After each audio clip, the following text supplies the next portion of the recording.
And we are live. What's up? Sorry, guys, I still haven't slept yet. We're live. What's up? Welcome to Fed Reacts. As you guys know, the Melly trial is underway live right now. So what I'm going to do, without further ado, is start pulling it up on screen, and we're going to start reacting to it just to give you guys an update of what the hell's going on here. Right now, the defense is cross-examining, okay, the prosecution's witness, who is a undercover Bexar County Sheriff's deputy that does narcotics and gang investigations, narcotics, firearms, and gang investigations. There was a little bit of controversy because he wore a mask, if I'm not mistaken, on the first day that he testified. But now, I believe he's unmasked. But what's going on now is they're just not showing his face. So, yeah. You know, rare situation on Fed Reacts. You guys know I normally don't do live streams in the middle of the day or in the morning like this, but obviously it's a trial. Let's go ahead and react to this thing live. Let's get into it. The shit I did, that also means for the hens I killed, 4:30 a.m. Never say when. Right. Okay. I want to play this now for you.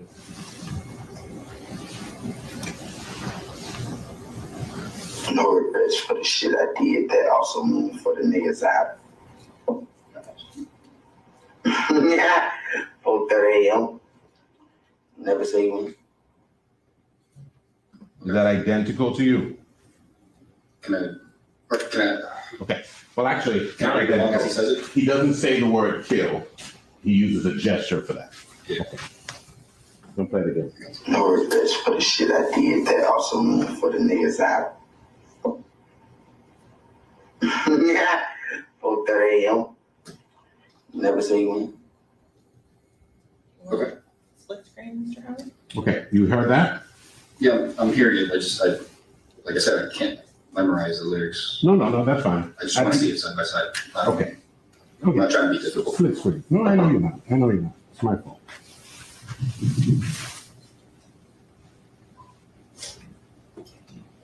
See the wrong thing out there. We'll want you to do that.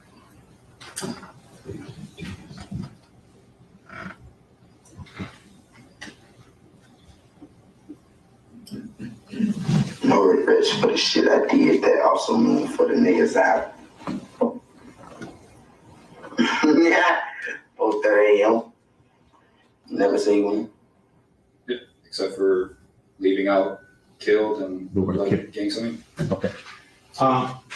Yesterday, Ms. Riley said, did you hear them say both of them? Yesterday, when she played that. Yeah, now I'm listening to it. No, You don't hear that? No. Okay. So you didn't help her decipher that before, did you? no, sir. Okay. It's identical, except for the gesture in place of the word kill. Correct. Okay.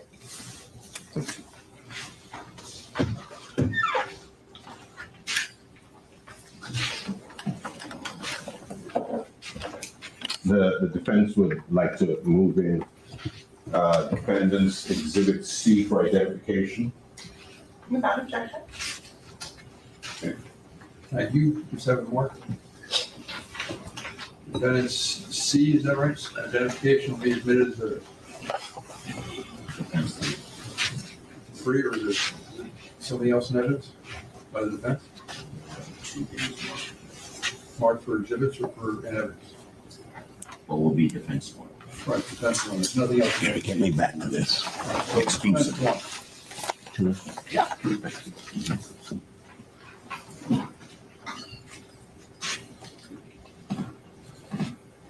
Okay. Thank you.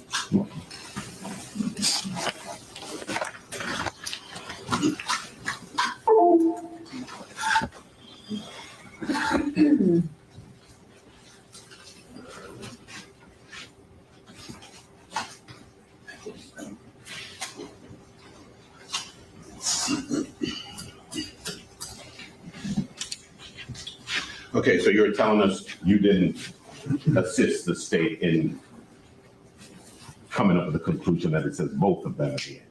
No, sir. Okay, all right. All right, we were also speaking yesterday about the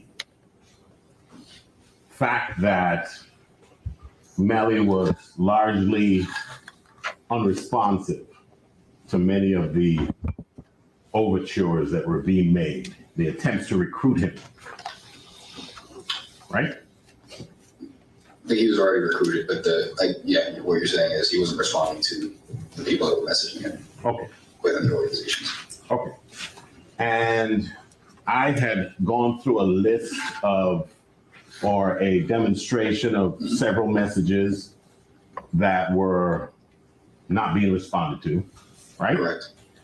And I think I had asked you later. All right, for some of you guys that just joined, that might be confused, what the hell's going on here with the screen? What's basically going on, guys, is there was a witness for the state, right? And I'm sorry for those of you that already heard this, but as people keep piling in, I'm gonna, keep repeating it just so people kind of know what the hell's going on here. As you guys know, the state produced a witness who is a Bexar County Sheriff's Office undercover detective that participates in narcotics, gang, and firearms investigations. The first day he testified, he basically had a mask on, right, for fear of his family. I think now the mask is off, but they're not showing his face. He's been testifying as a subject matter expert or as an SME and gang culture, and in this particular instance, the G Shine Bloods. Okay, now you guys are probably wondering, why the hell is this relevant, Myron? The reason why this is relevant, guys, is because, and I'll pull this up on the screen here. They still got this weird green screen here. I'll keep letting it play, right, while I have it muted so I can explain to you guys what's going on here. The reason why this is relevant, guys, is because the state of Florida is trying to seek the death penalty against Melly. And one of the main circumstances that needs to be proven for them to get the death penalty successfully is they need to establish that he is in fact a gang member, which is why the state's been I don't want to say wasting so much time. This is why the state's been expending quite a bit of time and resources to prove this, okay? Because they know that if they're not able to prove him as a gang member, they will not be able to pursue the death penalty according to Florida law. So they have this sheriff's deputy who's well-versed in the G-Shine set in particular of the Bloods to testify, and they're breaking down text messages and conversation between Melly and other known gang members and their affiliates. They're citing vernacular used in text messages, slang, hierarchies, drug trafficking, firearms, etc. They're going over all of this. So the prosecution had their witness on direct. And when you're on direct, it means you are being questioned by the side that brought you on. So in this case, the prosecution brought him on. They're asking him questions. That's direct. What you guys are about to hear now is cross-examination, which is when the opposing side now, just as the name infers, examines you from a cross standpoint. They're basically asking you questions and grilling you and trying to essentially break down your credibility, catch you in lies, make you look foolish so that they tarnish your credibility on the stand. That's what cross-examination is for.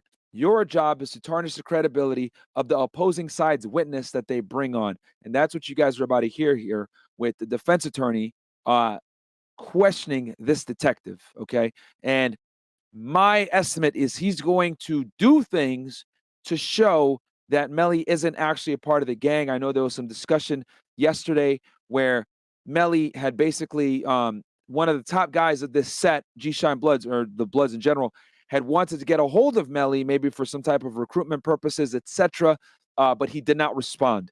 But the sheriff's deputy has been responding pretty much saying, well, look, Melly hasn't really got pressed like other fake Bloods in the South Florida area. And he actually mentioned the Island Boys here for false flagging, right? And he said that Melly isn't getting pressed for false flagging, which means that he is, in fact, a member of the gang and in good standing.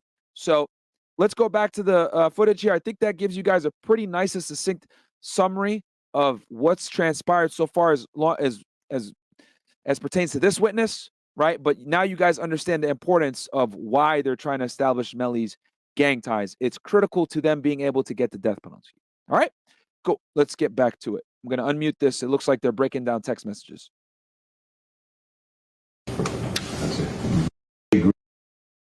Green and him. See that? Yes, sir. And that's on 10/6.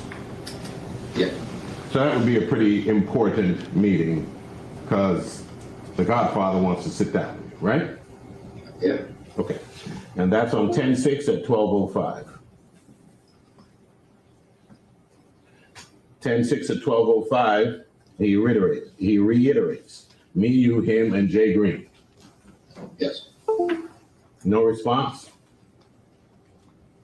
No. So the next day, 10/7, 4:40. Last, when you free? No response. No response. That whole day goes by. Next day, 10/8, 12:40, 3:40. To stay in tune is to communicate, bro. If you feel like it's too much, I think is what it's meant to say, for you can line up. Sorry, let me go from the top. If you guys have questions, go ahead and super chat them in. I'll be answering questions when there's breaks and stuff like that. So get your super chats in if you guys got questions. Shout out to LJMBD5. Don't worry, I'll answer this question. This is a good one. But I want to make sure we get as many people in here before I do that so people can get value from it. I guess.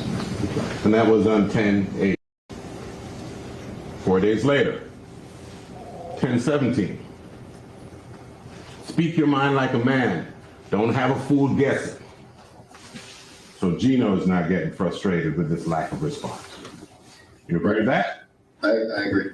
It also, like that first message you read, it kind of seems like we're missing some context of conversations that might not be in these threads.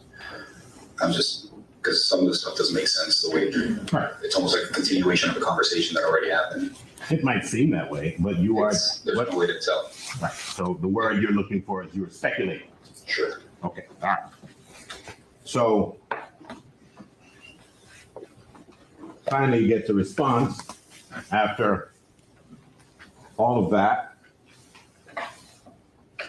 Just so you guys know, this Gino guy is a blood gang member / affiliate who's kind of a clout chaser. He asked Melly a few times to like post him so, you know, he can get some clout. He's also a wannabe rapper. So the defense attorney is trying to use this to illustrate that Melly isn't responding to this guy, you know, to kind of, again, his job, the defense attorney's job here is to distance Melly from the gang as much as he can because he understands Melly's life literally hangs in a balance on this situation. I think we're missing some conversations that were had, not via text message. Because, and you can speculate all day long. Yeah, I think it's common sense. Okay. But okay, you're right. Do you have any proof of any of the things that you were speculating to have occurred, sir? We have the phone extraction. If I go through call logs, there might be something there. And it might be a Martian that made a call. Okay, all right. So in response to that 10/23/2018, at 10:38, Gino responds on the same day. Hit me when you're free, got to get another one. Right? Right. And then he sends the oath. Correct. On 10/24, that's not opened until that 18. Yeah, I can't see the date, but I believe you. Oh, I'm sorry. It's okay.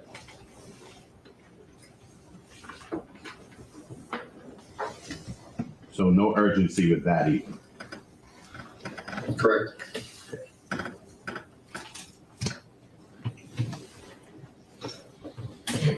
And it says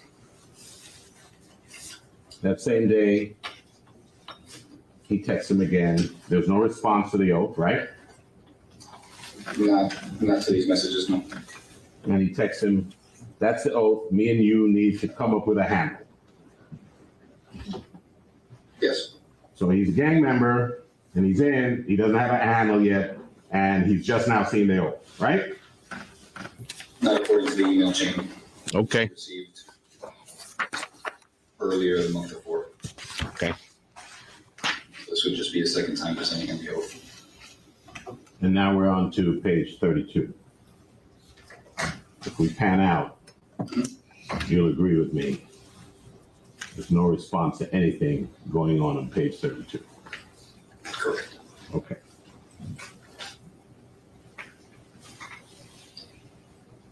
First message. 1024, 1238. Handles a name for the books. Yes, So he's not in the books yet. we don't know that. Okay. We know he doesn't have a handle for the books. We know that. We don't know that according to these text messages. He just said we need to come up with one. Right at this point in time. What are you saying? Saying at 1024, when he's asking for the handle, they haven't come up with one yet. We don't know if he has one. Okay. And then at 1024, at 9:36, so 8 hours goes by. Bust at me when you're free. I need to skyline with you. Right? Keep in mind, guys, look at the date here, 11/18/2018. This is after the murder. Correct. Call me. I need to talk to you about something. Yes. The murder occurred 10/26/2018, for those that are wondering. Because eight hours have gone by. Right? Yes. 1025, 908. Next day. Oh, wait, hold on. Okay, sorry. It looks like it was read on the 18th, but it was sent on the 24th. Interesting. Okay. And just so you guys know, this is coming off of Cellbrite. When you get information pulled from a Cellbrite, sometimes it's a little bit hard to interpret. And Cellbrite is basically a device that extracts data from a phone. And you got to be able to kind of read through it and decipher it. It's a law enforcement tool. So yeah, okay. So it was a little confusing, but yeah, it shows the status with red and the date here. So this is 2 days before the murder. Excuse me. Hours later, just about. 1026 is the day that Melly's friends, Anthony Williams and Christopher Thomas, were killed. Right. Okay. You see a message, we here for you, bro. Just let us know what you need. See that? Yes. Sounds like some form of comforting and condolence to you. You don't want to speculate. Okay. Don't. Next. I went through what you're going through. It hurts, but it's like when you go into the next level, the people you love die. It's so they can protect you better from the sky. See that? I see that. Okay.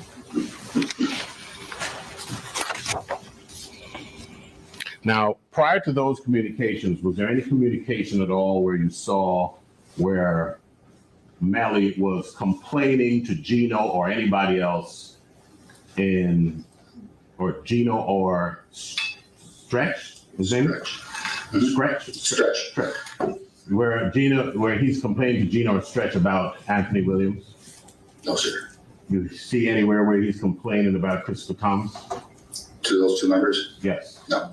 Do you see anywhere where they're putting them on a plate for him or anybody else? Not on those messages. Okay.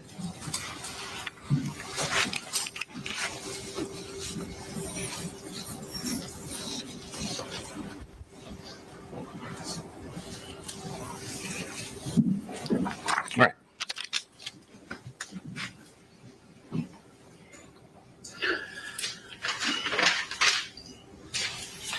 On page 35,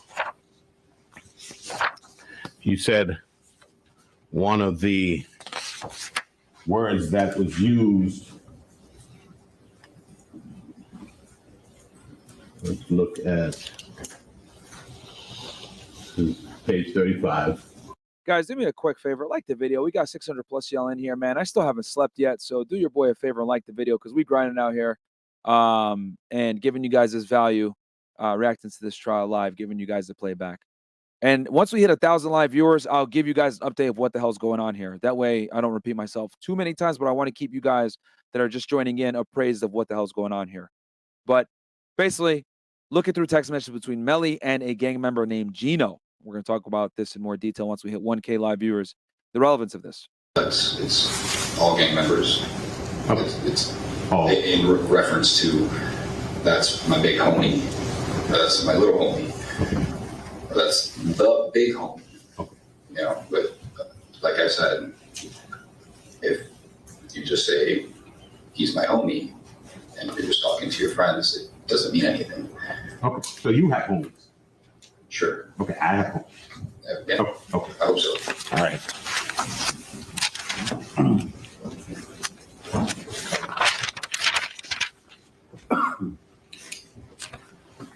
Let's go now to page 47.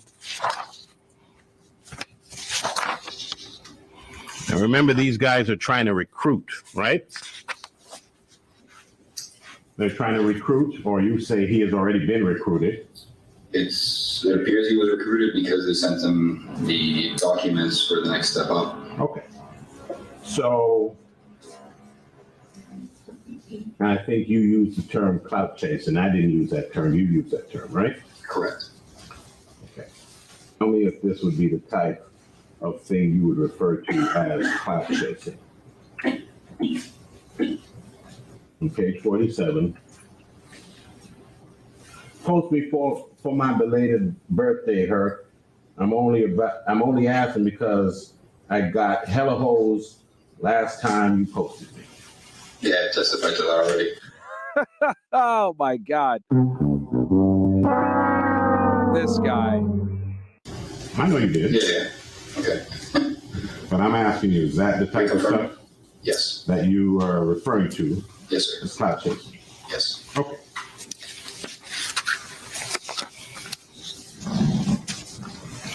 Let's go to page 48.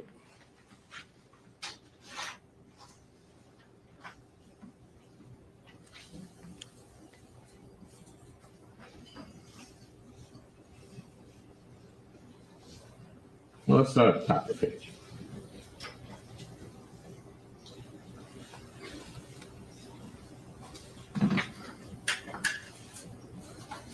And this comes in on January 6, 2019, 3 months to the day after the incident at issue in this case.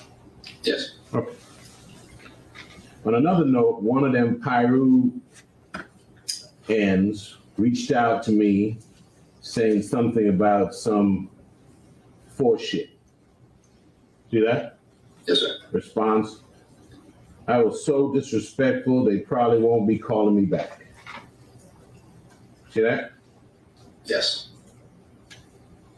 Response: got you, beloved. Well, what they hollering about? It was quite a lot, accusing you of something that are punishable by death, also stating that Shine family is nothing more than a chess game in the palm of little Ford's hand. Then he has another message. I myself found that amusing. The reach of the G-Shine hand is far reaching, but being that you are really Shine, that's something you are not gonna have to witness, for mothers and kids are not off limits when disrespecting Shine. Right? Yes. Okay. Shine, guys, is they're referring to the G Shine Bloods, which is the gang that Melly is supposedly or allegedly a member of. Gino and Hurk was disrespectful. We established that yesterday. Yeah. Okay. And Hurk is a phrase used to refer to other members of the gang, very similar to like how YSL refers to each other as slime. Similar. wouldn't be off limit either. Correct. Okay. And it wouldn't make sense to kill the golden goose. No. You wouldn't kill your mentor. Okay.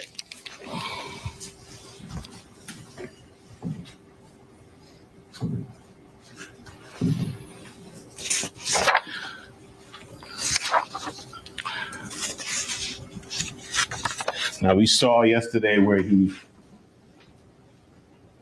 Gino had suggested that it would be a good look for him to get some change for everybody. Remember that? Yes. Okay.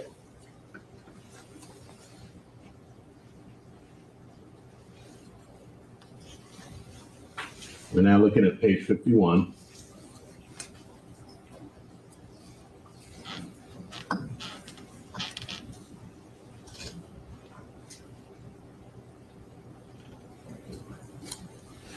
See that second to last message there? Yes, What happened to the chains? never got him, I guess. No response. Mhm. Then he's like, never mind. Right? Right. So he didn't get the chains that he was looking for. Go to 52.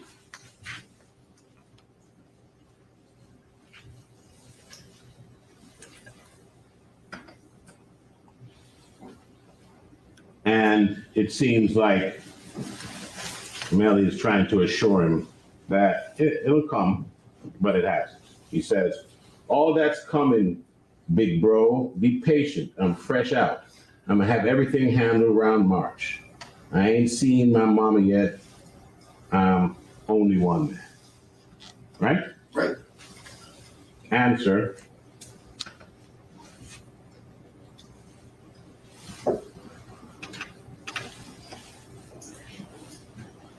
I believe you, bro.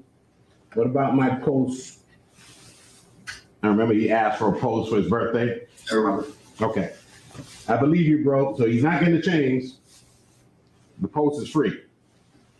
I believe you, bro. What about my post, nigga? Bet me okay, what about my post? Seems like a period is supposed to be there. An N-word bet me 100. Should I just go ahead and pay him? In other words, somebody bet him $100 that he wasn't going to get a post. Should I just pay the guy, man? What about my post? Right? Yes. That's how you interpret it too? Seems like that, yeah. This dude a L, man. Okay. I mean, while the state had you up here when you were interpreting messages, you seem to have a level of certainty in all your assessments. Now you're a little bit equivocating. Objection or Sustained. Don't worry, guys. The lawyer's black for all you guys out here that are fucking, you know, one of these soft leftists. Don't worry, the lawyer's back. It's black. It's okay.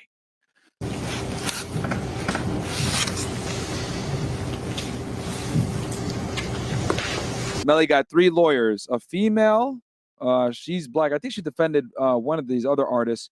A black male and a white dude.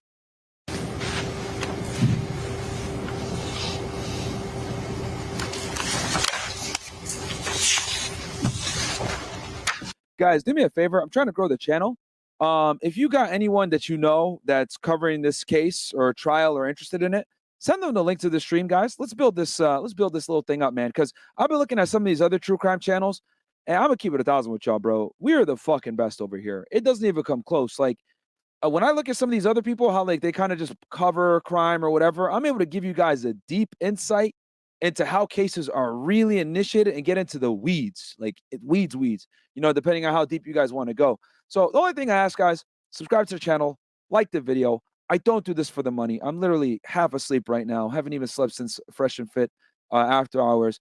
I genuinely do this channel because I enjoy it. And I enjoy giving y'all this value. I enjoy giving you guys insight. I don't know anyone else that's a former Fed on YouTube giving you guys the type of insight from the law enforcement perspective of the criminal justice system and true crime.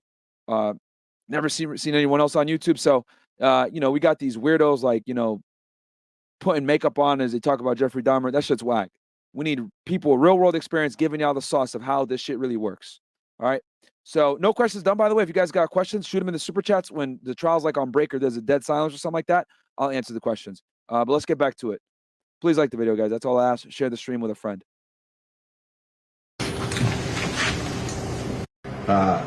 Melly line up onto me because we got all this money and we well resourced and we got all of that, right? Right. I need to borrow 10 bands. I give you back 15. Right. Okay. Did you get a response? No. Okay.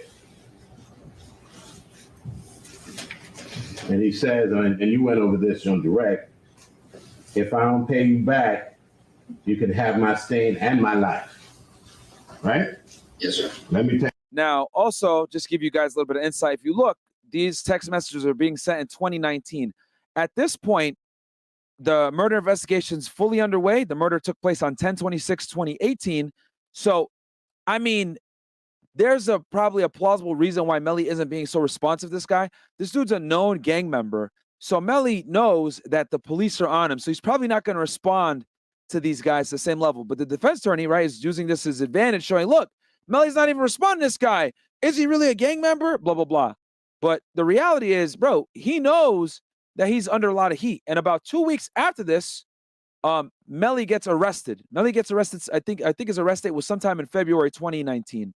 So there's a potential plausible explanation for why he's not responding to this guy like he used to.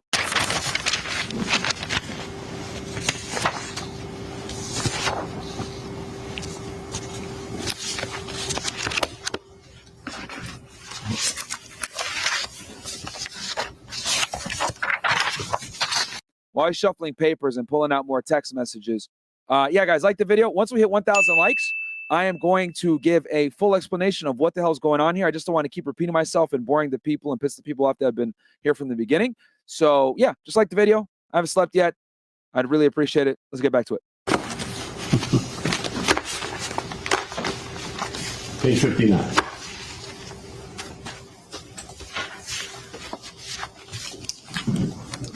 Top on 9/13/2018. Now we're back to her. Right? Right. Before the incident. Yes. Yo, bro, do you fuck with Quando Rondo? He disrespecting the hood. Okay. Answer, when? And remember, guys, Hurk is a slang term for members of G-Shine. Melly responds, nah, me and bruh fought. Well, I fought YoungBoy. He fought my brother Sack. Oh, shit, Melly fought NBA YoungBoy? So now Melly is talking just a month earlier that he fought YoungBoy is another rapper. Yes. And that he fought YoungBoy because YoungBoy was fighting his brother, Sack.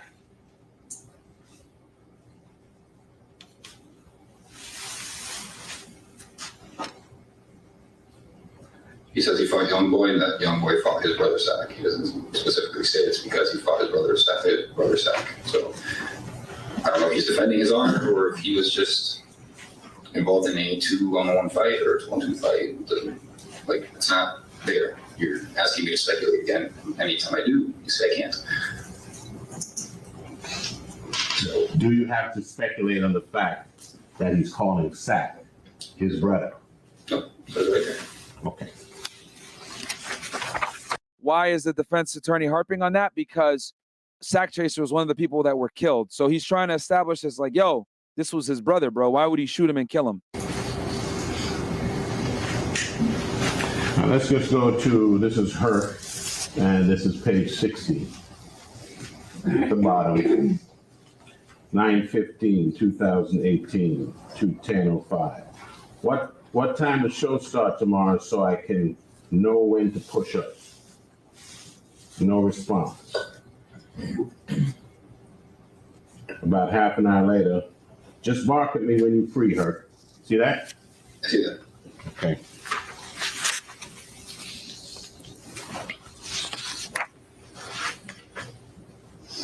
Page 61. Excuse me, Mr. Howard. Yes, please. Yes, we may.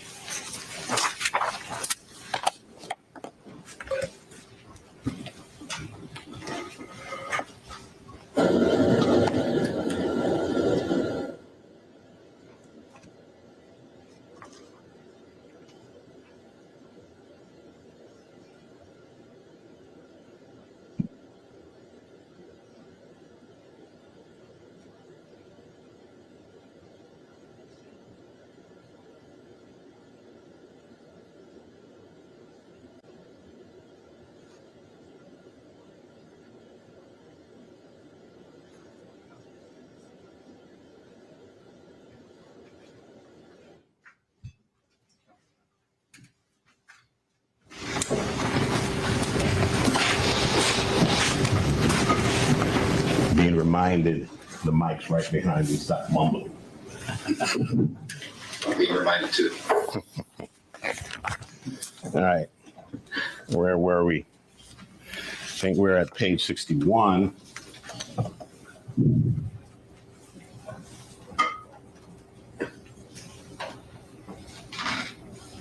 Page 61, first message. Yo, I don't mean to keep hitting you up, bro, but what time do you want me boom up there? I don't know the place or time it starts. Right? Right. So this is 9:15 at 12:30.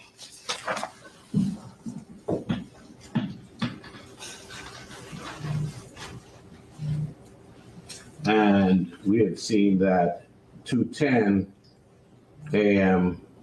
is when he starts asking. He asks him to bark at him at 2:47. Now at 12:30 p.m., he's saying, yo, I don't mean to keep hitting you up, bro, but what time do you want me boom up there? I don't know the place or the time it starts, right? Sure.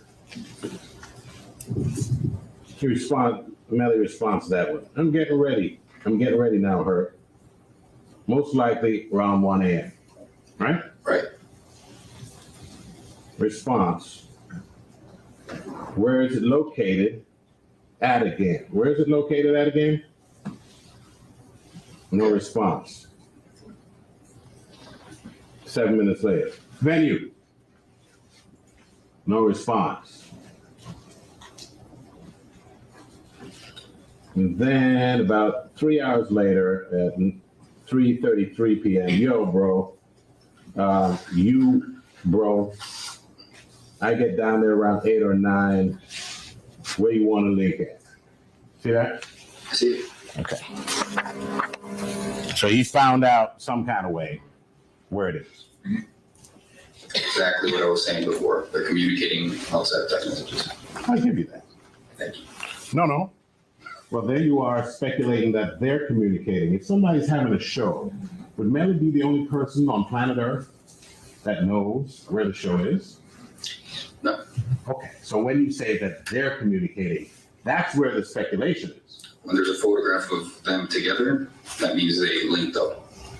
So they must have communicated. I know, but we're not talking about that. We're talking about him finding out where the venue is. That's what we're talking about. So yeah, he could have found the venue out any which way, but at some point they had to have communicated for them to get together and take photographs. Okay. See what the defense attorney did there? He's subtly trying to, hurt the credibility of the detective. Like, look, they're not responding to each other, but the detective he's sharp. He's like, but they took a picture later that night. So clearly they linked up, even though he didn't respond to him over text messages. They could have used some other app to communicate. So smart of the detective there, Hurk, if so, I'll grade you some. What does it say? What does that mean? FW? Fuck with? He's asking to be fucked with Percocets. Okay. So you fuck with Percocets, Hurk? If so, I'll grade you some. Bring some. Yeah. Answer. I don't do no drugs, Hurk. What does he say right after that? Bring some though, my crips do. His who's? Crips. Not his bloods? Okay. He can't, he's not even supposed to use a C there, right? Right. Okay. And not only does he use the C, he refers to his buddies as his crips. Did that happen? Yes or no? He did. Okay. Here we go. Defense attorney earning his money today.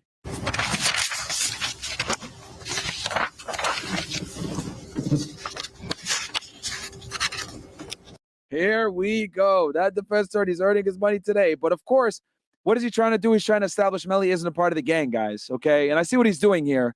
Again, plausible deniability for why he could say that, right? There's a lot of Bloods that are cool with Crips. It's not uncommon, but, the defense attorney is trying to illustrate, look, Melly's cool with Crips. That means he's not a part of the Bloods.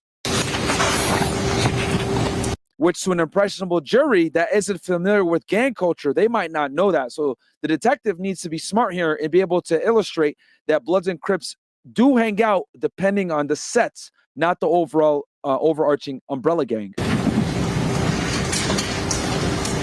But that was a clever tactic by this defense attorney.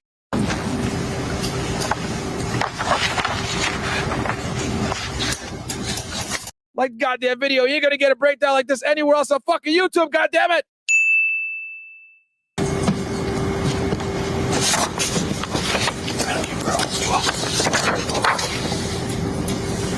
We got about 900 y'all in here. Like the video, like I said before, we just need one more 100 viewers. And what I'm gonna do is give y'all a recap of what the hell's going on here. All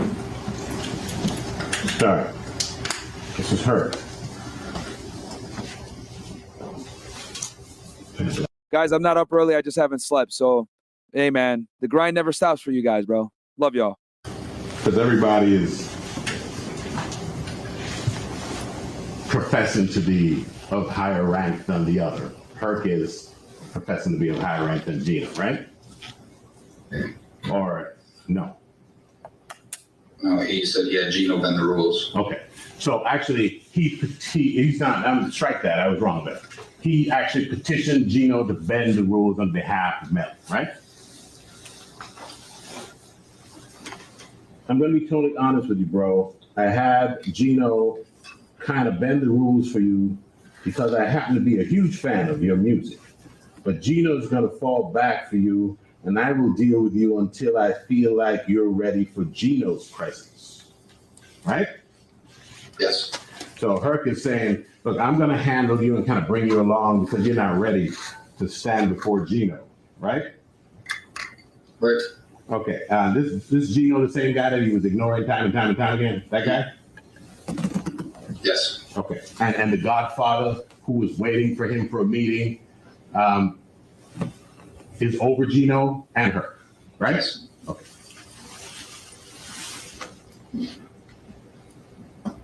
When he feels like you're ready, then you will be granted total access and acceptance. Until then, the Godfather will never acknowledge you.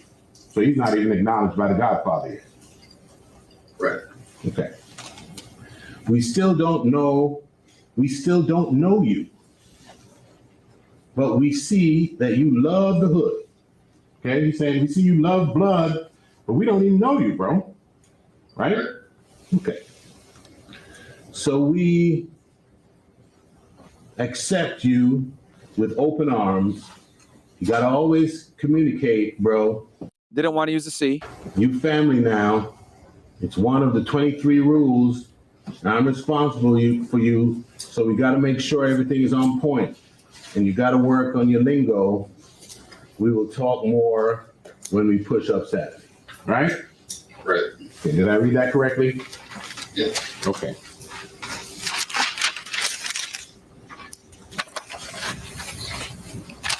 And then if you guys can see there, basically Melly responded, hey guys, I've been busy. I'm doing radio runs, etc. So this is really good on the defense attorney, showing that Melly isn't a full-fledged gang member. But I'll talk about this in a little bit. That's not really relevant for gang cases, but I'll explain why. But this is good because he's doing this in front of a jury, you know? 6/2018 at 12:42:30. And the question is, yo, is this true? Right? Right. Day of the murders, right? Yes. And Hurk is asking Melly if it's true what he's seeing on social media. What we saw was a post about Anthony Williams and Christopher Thomas being killed. Right. Unfortunately. Okay.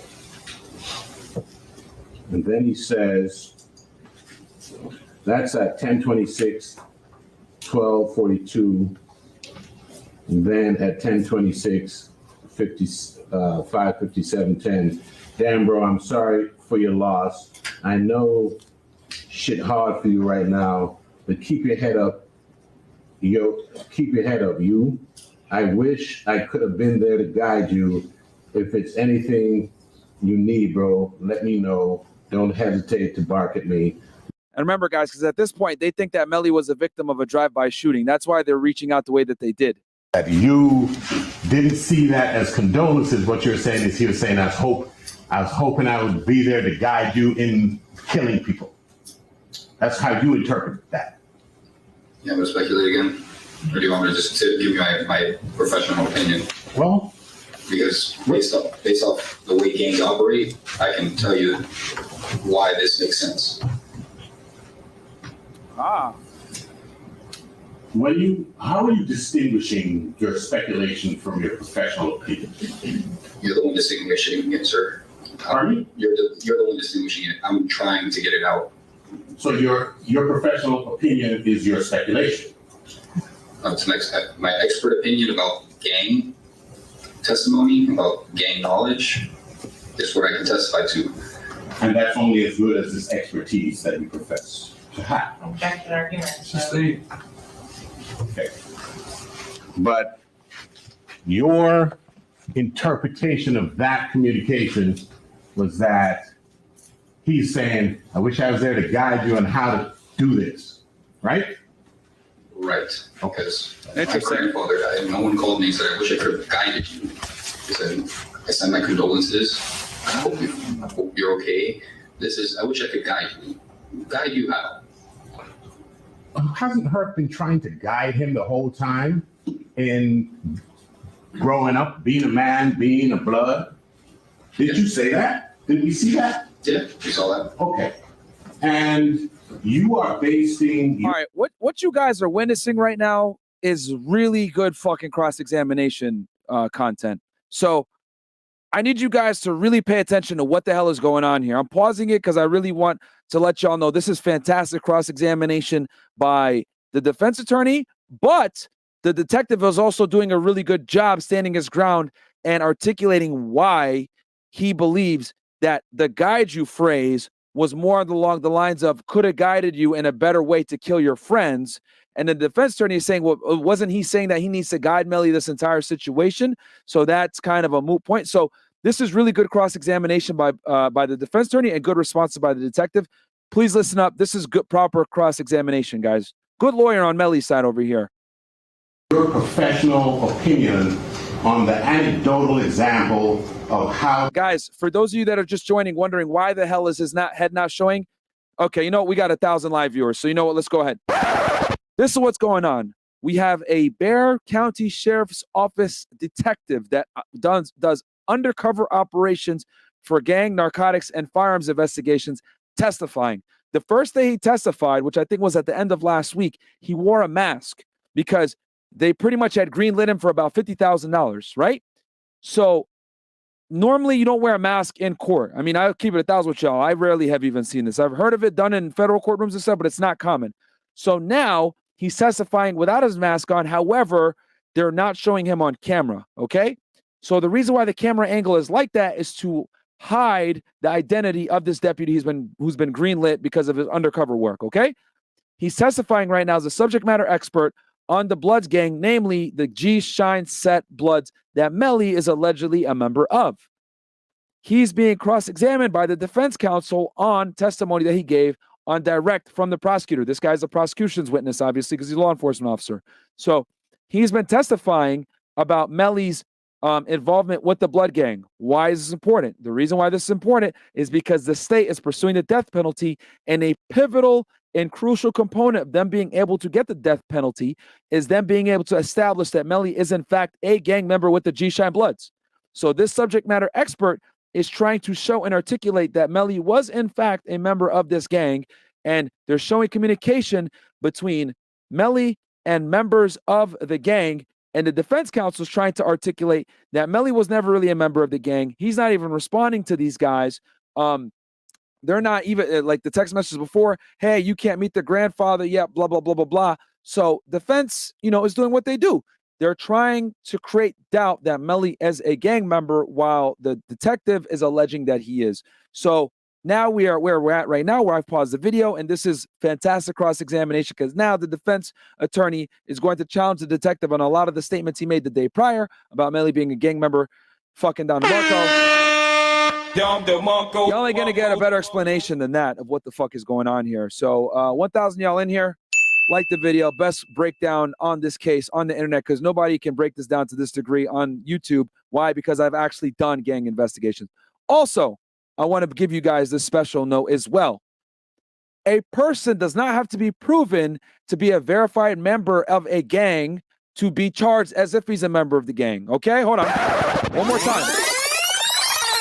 A gang member, guys, does not need to be identified as a verified full-fledged member of the gang to be charged as a gang member.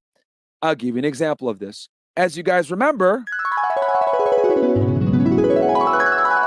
back in 2018, a guy named Daniel Hernandez, aka Tekashi 6ix9ine, was charged in a federal racketeering investigation as being a member of the 9 Trey Bloods. Well, we know that 6ix9ine, after the fact, was never actually a full-fledged gang member. He was merely an associate that supported, financed, and had the gang around him for protection purposes. The government don't give a fuck about none of that, though. It doesn't matter if you're beat in, you're jumped into the gang, or you're flagging or you're not, false flag, it don't matter.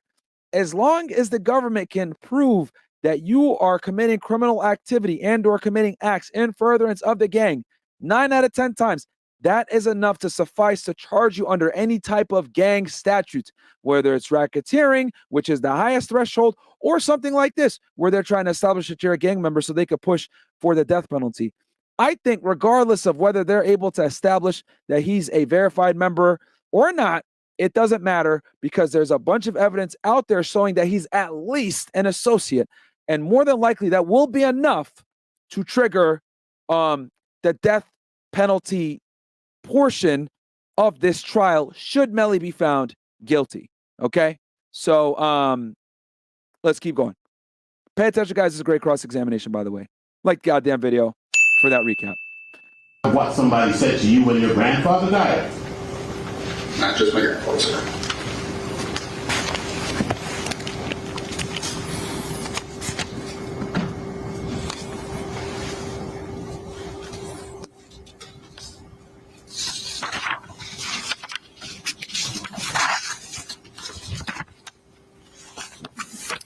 All right, let's look at page 83. We're panning out a whole bunch of texts from Hurk that weren't responded to, right? Right. Okay, see they're from Hurk.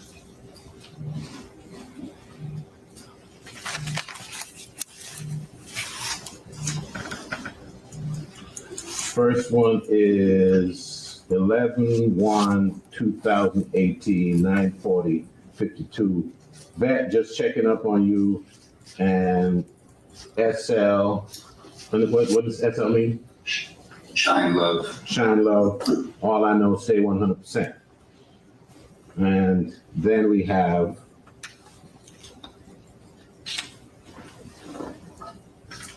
on 11/4. And this again is now we're after the incident now, right? 11/4 is after the incident at issue in this case, right? Yes. Okay. Good show, Hurk. You had me turn. Be safe on the road to fool. I don't know what that means. Shine love. Then 4 days later, yo, bro, hit me when you're free. Got to give you some food. Are you suggesting that is him saying I got to give you somebody to kill? I don't believe so. Okay. And then at 11:37 same day, send me, bro, IG, and I'm sending food now. Make sure you check it out.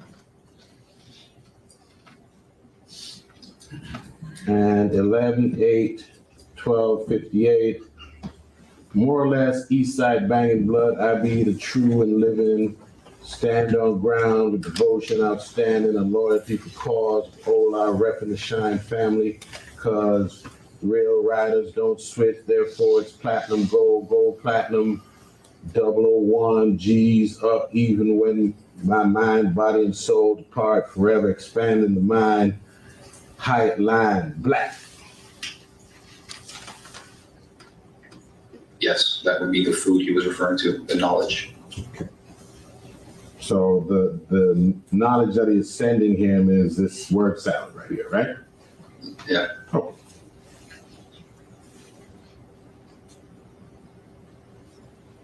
And then it says, got a new scrap I want to show you.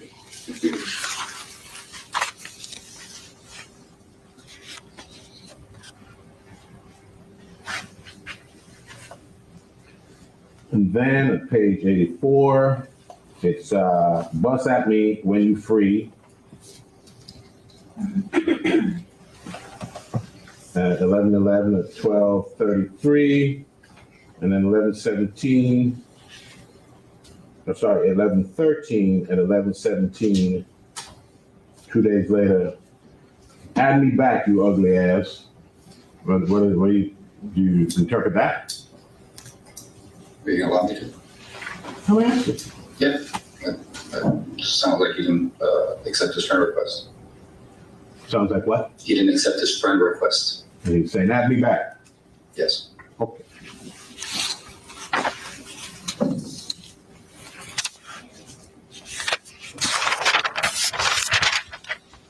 The reason why the defense attorney is showing this stuff is to show that, look, Melly's not even really a part of the gang. Like, look, he's not acknowledging these guys. He's not responding. He's not accepting their friend requests, et cetera, et cetera.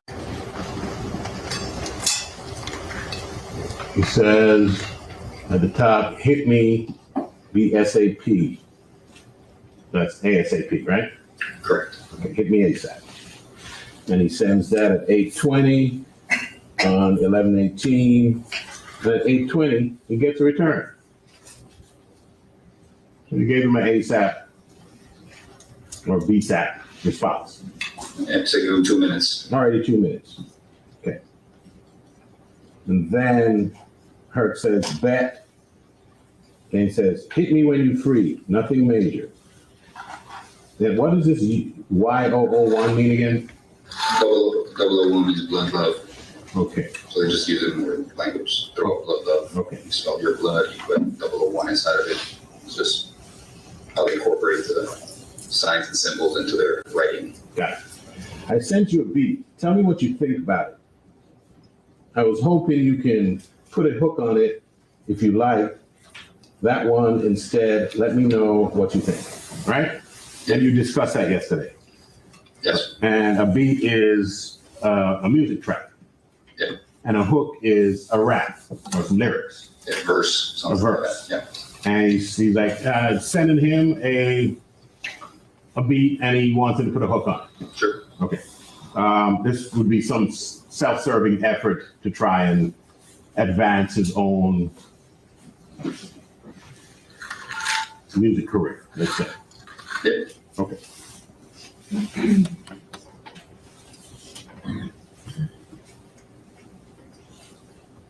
All right.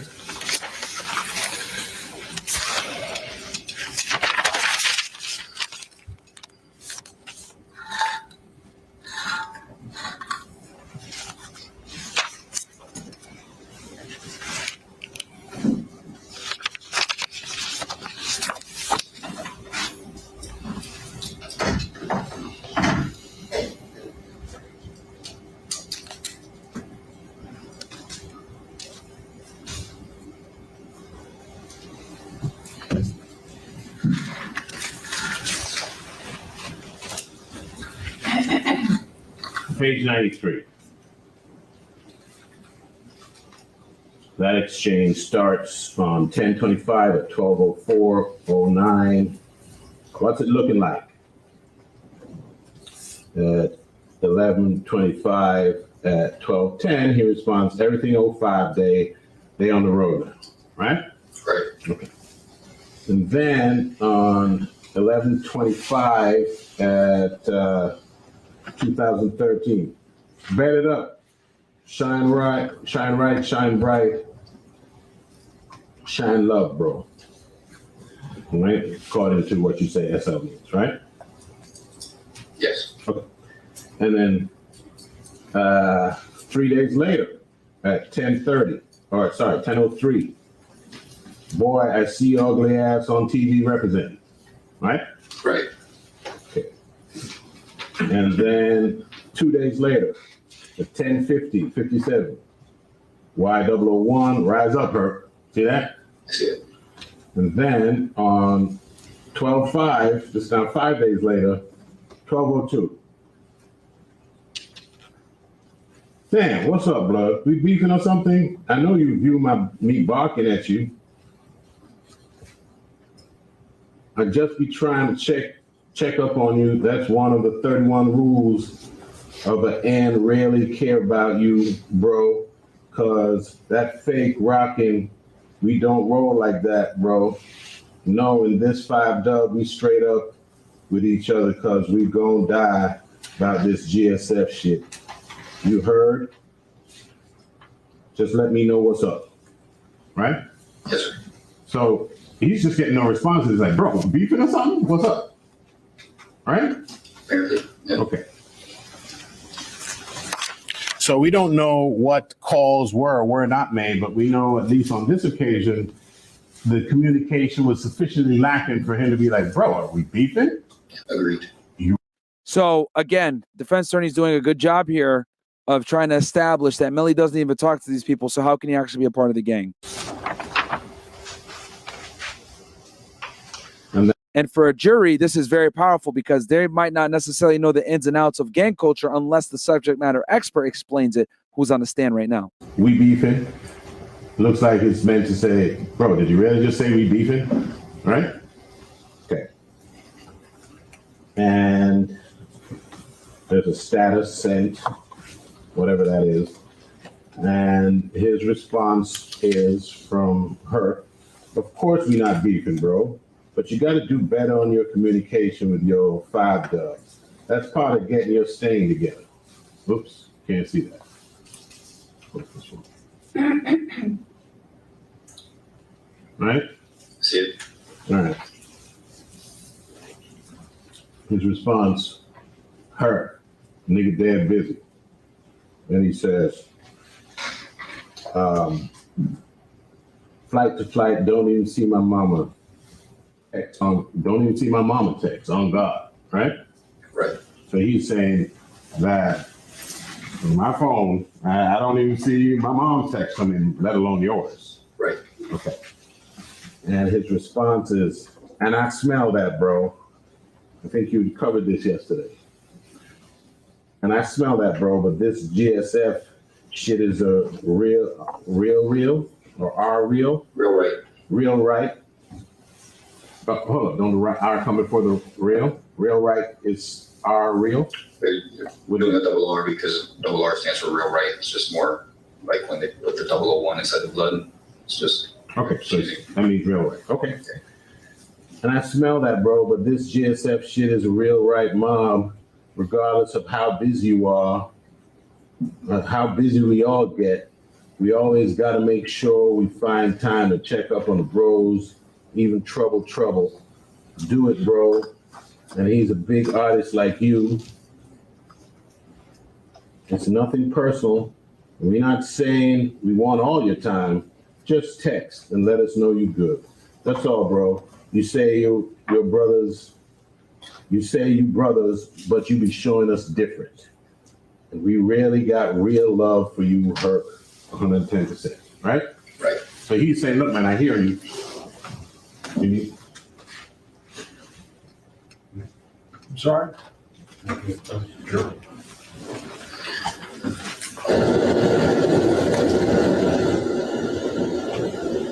Again, like I said before, all right, so the sidebar is going on right now, so we got a little bit of time. For some of you guys that are unaware, a sidebar is basically when the lawyers from both opposing sides, the defense and the prosecution, get together and have a discussion, whether, it's on legality situation, evidence, procedure, whatever it may be. They kind of go there and mediate it out with the judge. They go to the judge's thing and they talk, and then they go back and, they kind of get on the same page and continue to argue their points in court.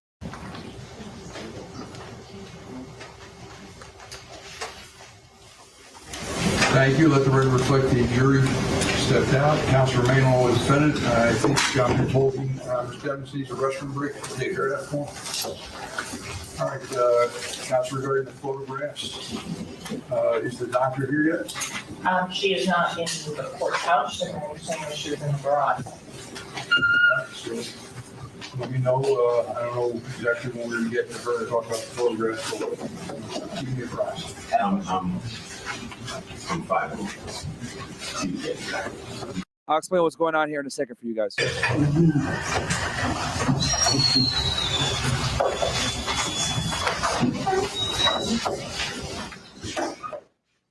And you guys are probably wondering why the fuck is this shit so weird or whatever, and randomly putting the camera up and stuff. This is a live trial, guys. So they have to, obviously be cognizant of certain things. But it looks to me, yeah, court is a short recess. All right, what I predicted. All right, so basically, it looks to me that the undercover sheriff's deputy is now done testifying. He's been testifying for multiple days now, guys, about Melly's involvement in the gang. Obviously, the state is trying to allege that he is a member of the gang. The defense is trying to say he's not. The prosecution showed text messages saying that Melly's using gang vernacular. He's communicating with these guys. They showed pictures of him throwing bees and all this other stuff. And then the defense showed other instances where Melly wasn't necessarily responding, using K's in his communication, not necessarily being the gang not acknowledging to the same level. You can't be around the Godfather. We don't know you like that, but we got love for you. So it's the defense is doing a good job right now of trying to create reasonable doubt that Melly might not necessarily be a full-fledged member of this gang. Again, I discussed this a second ago. That might not necessarily matter because we've seen so many cases where individuals that weren't necessarily full-fledged gang members still got charged under racketeering laws, even though they were just associates. And obviously, the threshold of being federally prosecuted for racketeering is way higher than that of being proven as a gang member in a state trial, okay? Because obviously in that situation, they got to prove beyond a reasonable doubt that he's guilty, committing acts in furtherance of a gang. So we'll see what happens. The state system is completely different. The jury might not necessarily, I don't even know if they even get to weigh in on this, but I think it will be a component when they're deliberating, because obviously that's going to be a crucial component in whether the state of Florida can pursue the death penalty. That's why they spent so much time with this detective trying to establish that Melly is a gang member. So, all right, let's go ahead and get into the chats, guys. So if you guys got any questions, shoot them now, because while the court is in recess, I'm going to read these chats and answer questions. We got here, LJMBD5 goes, morning, Myron Gaines. I need advice. I'm a 29-year-old married truck driver. I'm deciding if I should become a law enforcement officer in Camden, New Jersey. Trucking is good money, but long hours with no benefits. Well, my friend, this is where you got to kind of have to choose what you want to do here as far as what you're going to enjoy more. So you're going to make six figures as a law enforcement officer in New Jersey, and you're also going to make six figures as a truck driver. It really comes down more to what you want to do, what you enjoy, what your passion is. So I would say in those two career fields, don't be a cop unless you actually want to do it, bro. Don't be a cop unless you actually want to do it. Now they're going to give their insight with the court crime TV. Let's go ahead and see what they got to say real quick. Trial here on Law and Crime. Today is day 9 of that trial against Jamel Demons. He faces 2 counts of first-degree murder and the shooting deaths of his 2 friends. We want to jump back into that Broward County courtroom. We're listening to the cross-examination of undercover detective Danny Polo about the connection between the defendant. But just to finish off, you don't want to become a cop unless you really want to do it, bro. It's not an easy job. Okay, now they're recapping it.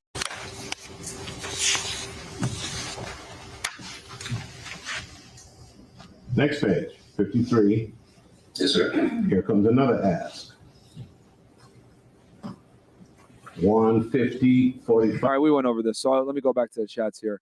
So, hold on 1 second. I'm trying to adjust this thing here. Oh, nope, that's not it. My bad. Bear with me, guys, here. Okay. Is this better? Okay, we'll just do this. Okay. We got here.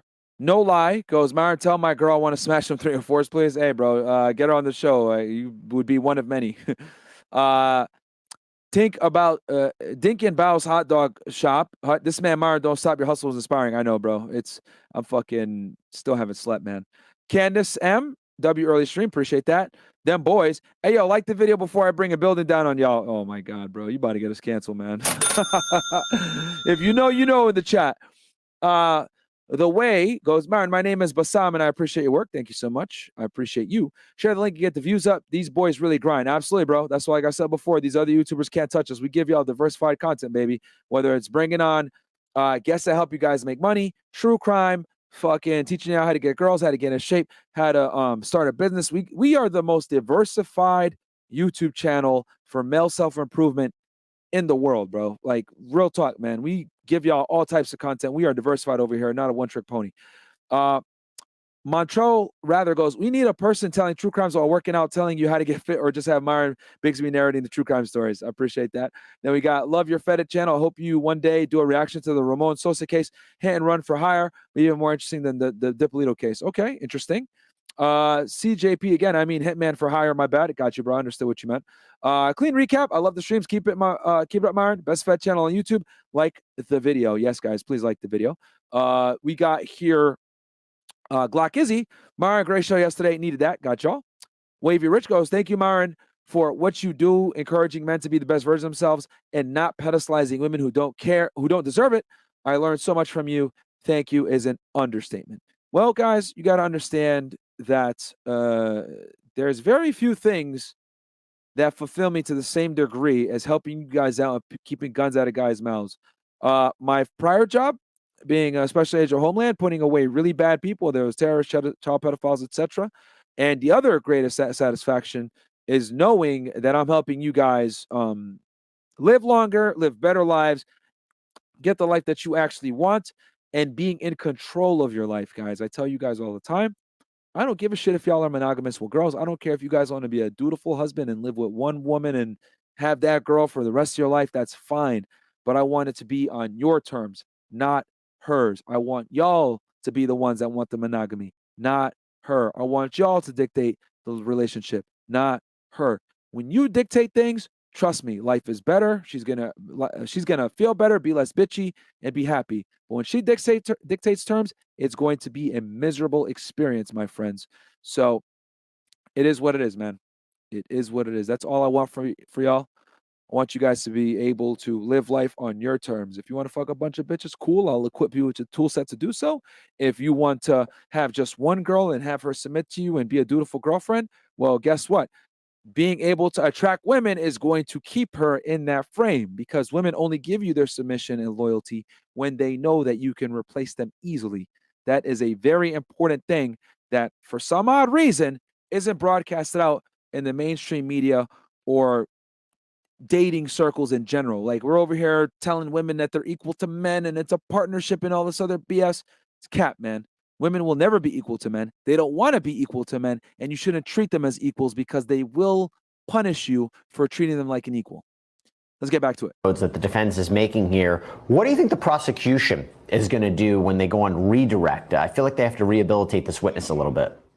They have to rehabilitate him, and they also have to, really get in here that he. What is rehabilitating a witness? Rehabilitating a witness, guys, is after they go through a cross-examination where they get beat up a little bit, it's the person who brought that witness in the first place. So in this case, it's a prosecution witness. So they're going to go in there.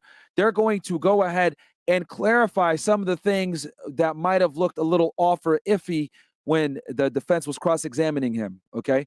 So what they might say is it not true that, a gang member can mess up and use a K in one instance and not have meant to do that when they were supposed to be use a C, when they should not have done that? Yes, it is possible, blah, blah, blah, blah. So they're going to go ahead and try to reestablish more credibility from their witness that might have lost a little bit of credibility on the stand, which is inevitable. When you're on the stand, especially as long as this guy was, you're going to lose a little bit of credibility on cross because you said so much, and the defense can go ahead and hone in on little points that you made during hours of testimony to make you look crazy. That's their job. Now it's the prosecutor's job to bring back that credibility and show that the defense was merely trying to pick at certain things and deflect and kind of put smoke and mirrors to the jury. So we're going to see how good this prosecutor is with rehabilitating their witness. But that's what rehabilitating a witness means, guys.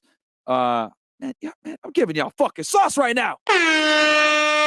God damn. All right, let's keep going. He's got a lot of experience with this, that he wasn't biased when he came up here, that he reviewed with no sleep too. All of this, and it goes to show that this was gang related. He was part of a gang. I think it's telling y'all, guys, I do this shit in my sleep, man. Half awake, still giving y'all this fire. Why? Because I used to do this. I've done gang investigations. I've arrested people that are Bloods, Crips, Latin Kings. I know this shit. Okay, so this is right up my alley. So I'm really excited and happy to share this information with y'all. So yeah, anyway, let's keep going.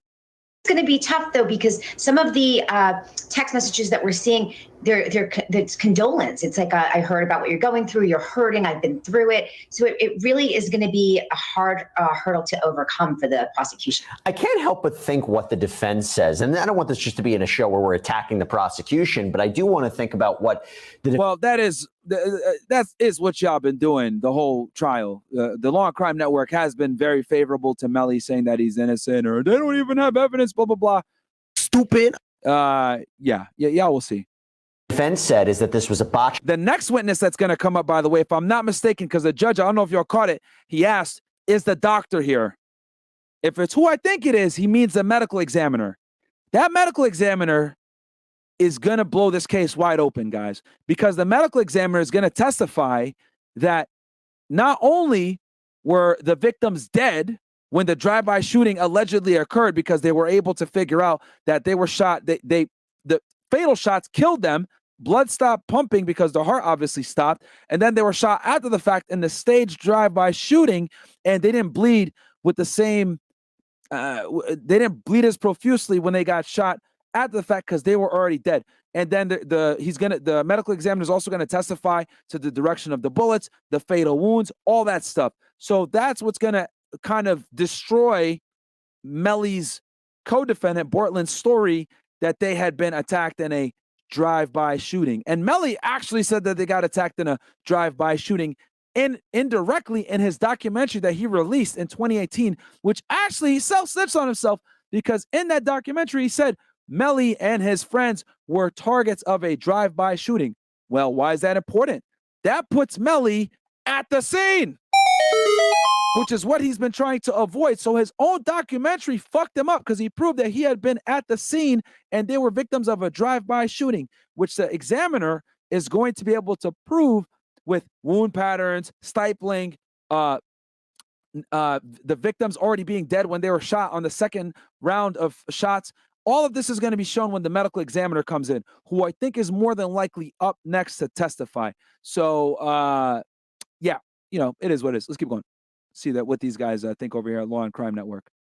Investigation. Some of them are dead wrong, though. I ain't gonna lie. There was immediately targeting their client because he's famous. And now I'm listening and thinking about the prosecution's case, and I'm wondering, was it a mistake to call this witness? They could have, I'm imagine, called a different expert in gang culture. He was already controversial with the mask. Do you think that this was a bad road for them to go down? They making more losses here because it seems like this witness is now not doing so well under cross. Well, I think you needed somebody that had some experience in dealing with these types of criminal enterprises to be able to explain to the jury what these words meant. I mean, the jury's still going to be able to look at these communications and reach their own conclusions. So in that sense, they didn't have someone on the inside that could actually link the defendant to the gang, to the criminal activity. That's true. And that's where you usually get in these kinds of cases, but they didn't have that. So now they had to sort of circumstantially create that link. And I think that that's what they did right now. It's almost like they're taking this language, they're taking these messages, they're taking these videos and translating it like it's Rosetta Stone for everybody to understand what the significance of it is. Janina Tamian, I know we got to sign you off. Thank you so much for taking the time. Really do appreciate it. Bob Hill is going to stay with me. We have a lot more for you here on Law and Crime. We'll be right back right after this.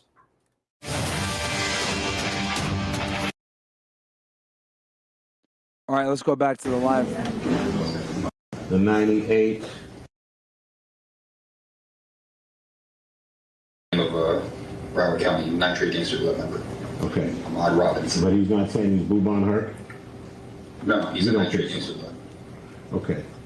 Okay, it looks like they're still on cross here. Because the person he's talking to on page 115 says, "Oh, I thought you said he was Hurk." Right? But at least whoever Goon is thought he was saying Boobon is Hurk. Yeah. Okay. All right. He explains these.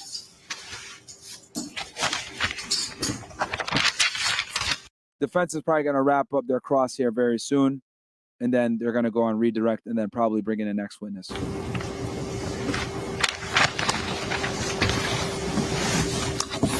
Almost there.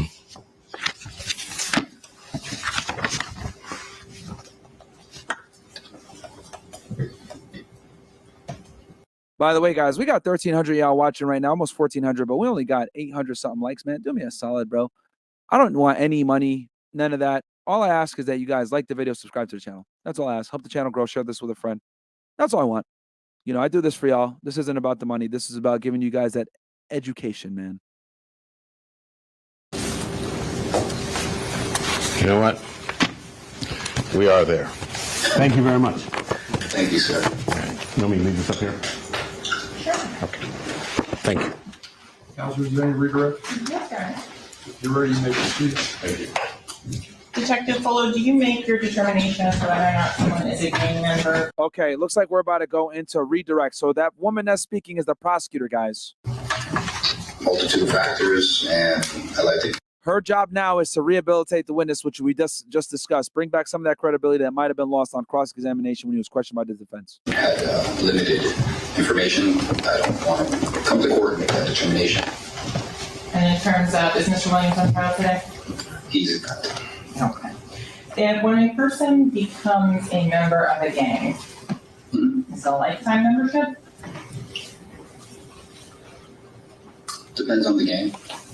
I would Depends on circumstances, depends on the person. Sometimes they're allowed to be put on the shelf and, stay out or not be an active member. Okay, so you mentioned put on the shelf. That's the term you haven't used before. What does that mean? It's just a term to state that the person's not actively involved in the criminal in the gang's activities, not necessarily just the criminal portion of it, but the gang activities. They might not be going meetings and stuff like that. Okay. You also used the term meal ticket. Is that something that has a particular connotation in regards to gangs? Yeah, so I think it's been going on for as long as I can think. Gangs have always used rappers, and rappers have always used gangs to promote each other. Gangs use rappers because rappers bring in money, fame, things of that sort. Women, as we saw in the text messages, and the rappers use the gang for support so they can get into certain venues because they might not be allowed to certain venues, as we saw in some of the texts, unless they have that support. So you mentioned that they use each other. Yes. How is that reflected in the messages and in your opinion based on what you've seen? Well, it appears that maybe Melly wasn't reciprocating as much as they were asking him to, but they were asking him to, right? Give me chains, get me to the show, post me on social media. Minor asks, some minor asks. So asking for $10,000 maybe might not be a minor ask for Melly, but some people think that's a lot of money. Okay. And is there a certain amount of latitude or give when the gang wants something? Yeah, so especially if you have fame and they're trying to use that fame, and they're going to give you a little more space, a little more wiggle room because they don't want to lose you.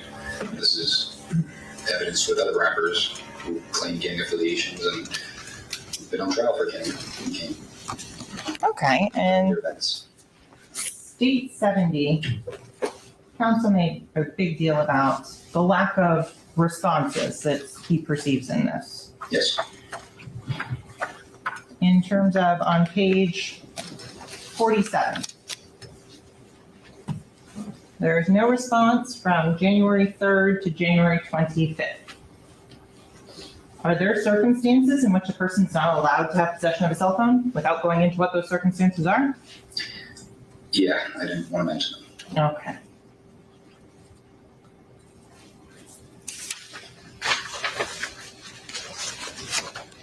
So you mentioned as well that the messages don't show phone calls. No, phone calls, FaceTimes, Instagram FaceTime, Facebook FaceTime, And so in terms of the state would like to publish at this point part of state 64, showing defense counsel. Yes, do you want to take your computer? Thank you. Hey guys, we're at 980 likes, man. Let's get this bitch to 1.1K, man. It should be easy. 120 likes is nothing. Let's do it, guys. We got 1.4K watching right now, almost 1396 on my end. So guys, like the video. Let's get up to 1.1. I haven't slept yet, just so y'all know. This isn't an early morning for me. This is a late night. For some of you guys that are wondering, Myron, why do you look so high? Bro, I've never done a drug in my life. Never will do a drug in my life. Never smoked weed in my life. Rarely even drink. So I'm just really tired because I haven't slept yet, man, to give y'all this content. So the only thing I ask is subscribe to the channel, share this video with a friend, and like it, goddammit. That's all I ask. Don't be a ninja watcher. Publishing from what has been admitted into evidence is state 64, the extraction of the phone from the 9807 phone number. And this is one of the 10,963 images that are contained in this phone. What is this showing? Missed FaceTime calls, messages received, more FaceTime calls. Specifically, is there a missed FaceTime call from Gino? Gino's there. And is that one of the numbers in the contacts that we just went over?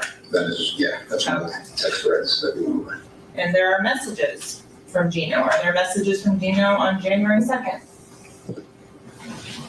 I believe so. I would have to double check, but there's plenty of messages.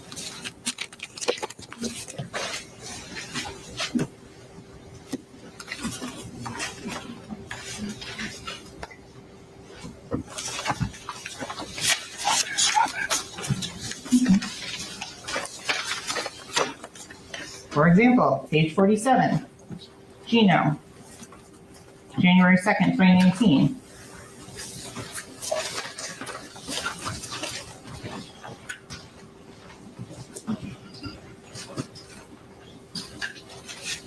Hey, we're always working, guys. I just updated the thumbnail, so if y'all are bored, refresh the page and check out the new thumbnail. It's pretty fire.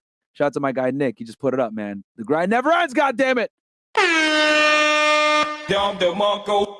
Told y'all, Fresh and Fit, we are the best. Nobody comes close to the content quality that we make, the diversity that we make.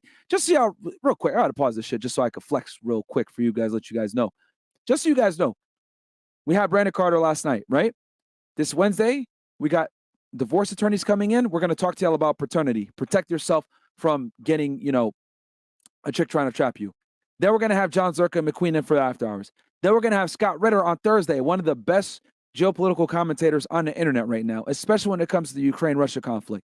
Then we got on Friday, Ryan Dawson, and we're going to talk about 9/11 Part 3. We're going to talk about a whole cell in Tennessee of them boys, by the way, that was responsible or behind 9/11 along with the New York cell of them boys. You know what I'm saying? Okay. And how it all works together alongside the art student, them boys. So 3 cells of the boys that we've already exposed, right? On Fresh and Fit, thanks to Ryan Dawson, showing declassified FBI documents. This is all fact. This is not speculation. This isn't crazy conspiracy theories. This is coming from declassified documents, okay? That they declassified recently because this shit happened 20 years ago and I don't think anyone cares anymore, but they definitely do. So Friday, Ryan Dawson. Then I'm going to drop, then July 7th, Nick fucking Fuentes, one of the most canceled people, coming. I'm working on Tommy Sotomayor. I'm working on some other guests that I can't name just yet for y'all. We got a lot of heat coming. And then on this channel, you know what? I'm going to reveal that later on, what I got for this channel. I got something real special for y'all that I'm going to share on this channel. But let's get back to the trial here.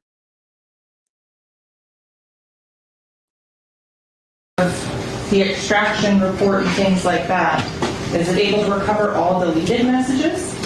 I'll reveal at the end of the stream. Stay for the stream and I'll tell y'all what it is, the big surprise. Messages that we went through, or in any of the other messages you reviewed on this phone, does the defendant ever say, stop? No, it does the complete opposite. Sends his email and says, feed me, send me more knowledge. I want these documents, basically. So.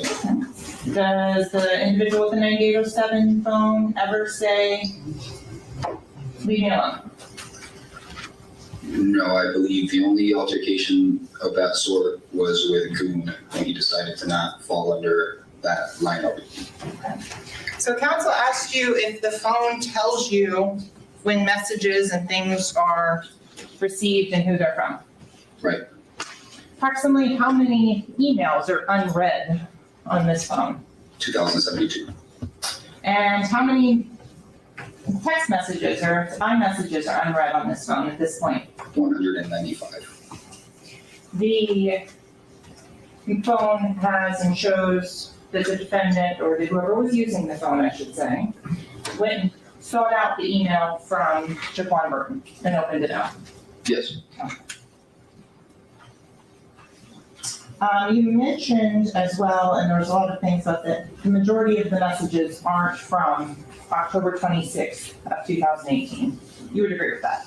Bro. Yo.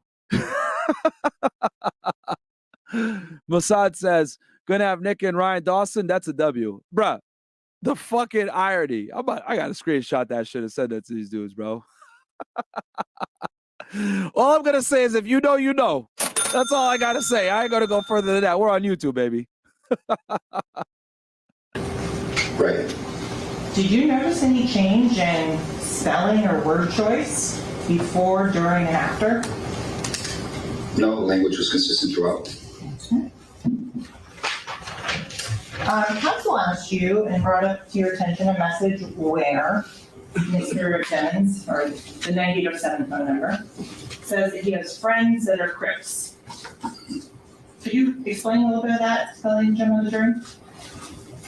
So I went into this during my direct, I believe, where we were talking about the gang history, blood gang history, where Bloods were created in West Coast of California to fight the Crips. That's why there's derogatory terms between the two sides.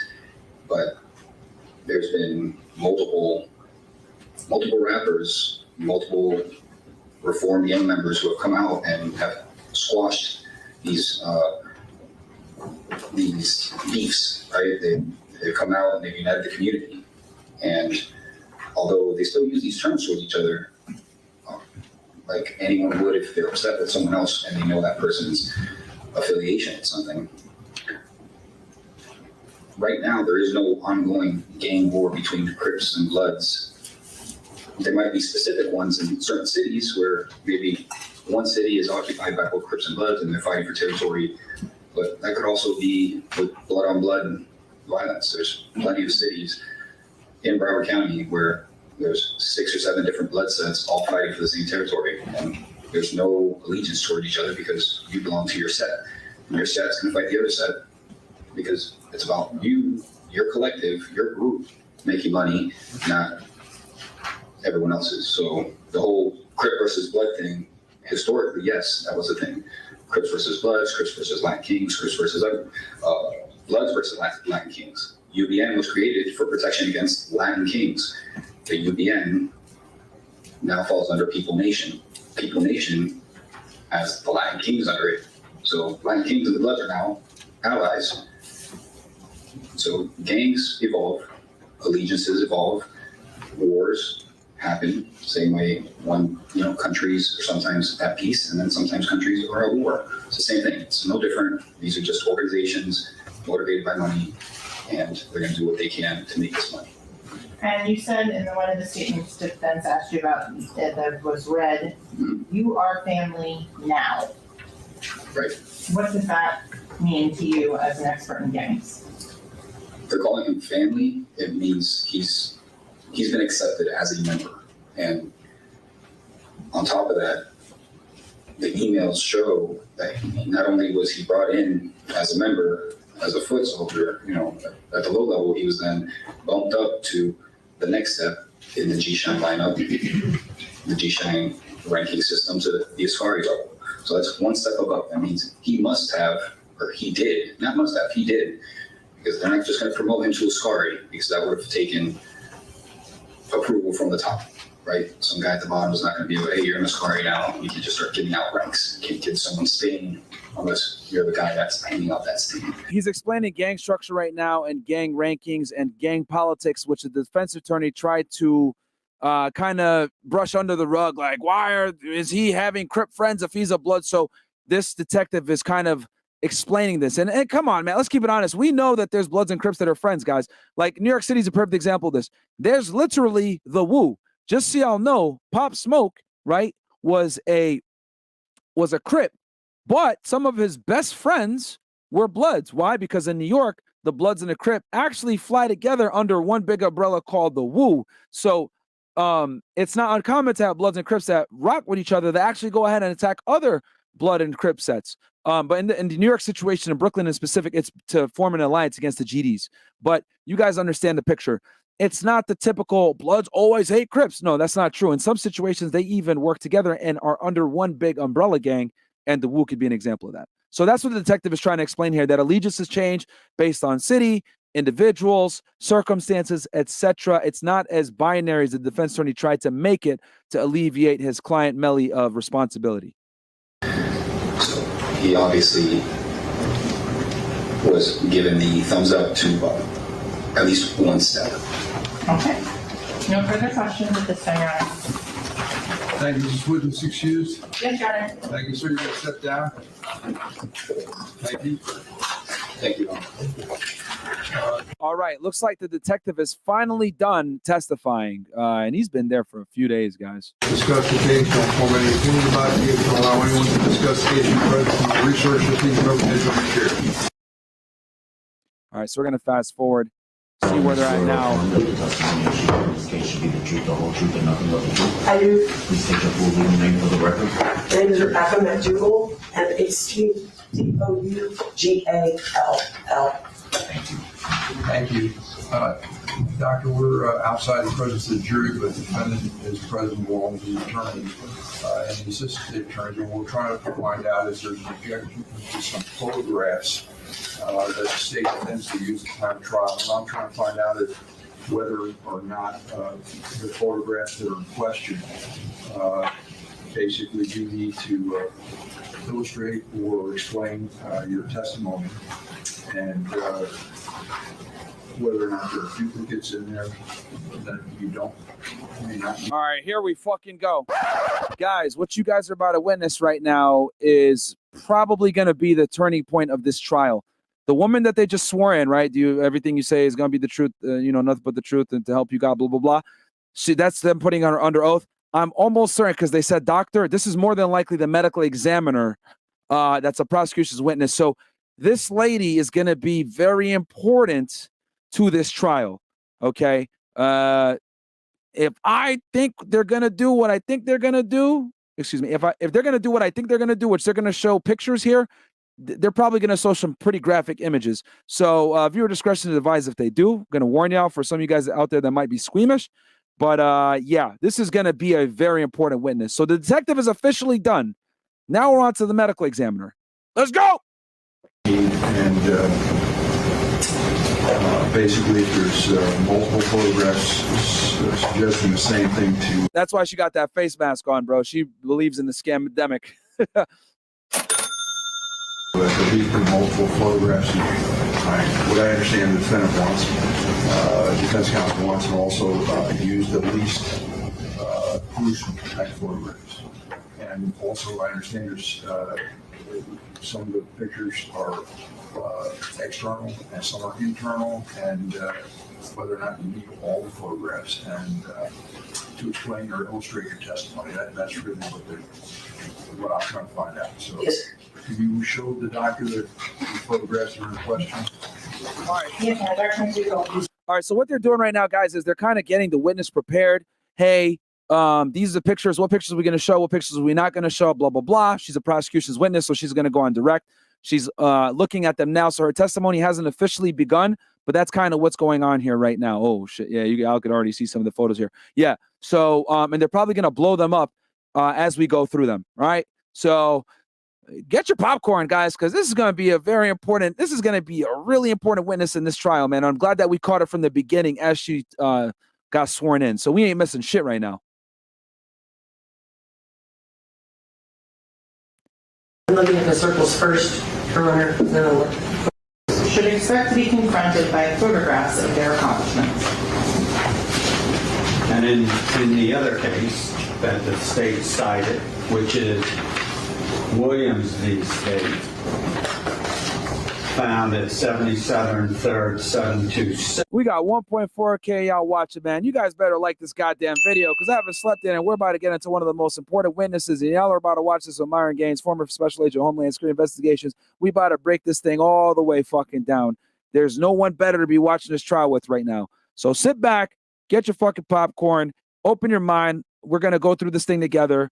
Like the video. Let's hit 1,400. Get 100% engagement so this video gets pushed in the algorithm and more people can find this shit versus all the other losers that don't have any experience that are live streaming this trial right now. Let's fucking get it, baby. Y'all getting this content right now with me having zero sleep. Special episode of Fed Reacts at 11:30 in the morning. This is normally I want to go to sleep, ninjas. The court said, where photographs are relevant, the trial court must determine whether the gruesomeness of the portrayal is so inflammatory as to create an undue prejudice in the minds of the jurors and distract them from a fair and impassioned consideration of evidence. When less graphic photos are available to illustrate the same point, the relevance. Someone asks, is there an audience behind them? Yes, guys, the courtroom is packed right now. Standard by no means constitutes a carte blanche for the admission of the gruesome photos. Judge, there's no question that the victims in this case died of gunshot wounds. Primarily one gunshot wound was fatal on each one of the alleged victims in this case. In fact, this doctor will testify. Oh, wait.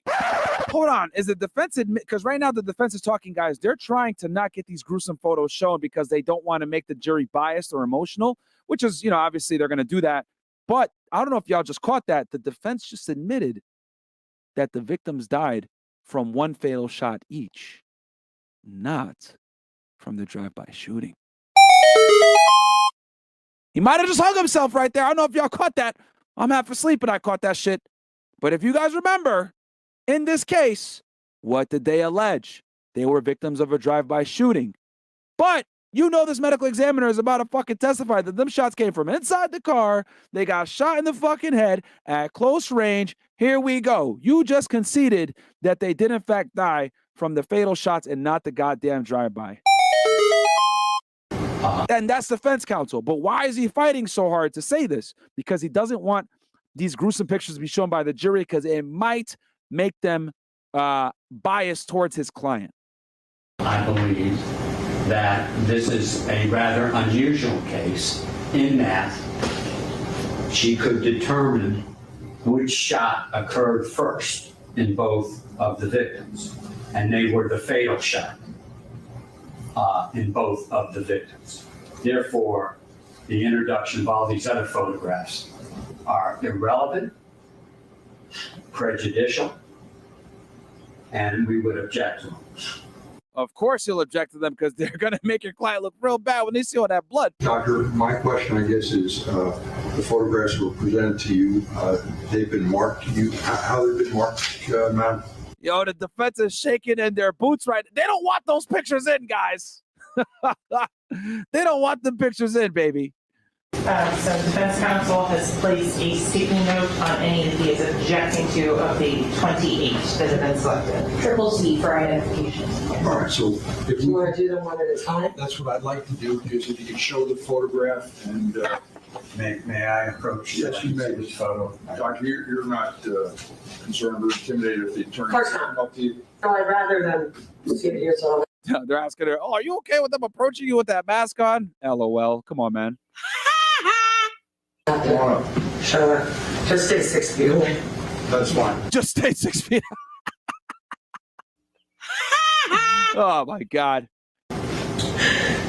So this first picture with the sticky note actually is the face shot with heat number, the ME case number that is unique to this case. So what this does is it shows that this number will be in every single photo. Therefore, I think it's needed. Thank you. And is there any duplicates of that photo showing the case number?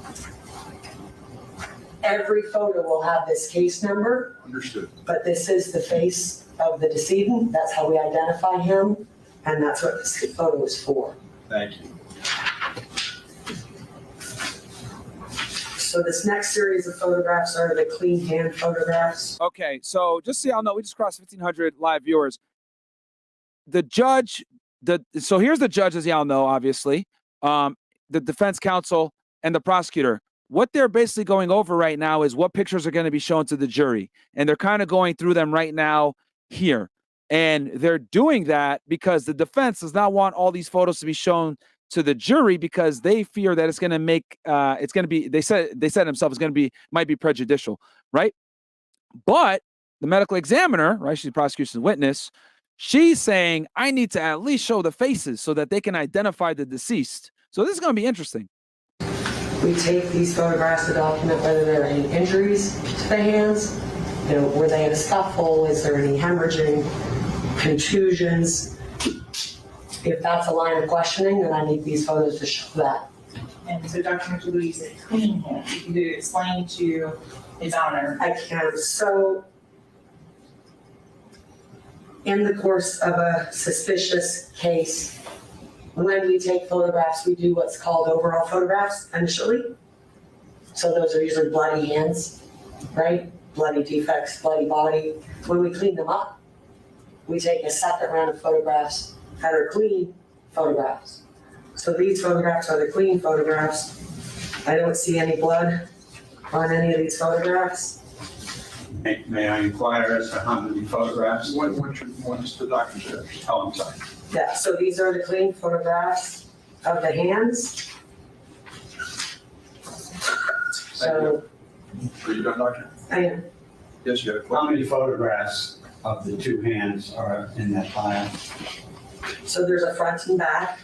So there's one front, one palm, and a side to show every piece of each hand to show that there's no injuries. The question is how many photos in total of the hands are?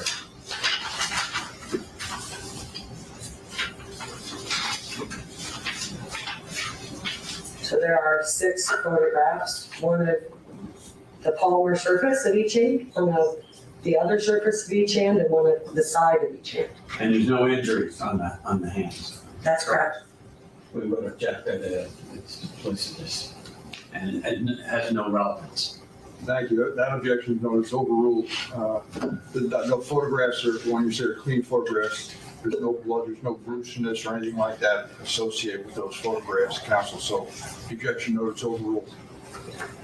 Did your honor rule as to the face establishing It's shot? overruled. Okay. I understand the purpose of it. It's not a gruesome photograph. So these next 2 photographs are of the same wound. The difference is one is an orientation shot, which is this one, and then one is a close-up. If you show just the close-up so I can talk about the characteristics of that wound, there's no way for me to show where it is on the body.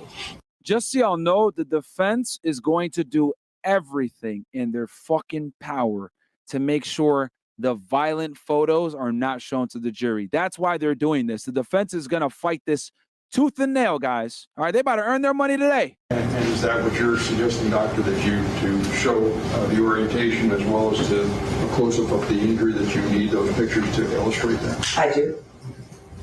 Thank you. What's next? So, there's 3. You can take one out. Sure. At the end of the day, the judge is going to, be the deciding the last deciding official on what gets shown and what doesn't. But obviously, he's overlooking it, trying to be fair to both parties here. He wants to be able to show enough evidence that illustrates the crime without necessarily being unduly suggestive. Am I correct, counsel? There's a sticker on one in the left hand, I believe. So I would argue you can take one of these out because both of them I can see. We see the ear on the left-hand side, so You're telling me you don't need both, I don't need, no, sir. so just eliminate. And in terms of the better the one with the scale or without? With.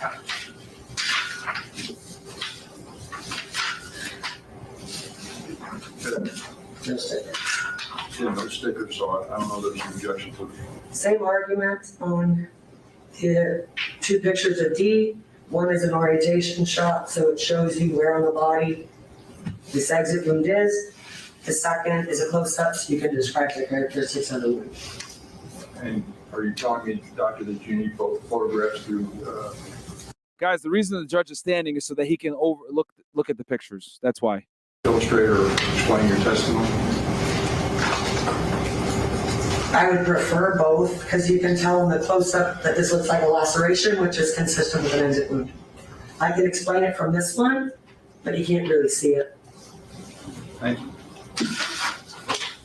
Is the court allowing both of those photographs in? She's saying she needs to explain the testimony. Yes, that's the way I understand it. I believe she said she could explain it on either one of the photographs. I can explain that it's a laceration on each one in order for everyone involved to be able to see why it's a laceration instead of, yeah, that's a laceration over there. I think they're needed. Thank you. Objection notes overruled. Again, these photographs show depict an injury externally. It's not an internal. I don't know that they're so gruesome as to inflame the jury, something along these lines. I did, so the court knows, put a sticker on all of the internal injuries, I believe, you're looking at right now. Correct, Doctor? Yes, sir. And I'm standing at a distance from you because you were not in that 10-day grace period. I'm not. So I'm going to move a little further away. That's fine. So normally, Oh, wow. Judge, I would say that internal photographs are not needed. The reason that these photographs are important in this particular case is that the first shot, which was to the back of the neck, when you look at the undersurface of the skin around that injury, there's hemorrhage, which means I can tell you that he was alive when that shot was fired. The second shot. And I think she's talking about Sack Chaser's one, because I know the guy that was sitting next to Melly, Chris, the light-skinned guy, he got shot in the cheek and it exited out of his brain. So it basically went in this way and then came out this way. And then I think Sack Chaser got shot in the back of the neck and it came out the head. Because keep in mind, Melly was in the back behind the driver's seat passenger. So Sack Chaser was in a front seat passenger. So he shot directly at him like this. And then he shot Chris, who was directly to his right. So that makes sense. But yeah, she has to show some of these gruesome photos to show that they were in fact alive when they got shot. Third shot went to the shoulder. The second shot that went through the heart and the left lung. The organs prove that there was no heartbeat when those shots were inflicted. So if we are... now she's talking about them drive-by shootings. Defense is shaking in their boots. Law and Crime Network. What y'all niggas got to say now, baby? What y'all got to say now? Oh, Melly's gonna beat this case, blah, blah, blah. And here's the thing, guys. I like Melly. I like his music. I think he's musically talented and a fucking musical genius. However, when you look at the facts, it's damn near irrefutable, guys, that he committed this crime. And y'all are going to see right now with the medical examiner. That's why the defense is doing, they're trying to, let's not show these pictures, blah, blah, blah. They're trying to fight it. If anybody is trying to say that one shot came, he was alive. By the way, there's only 1.2K likes, but we got 1,500 plus y'all in here. So like the goddamn video. We're about to be at 1,600, so like it, goddamn it. Let's hit 1.5K likes. Let's go 100% engagement, so I don't got to keep asking. I really appreciate it, because the more you like it, guys, the more this gets pushed in the algo to other people to see. And we're probably going to get demonetized today, boyos, because they about to show some violence today, and it is what it is. All right? I'm going to show it to y'all. So we going to get demonetized too, so the least you could do, like this joint. When that shot was shot, and the other two were after he passed away sometime later, the only way to show that with the photos is to show you that in the lung, in the heart, where the projectile from the shoulder was retrieved, that there's absolutely no hemorrhage around any of those organs or wounds. Can you do it with just the lung picture? Do you need every single one of them? I mean, the heart, absolutely no hemorrhage.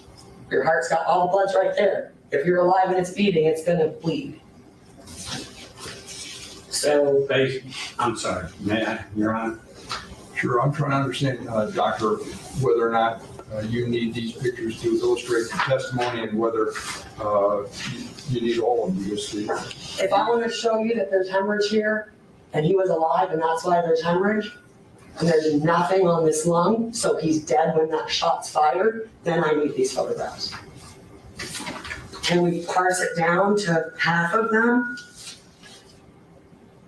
I mean, you want to show that there's no hemorrhage in the heart, the pathway of that bullet is the same projectile. You could show one. So would be removing perhaps the lung photo? I think This doctor don't give a fuck. She want to show everything, guys.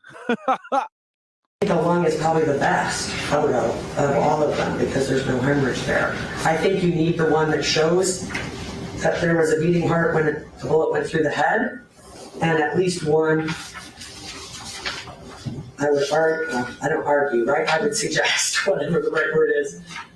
This photograph is the projectile from the right back. No hemorrhage around it where we get it out. So that's the third shot.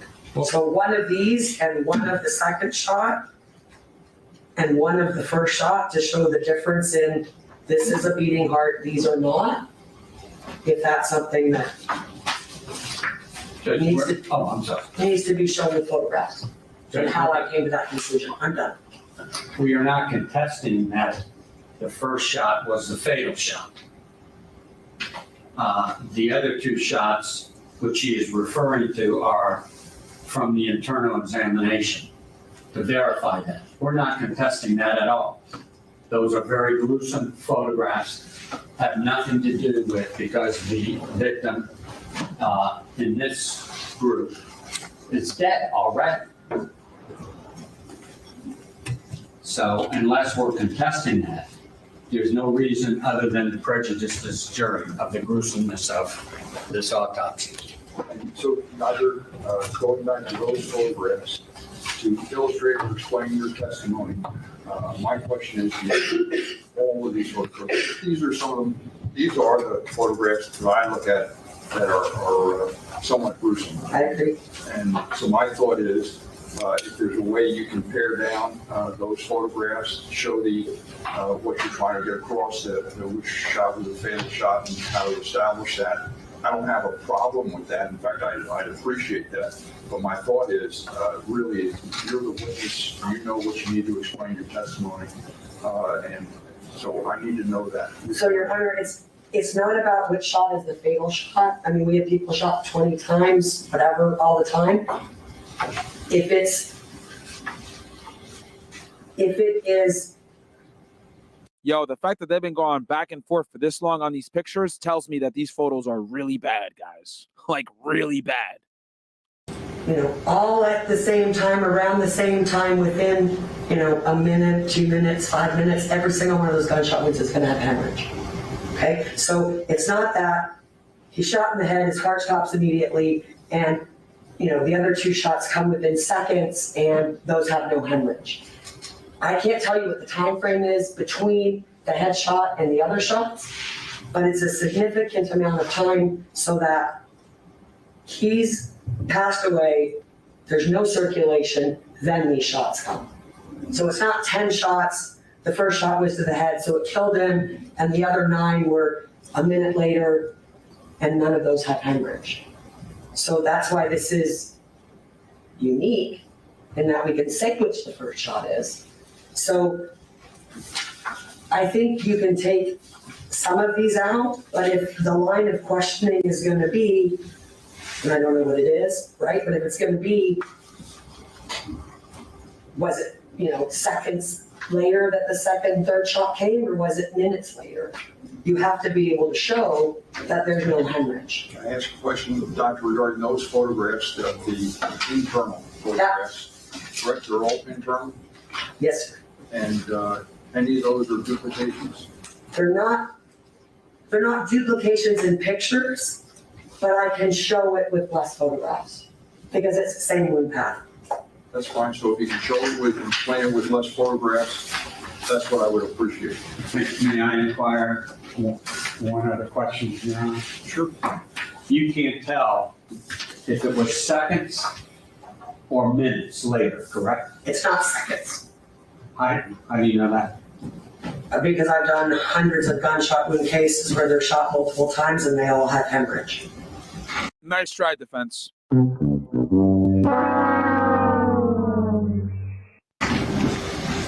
In those cases, you have not been able to determine which is the first shot, second shot, and third shot, correct? That's correct. Okay, so in other words, this is an unusual case wherein you can tell what the first shot is. And in fact, I think you testified this is like 1 in a million. Let's say 3. They have had 3 Okay, in 12, 13 years, okay. where I can tell which shot came first because the dramatic difference in the characteristics of the first gunshot wound and the second and third.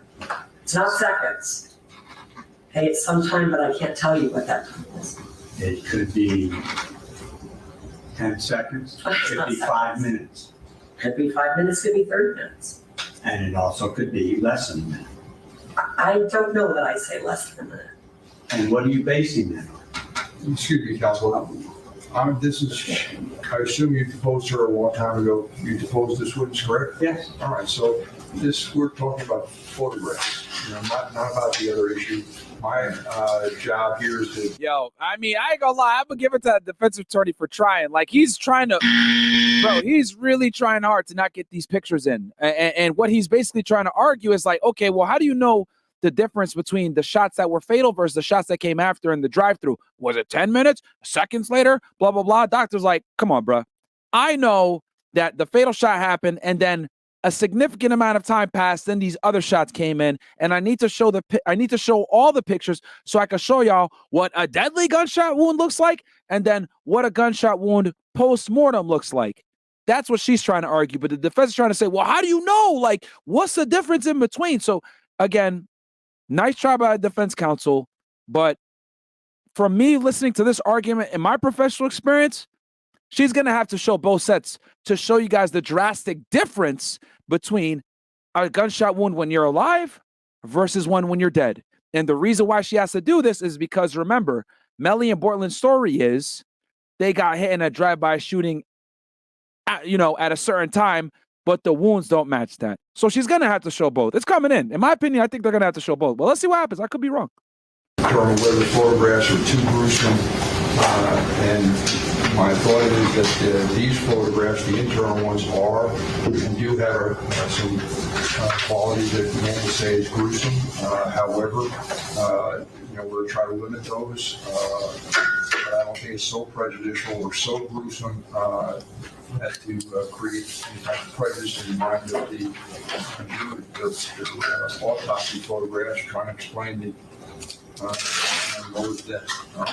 So in any event, doctor, if you could, are you satisfied which ones you need to for your testimony and which ones you can eliminate? The attorneys can jump on here as well. These are 3 different, these are all the same shot. So this is probably it's a long. That's the one you want? And so to show and so it's clear for the record that as a photo of the lung has been removed from the body, it's not encased in any sort of, Hey, shout out to you, Untouchable. I mean, I'm going to keep it 1,000 with y'all. I love academics, but yeah, and no one's going to come close to breaking this case down and this trial down to the same molecular level that I'm about to do for y'all. So, like the goddamn video. So, yeah, shout out to academics, but we the best over here at Fed Reacts, goddammit.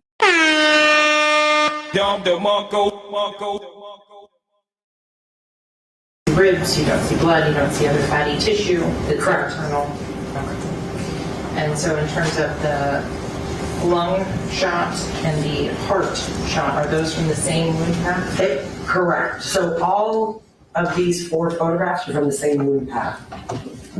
So this is gunshot wound 3, this is gunshot wound 1, and this is gunshot wound 2. Okay, so you would be fine taking out these 3. Correct. Photo of the heart with the trajectory rod through it, the photo of the ribs post removal of the sternum, and the photo of the lungs still in place in the That's the heart. Yeah, I figured it out. It might be all, actually it's the heart and lung.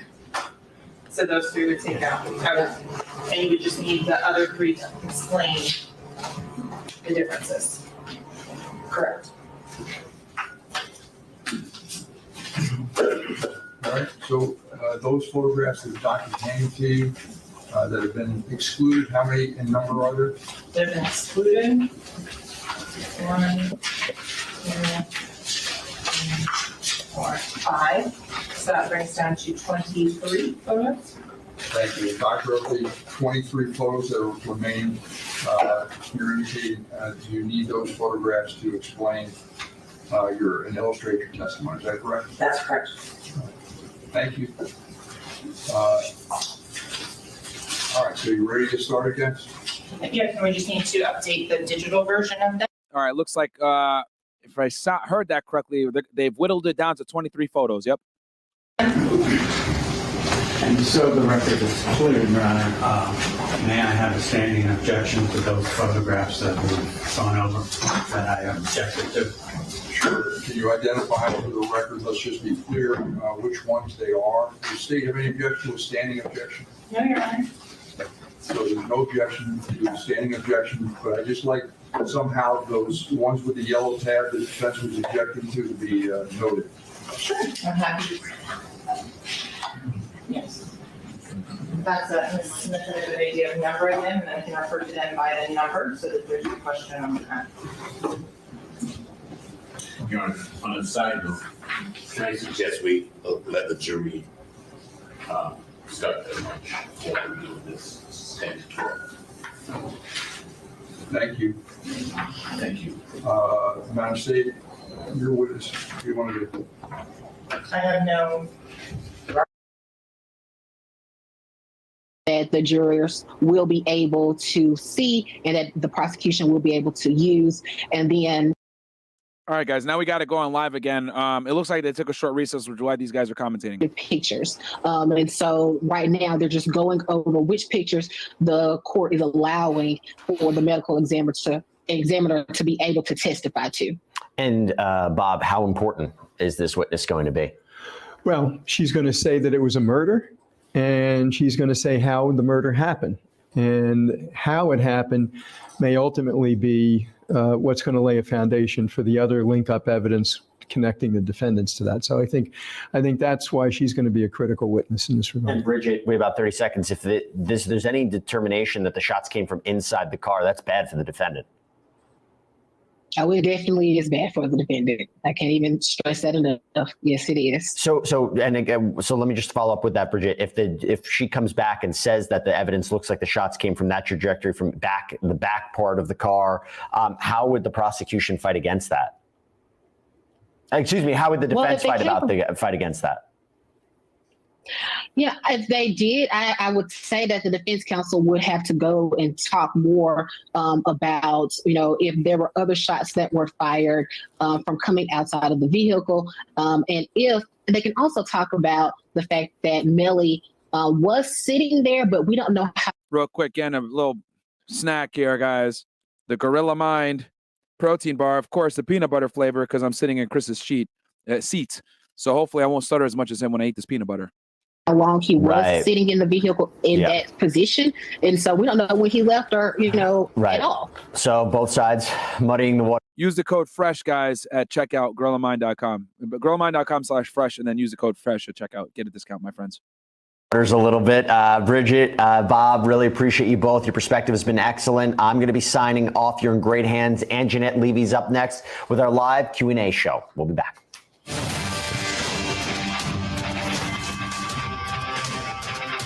All right, let's hit the chats while we wait for that. I see 3 chats here. Guys, if you want to get your question and ask it right now. Heavy Metal Hotep goes, finally able to super chat. Can't stay for the stream. But you got to get the stuff from Sunday's Fetish stream. And last night's Monday show. Just want to show some love. Keep doing your thing, bro. Thank you so much, Heavy Metal. Karsten Krolfsen, sorry. Shout from Norway, W Gunna Tello. That is definitely Gunna on the stand. Also, free tape, my unmatched perspicacity, couple my sheer indefatigability. Shout out to you, my friend. And then Dem Boy CI, we are very happy indeed. Makes it easier. Of course. All right, let's get back to it.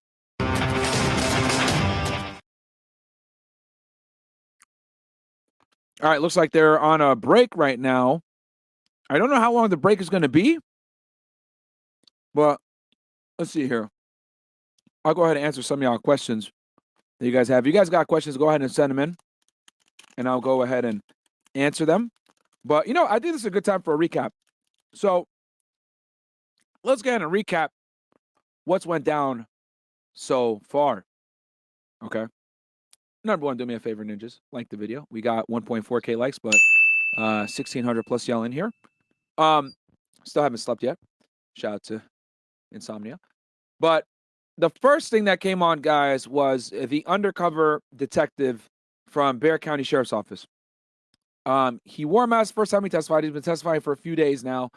And the reason why he testified with a mask on for the first day, and the reason why the camera doesn't show his face, is because he has a $50,000 hit on him by a gang because, you know, he operated as an undercover in these gang investigations and probably put a bunch of people in jail, and they want him dead now.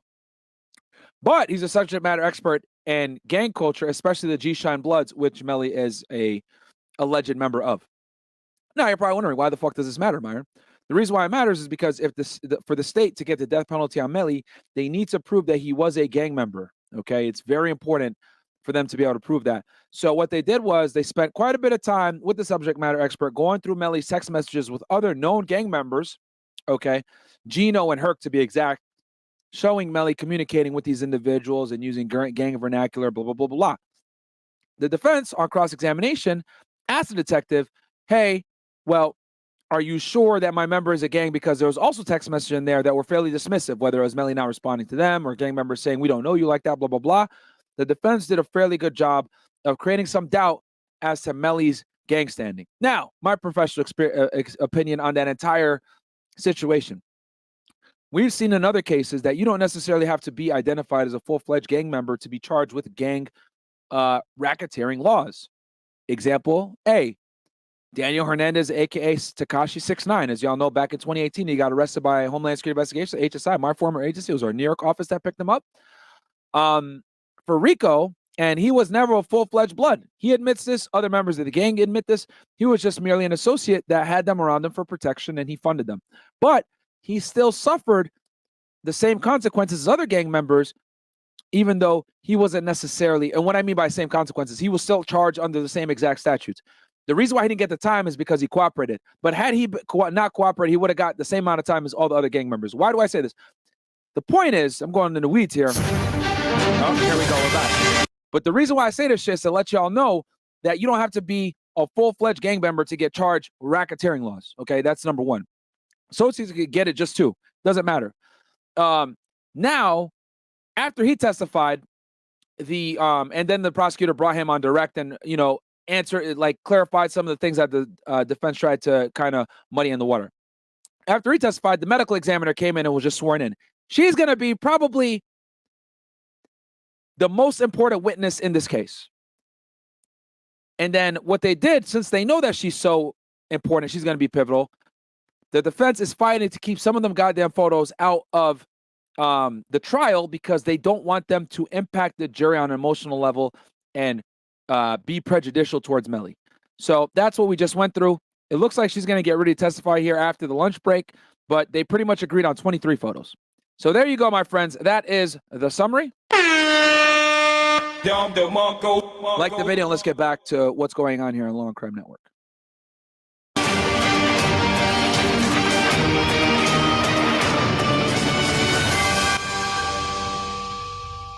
I'm Anjanette Levy, and thanks for being with us this noon on Law and Crime. And we are taking your questions this hour in the double murder trial. Shout out to Leo runs $2. Myron gains a goat. Of YWN Melly, the South Florida rapper accused of murdering two of his lifelong friends, Chris Thomas Jr. and Anthony Williams. They went by YNW Juvie and YNW Sack Chaser.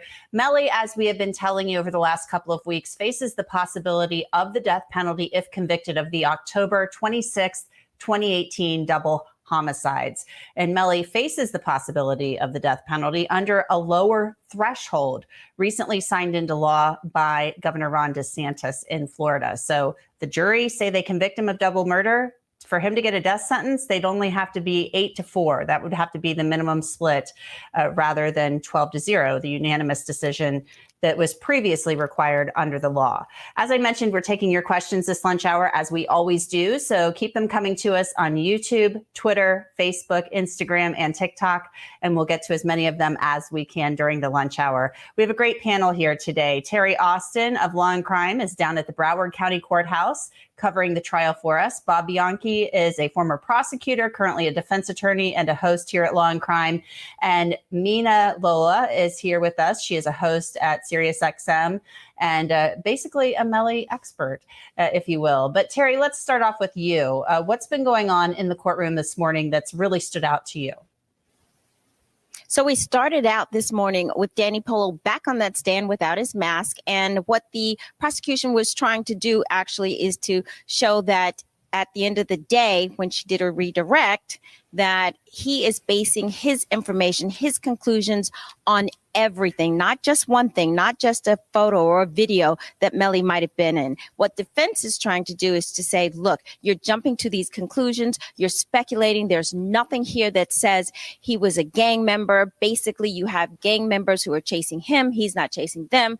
So that was the end of, I think, that testimony, and I think that's what the jury came away with. We also know that that ended this morning, and we are about to see clear gang signs throwing up the bees. Rebecca McDougall. She is a doctor. She's going to come onto the stand. She's going to go through the autopsy photos. We started out with 138 photos. That was narrowed down to 28, and now there are 23. The judge wanted to make sure we kept out any photos that were too gruesome for that jury to take a look at. So after lunch, we're going to see the doctor. 23 out of 28. Holy. And this is going to be a really important witness state, Terry, because we've brought this up really a couple of times recently, that the ME, according to the state, according to the prosecutor, is going to testify that the fatal shots to both Juvie and Sack Chaser came from within that vehicle, from the back seat, not from the outside of the vehicle. And so that's some pretty critical testimony to the state's case. Yes, and not only that, she says this is the rare case, and we did this outside of the presence of the jury, a little voir dire of what her testimony was going to be, basically, to go through those photos. But she said that it's the first time after, many, many years, only a few times has she ever been able to tell what is the first shot. And she said she could do that because of the way the bullet went in. And apparently, if it goes in, you have some coagulation and you can tell that the person is still alive. But if the bullet goes in and the person is not alive, it doesn't have that sort of gathering of the blood. And so she said she could tell where the first fatal shot came. And then sometime later, the other bullets came into the bodies of Anthony Williams and Christopher Thomas. A very interesting testimony, but very difficult testimony, we know, for the families of Juvie and Sack Chaser to hear. It's just absolutely awful, kind of listening to how they died. Let's get to your questions now. We've got a lot of great ones coming in, so keep them coming. This question will come to you first, Bob. I really think this is a great question for you. It comes from Radagas2887 on YouTube. Radagas asks, could this case be used as a RICO case into the larger gang network? And I think that's a pretty interesting question, given this whole thing about the Bloods and the G-Shine blood set. This is a good question. I'll answer this. I want to see what their answers are, and they'll clarify if anything's wrong. That we've heard about in text messages and things like that. Yeah, the answer to that is yes, and gang cases have been prosecuted under RICO. The reason why I don't think it's going to happen here is they're already going forward with the trial. Typically speaking, prosecutors are going to want to move up a ladder in a chain of command in order to get to the RICO case. Right now, these people are on trial, or he's on trial, so they're losing a main witness with respect to that.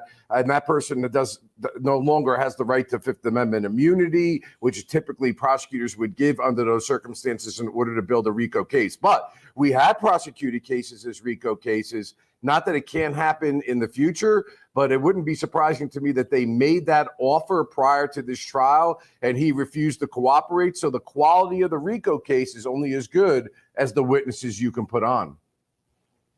But what about information gleaned maybe from the cell phones and stuff like that? Would you pass that on to maybe the feds or somebody like that? Yeah, I mean, the state is capable of bringing its own RICO charges. And if the state doesn't feel it's got the qualitative nature of the evidence to go forward, I can tell you from having been a prosecutor working with the feds, they're not going to be interested in taking a case on that the state itself felt, if it's true, that there wasn't enough proof beyond the reasonable doubt. The feds typically like to be involved in cases that are absolutely airtight and when there can't be any possibility, at least in their minds, of a not guilty verdict. So when I've had really good cases and I brought RICO and I had all the evidence, we would get a phone call from the feds to say, hey, maybe you want to consider giving it to us so that we could try it with a more draconian penalties. And of course, you could try your case afterwards. That not happening here makes me suspect, because every witness that goes on and everything that happens in this trial could affect the outcome of a federal RICO charge. So I don't see it. Interesting. Let's go on to. All right, he's incorrect there, and I'll tell you why. He's correct about some things and incorrect about other things. He's clearly a prosecutor at the state level based on what he just said. Now, the thing is, let's say they do an investigation into gang members, right, that Melly is communicating with. They can absolutely use those messages that they had with Melly to build a racketeering case. And if they do establish that he did these killings, right, to increase his stature with the gang or whatever, these murders and these communications that these individuals had with Melly can all be wrapped up later down the road in an overall gang conspiracy. So I see what he's saying. He's speaking about, can they use these particular text messages in this particular case for a RICO case? The answer to that is no, if in that small aspect.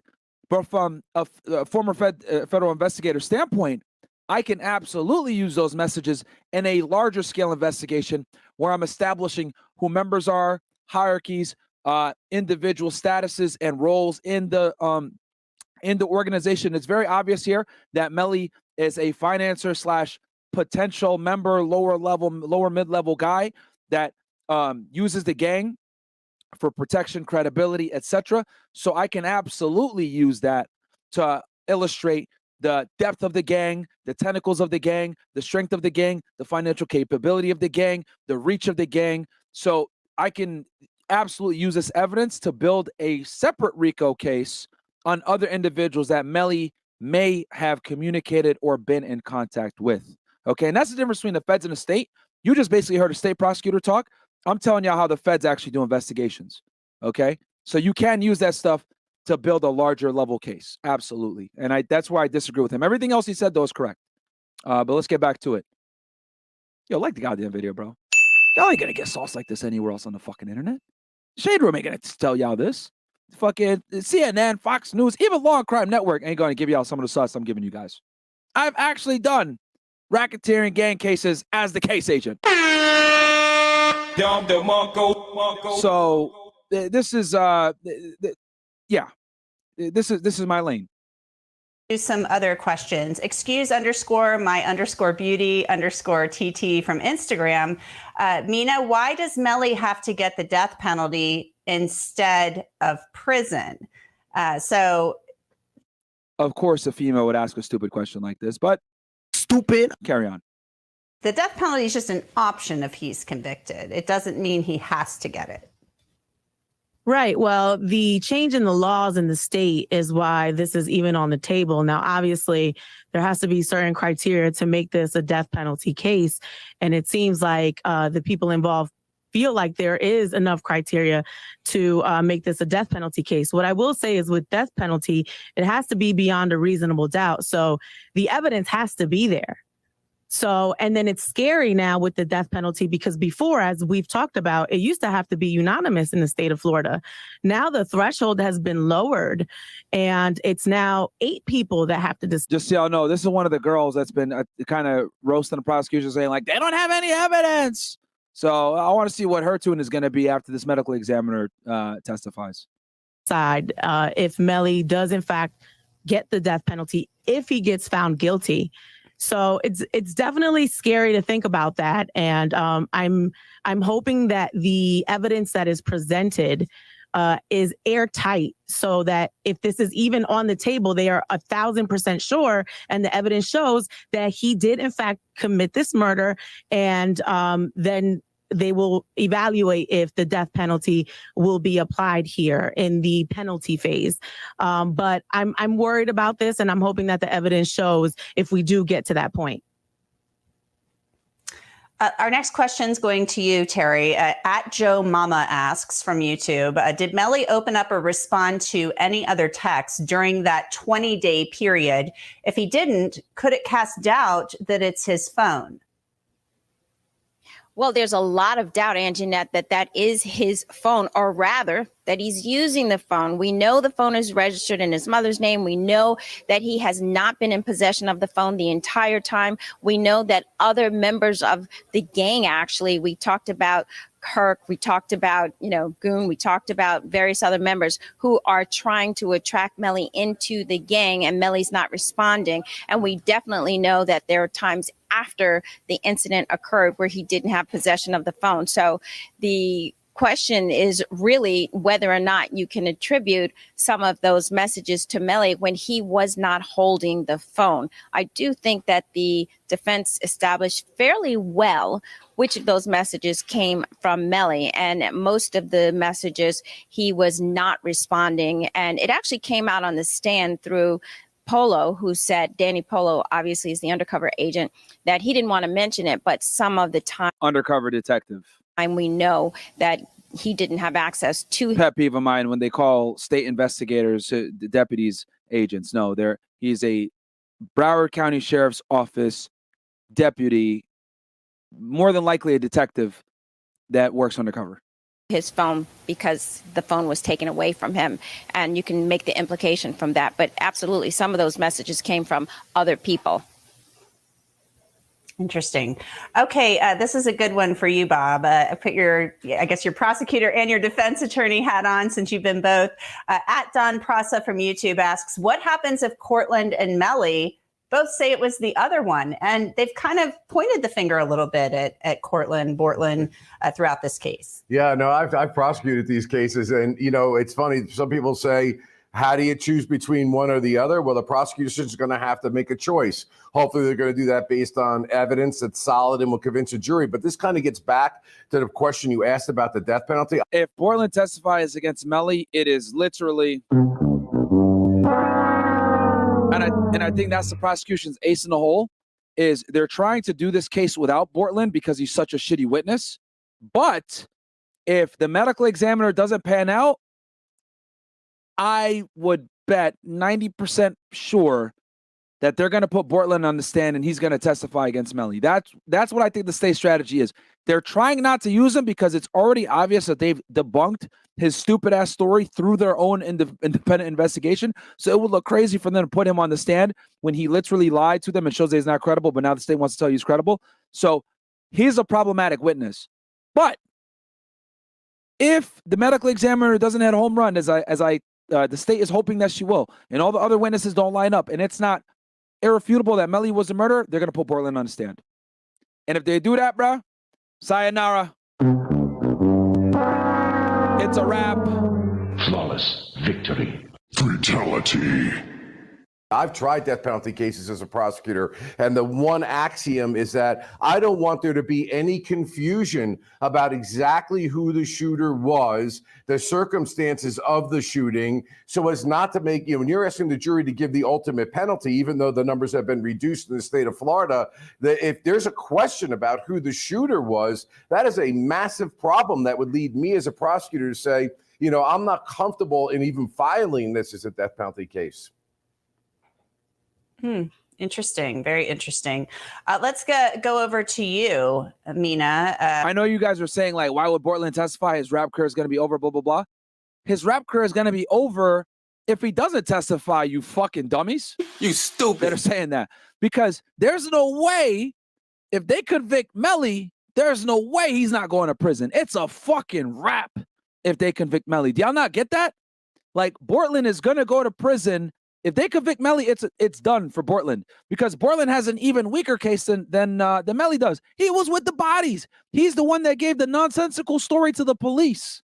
that they got hit in a drive-by that is clearly disproven by the wound pattern. Like, bruh, Bortlen has no choice but to testify. Y'all are saying his rap career is going to be done. It's going to be done if he doesn't testify.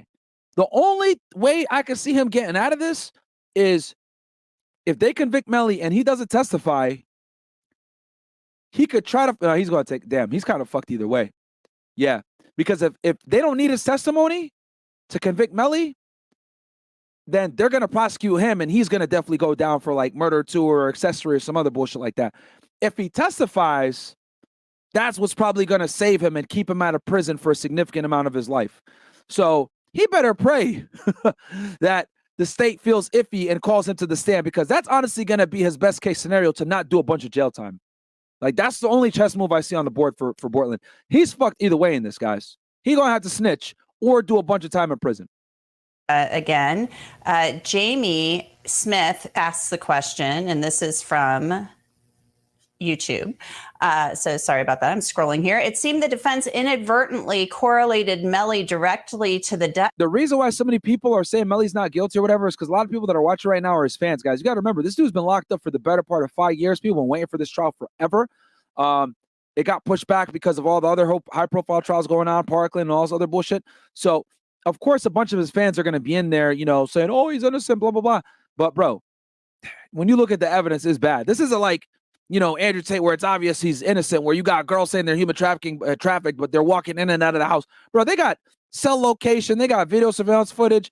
They got all this shit, lying statements from other people. They got all this shit that proves that Melly was at the scene. Hell, even Melly himself admitted he was at the scene.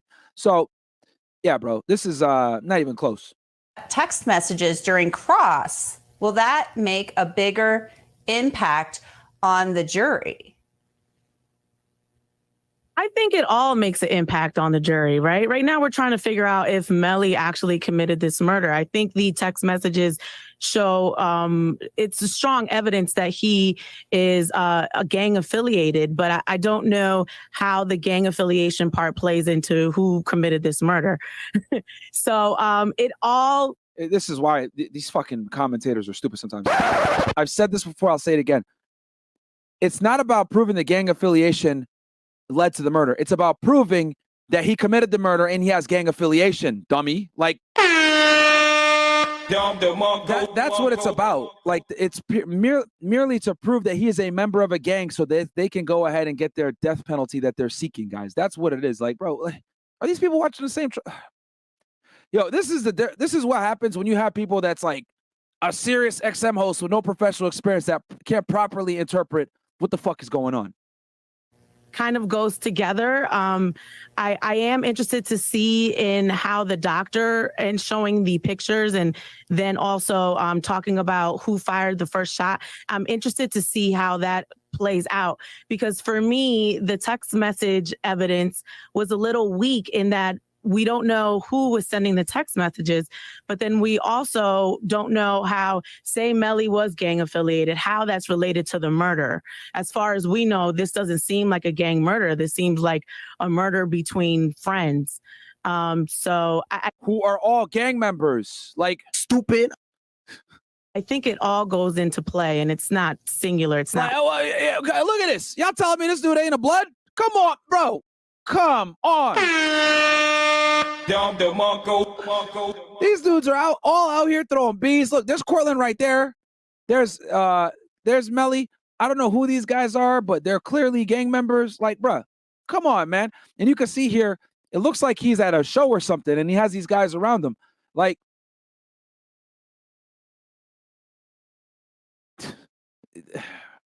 one thing, you know? Yeah, I mean, a lot of people are kind of asking this question about the... Yeah, like people out here telling me, Myron, you're a hater. Like, nigga, no, I'm just like looking at what the hell. You're telling me you ain't a gang member? Like, what the hell did we just see? What is this? What is that?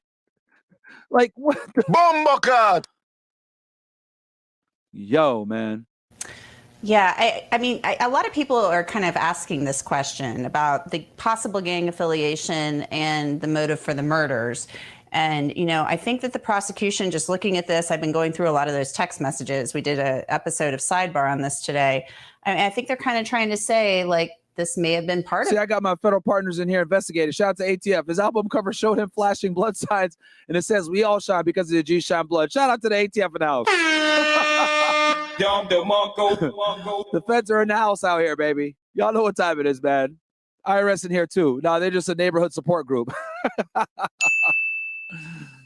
it. This loyalty oath to the Best chat on the internet, man. Holy. gang. So it's a pretty interesting thing that they're kind of bringing into all of this. So let's take a quick break. Keep the questions coming to us on YouTube, Twitter, Facebook, and evidence that shows Melly getting into this car. There's clear camera footage and camera evidence that shows the cell phones being there together and traveling down the highway, right? But in this case, say something did happen, whether it was the shooting that happened within the car or a drive-by shooting. Melly, as a celebrity, would want to distance himself from this. And a lot of the times we see that. I've seen it in other cases where celebrities are protected because this is what happens, right? When celebrities become involved in something, it becomes big, it becomes news. If this wasn't a celebrity, would we be talking about this to the extent that we're talking about it? So that is an excellent question. You know, if you have no guilt, why not just call the police at that moment? But I think what we have to factor in is the fact that Melly is a celebrity. He is an up and coming artist, and I would not put it past for the people in Melly's lives or life to try to protect him and say, hey, we don't want us to associate you with this. Let's remove you from the car. I'm not saying that's the right thing to do, but I've seen it happen many a times with, especially if you're in a group. They're all in that YNW group. They're all friends. Right. So I've seen it many times where the friends try to protect the celebrity. But I guess just the shock of it, Mina, you know, these are your two lifelong friends, Juvie and Sack Chaser. They came up together making all of this music, and your friends have been like just slaughtered in front of you, you know, and wouldn't you be like trying to do whatever you could to help them then? Right. And we don't know what. That's one of the victims right there. That's, if I'm not mistaken, Chris, YNW Chris, who was the one that was sitting directly to Melly's right in the back seat. What happened in that car? I mean, there is footage, there is evidence that states that he was pacing. I think they said something around the lines of like 1,000 steps. We don't know what that timeline was. We don't know where this shooting happened, and we don't know what the reaction to the shooting was, right? At this point, all we have is all these different sets of this different set of evidence that they're trying to pinpoint everything, but we're not quite seeing the full picture here. So I don't know where that's because the trial isn't over yet. Stupid shooting happened. I don't know how it happened. You know, that's a mystery in itself. So I don't know what is an appropriate response to that because I don't know the full details of what happened with this shooting. Yeah.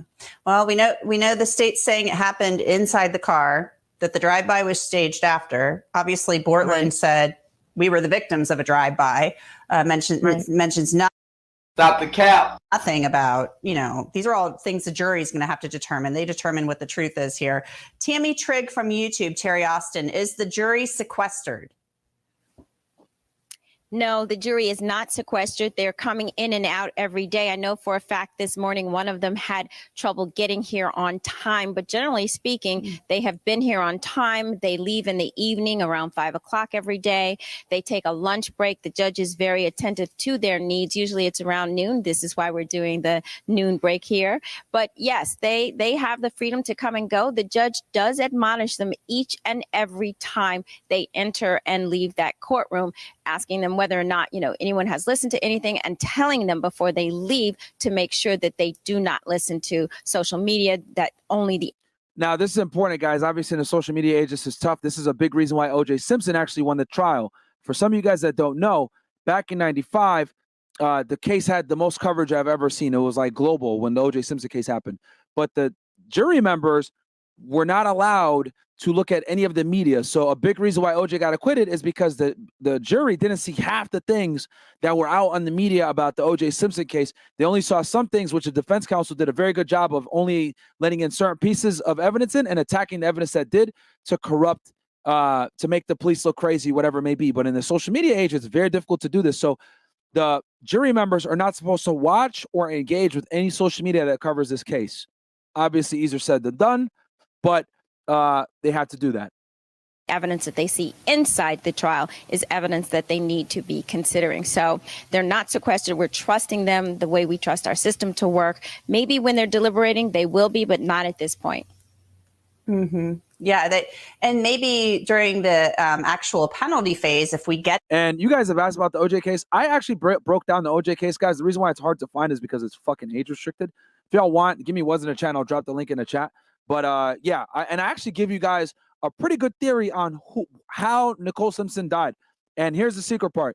It wasn't OJ by himself. Definitely not. There was definitely an accomplice. And I break down how that happened. To that point, they possibly might be sequestered at that point too. Different states do things differently, depending on, when you get to the penalty phase or not. Here's one for you, Bob, from YouTube. Daj, DAG, I think that's Daj, is asking, if it's required for the jurors to be impartial, which it is, why does it seem as if it's not required for the... Bro, when you guys click on it, it's going to say the following content has been identified by YouTube community as inappropriate offenses to some audiences. Your discretion is advised. So I dropped the link in there for y'all if you want to watch it. Save it in your thing. It's really good. It's actually one of my favorite ones that I did. So check it out. It's really good. After we do this, obviously watch it after this. Witnesses. Well, listen, we don't live in a perfect world. The witnesses are supposed to be impartial, i.e. the witnesses are supposed to tell the truth. But I can tell you from many years of doing this that you can literally have witnesses that watch the same exact event and they come up with two completely... I just pinned it for y'all. If you guys want to go ahead and get it. It's pinned right there, the O.J. Simpson breakdown. Different conclusions, and I've come to the belief when I was younger, I say, well, one of them's timestamps in there are in there and everything, guys. So run that one up, man, because I'm pissed off that the YouTube throttled that so bad. It's so bad that some of y'all still ask me to this day, yo, did you do O.J. Simpson? I'm like, bro, I did O.J. Simpson, but y'all can't find it because YouTube is lame. And one of them's not. I've come to the belief that people have the capacity to have tunnel logic and confirmation bias, and they genuinely believe what it is they're saying. But the witnesses are supposed to be impartial, and that is why we have the greatest engine to get to the truth for people who are that are not being truthful, and that is the art of cross-examination. So you can't mandate that a witness is going to be impartial. And let's be honest, when I'm a prosecutor and I've got police officers and detectives who investigated a case, they believe the person is guilty. So I guess you could say they have partiality, but they say they're basing that upon a given set of facts. That and lying are two different things. I don't know if that answers the question, but that's the closest I can get to it. Yeah, and there are different witnesses for different functions, right? Expert witnesses versus lay witnesses, things of that nature. So good question, though. So keep those questions coming on YouTube, Twitter, Facebook, Instagram, TikTok. We'll get to as many of them as we can. But for now, we got to take a quick break. I'm Anjanette Levy, and you're watching Law and Crime. We'll be right back.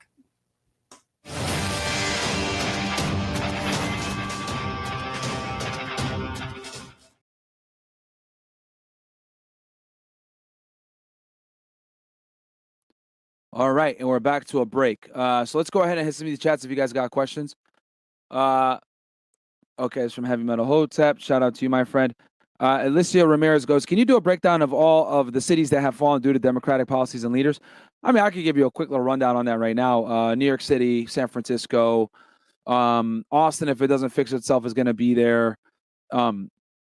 Los Angeles, Portland, Oregon, Seattle. These are some cities that are like really shitty thanks to fucking liberals, bro. So definitely. Boston's going to be there soon, unfortunately. Psycho Man says, yo, my man's in the chat said he looked like Chris. I'm dead. Shout out to you. Just a guy, 18 and on my way to becoming a man. Thank you, Myron. Got you.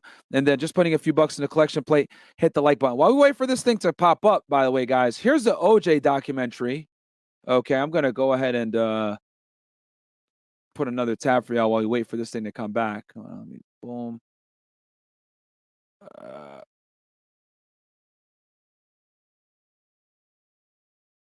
Look at this shit. Bro, this dude's hating, man. The following content has been identified by YouTube as inappropriate or offensive. So lame. Gotta move on. You gotta. So as you guys can see here, I go into, right, all the different chapters in here. I got this shit detailed, bro. Like, real talk, man. Like, if you guys like OJ Simpson, you guys like live through it. I literally go through this thing like piece by piece. This was a 3.5 hour breakdown, man, on this case. Because I remember I was a kid when this case happened, 95. You couldn't go anywhere without seeing this, man. Like, craziness, like viral upon viral, when it was actually hard to get viral, when you didn't have social media. Like, this shit was crazy. Anyone that's in their 30s, if you're like 20, maybe if you're like 30 years old or older, you'll probably know about or remember living through this case to some degree, man. I was a child when this shit happened, but it was wild, man. I remember like every newspaper, it was televised worldwide. It was crazy, man. But yeah, man. You know, the Bronco chase, blood evidence. On the back gate at Nicole's house 3 weeks after the scene had been washed down, which provided the best match by far to Simpson's DNA at the murder scene. Holy man. OJ's first and only back from 2000. I pulled up an interview from 2006 where he talked about this shit, and he said, if I did it, where he goes into a hypothetical scenario where he's not by himself. And then at the end, well, my prediction on what really happened, which y'all should definitely watch this here at the end, who actually did it. But if you guys want, like, you should definitely go through everything where I go through the evidence on each situation, the chase, Ron Goldman, the Chad, origins of OJ's jealousy. Man, like, yo, I look back at this, man, like, I put a lot of work into this shit, man. God damn. Yeah, I really love you guys. God damn, man. Go look back. I'm like, God damn. Oh, shit. Okay. Yeah, go watch this, man. To run this one up for me, guys, as a favor, because I really hard on this one. I only got 33K views, and I'm fucking pissed off because YouTube wanted to cock block me and make this shit age-restricted, fucking lame. And I'm telling y'all, this is the best breakdown of the OJ case on the internet. Let me see here. Oh, look at this. Look, bro. This is by far the best OJ case breakdown on the whole internet. Great work, Myron. I think it's undeniable at this point that both were at the scene. Still not sure if it was a murder or a situation that got out of control, but both should have been arrested and die in jail. And if y'all want to know who the other person was that I talked about, go ahead and watch that thing, man. But yeah, bro, this shit was crazy. I go into conspiracy theories on this that came out during this case. We turned every stone in this investigation, man. So shout out to y'all, man. Shout out to y'all. Oh, you guys are saying, should I rumble it? I don't think I was I don't know if I was with Rumble at the time I dropped this video, but I'm going to work on something to Rumble for Fed Reacts too, bro, because there's some situations where there's shit that I want to be showing y'all sometimes that's way too violent for YouTube. They'll demonetize me immediately. And they already demonetized a lot of my videos on this channel. They be hating, man.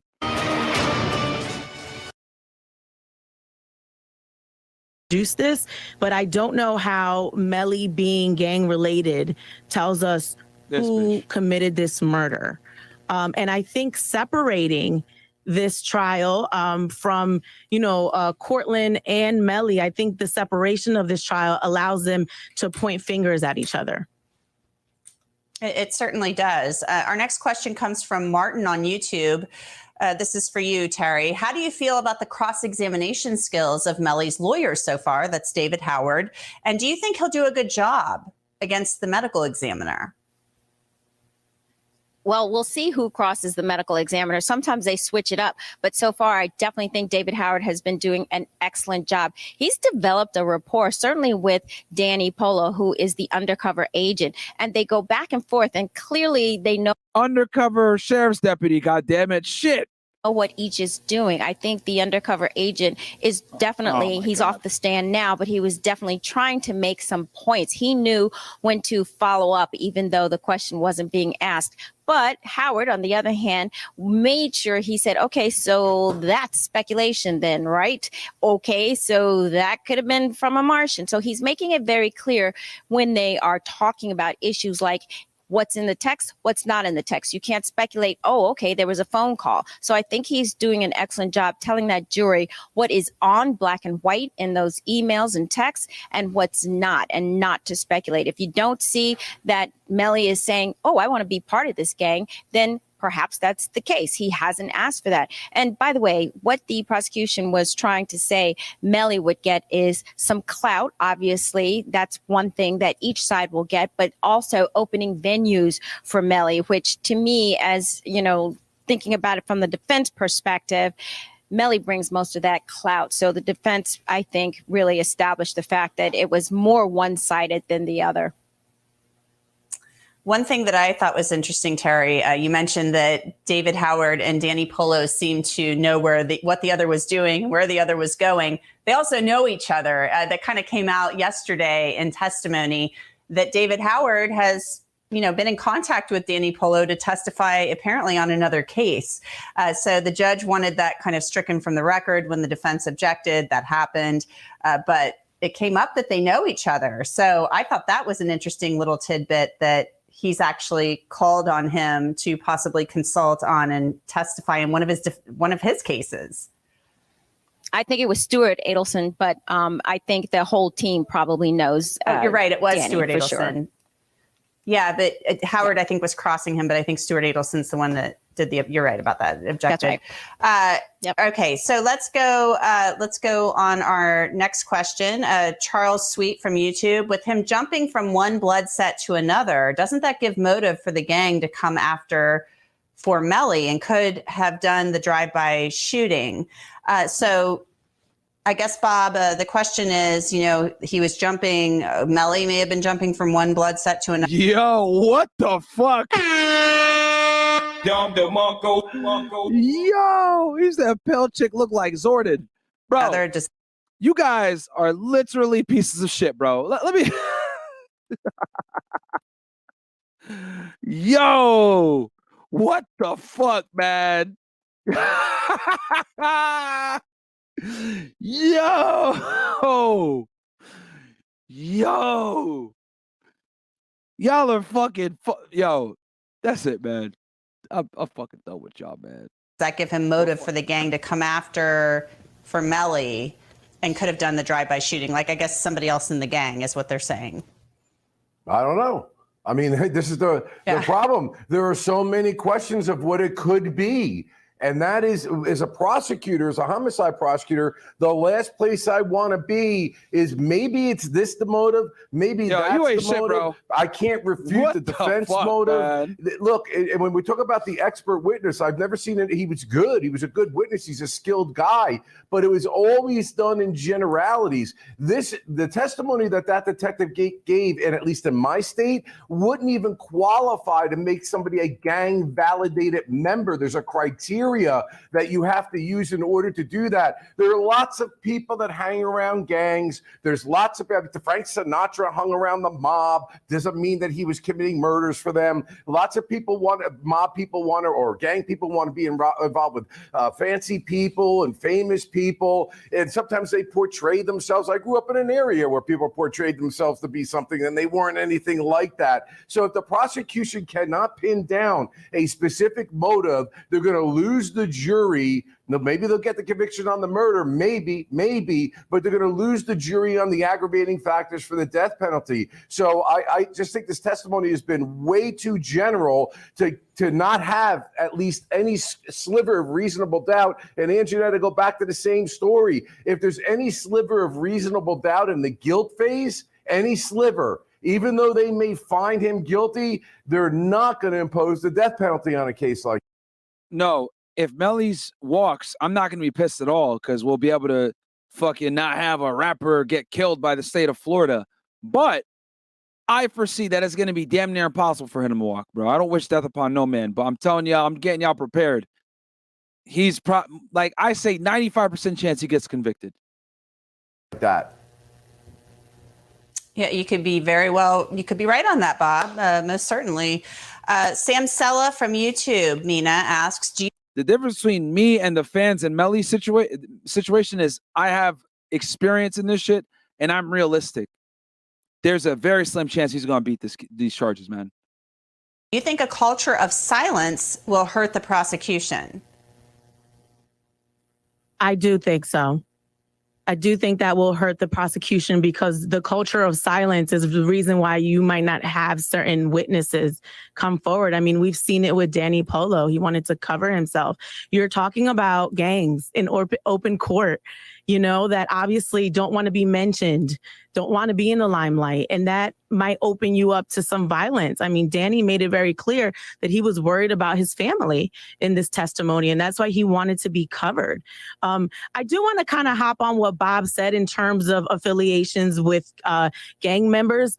I know that a lot of celebrities a lot of times do converse with gang members because you have to think about the music that they're making and the areas that they're going to, right? Some of these areas are not safe. And some of these areas are actually guarded by certain groups, right? So you have to have the protection of those groups when you go to that area. So a lot of the times you will see celebrities have a relationship with gang members because they're wearing a lot of jewelry, they're doing club appearances, they're doing shows, and they're walking around with a lot of money. They're celebrities, they're known. That might be a target for other gangs. So a lot of the times, here he is again, throwing up another gang sign with the bees.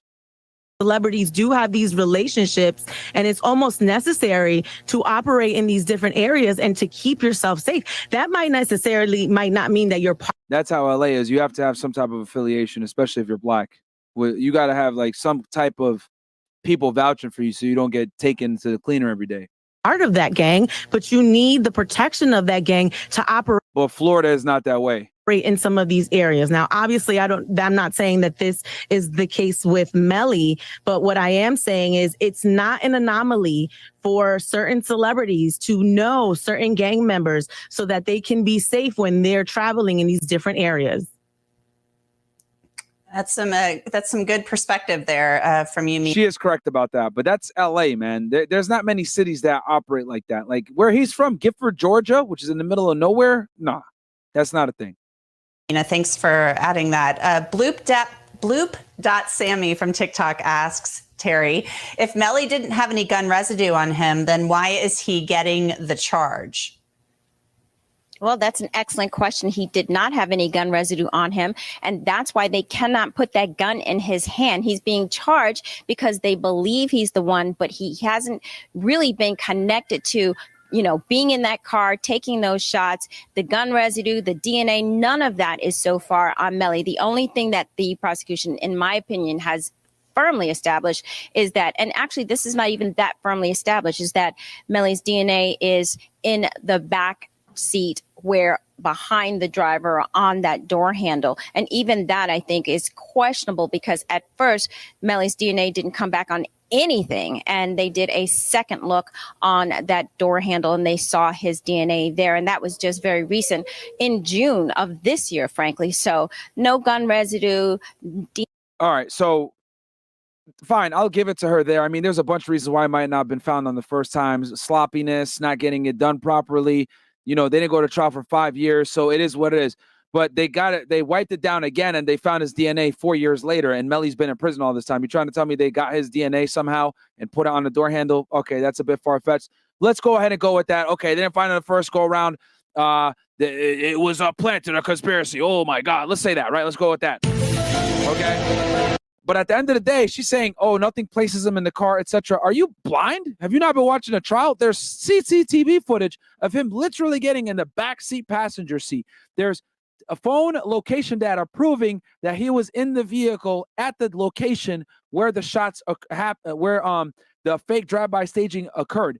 They proved that also to corroborate that the phone was there. Why? Because the detectives, right?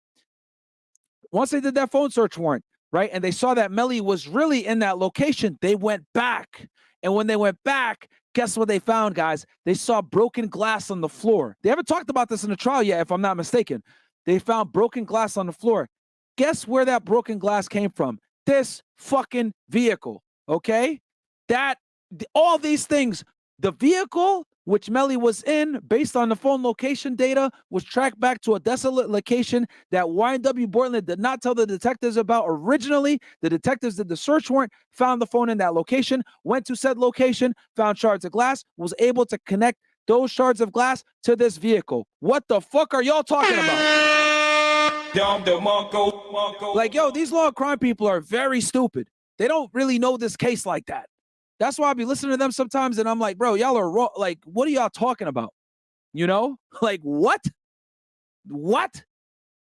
What do you mean they don't have evidence that links Melly to the fucking situation? The phone is what led the police there in the first place. They wouldn't have found, right? They wouldn't have found this vehicle. Remember, the original story was they got shot at a drive-by shooting on the highway, right? Bortlen told some cockamania bullshit story. They weren't able to piece everything back together until they got like the phone data and tracked it back, and they found the broken shards of glass where they staged this drive-by, which irrefutably proves that not only the vehicle was there, but Melly's phone was there on the location, which is then also corroborated by the CCTV footage, which shows that he got into that vehicle in the back left seat, and the medical examiner has already said that the shots came from inside the vehicle from right to fucking left, not right to left, like the fucking drive-by shooting is indicating. It was left to right, excuse me, all right? Not right to left. So all of this evidence put together builds a very strong circumstantial case that leads you to only one fucking conclusion. Who sat in the back left seat? We know it was Melly. Where did the shots come from? The back left seat based on the wounds. Where did the shooting happen? In a desolate area right outside of Miramar, contrary to YW Bortlen's original statement to the police that said they got shot on the highway. And then the phone location data corroborates all of that, man. Like, am I the only person that knows this case? Like, what are these dudes at Law and Crime doing? What do you mean there's nothing linking Melly to the case? DNA, not much to speak of. You know, they really have not connected those dots, I think, enough for that jury. So it's, you know, a good question. Be patient.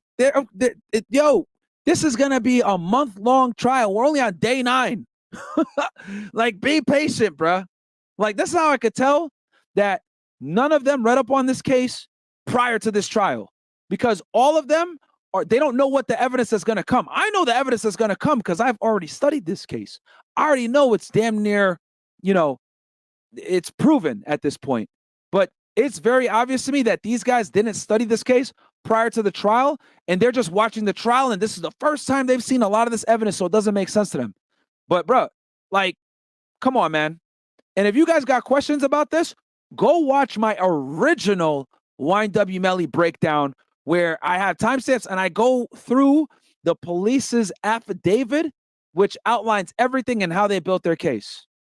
Very well written affidavit that documents all the evidence and basically leads you to believe there's no other way this could have happened had it not been for Melly shooting them. All of Melly's friends lied, to include fucking Fredo Bang as well. And if I'm going to speculate, okay, going here into a little bit of a conspiracy theory,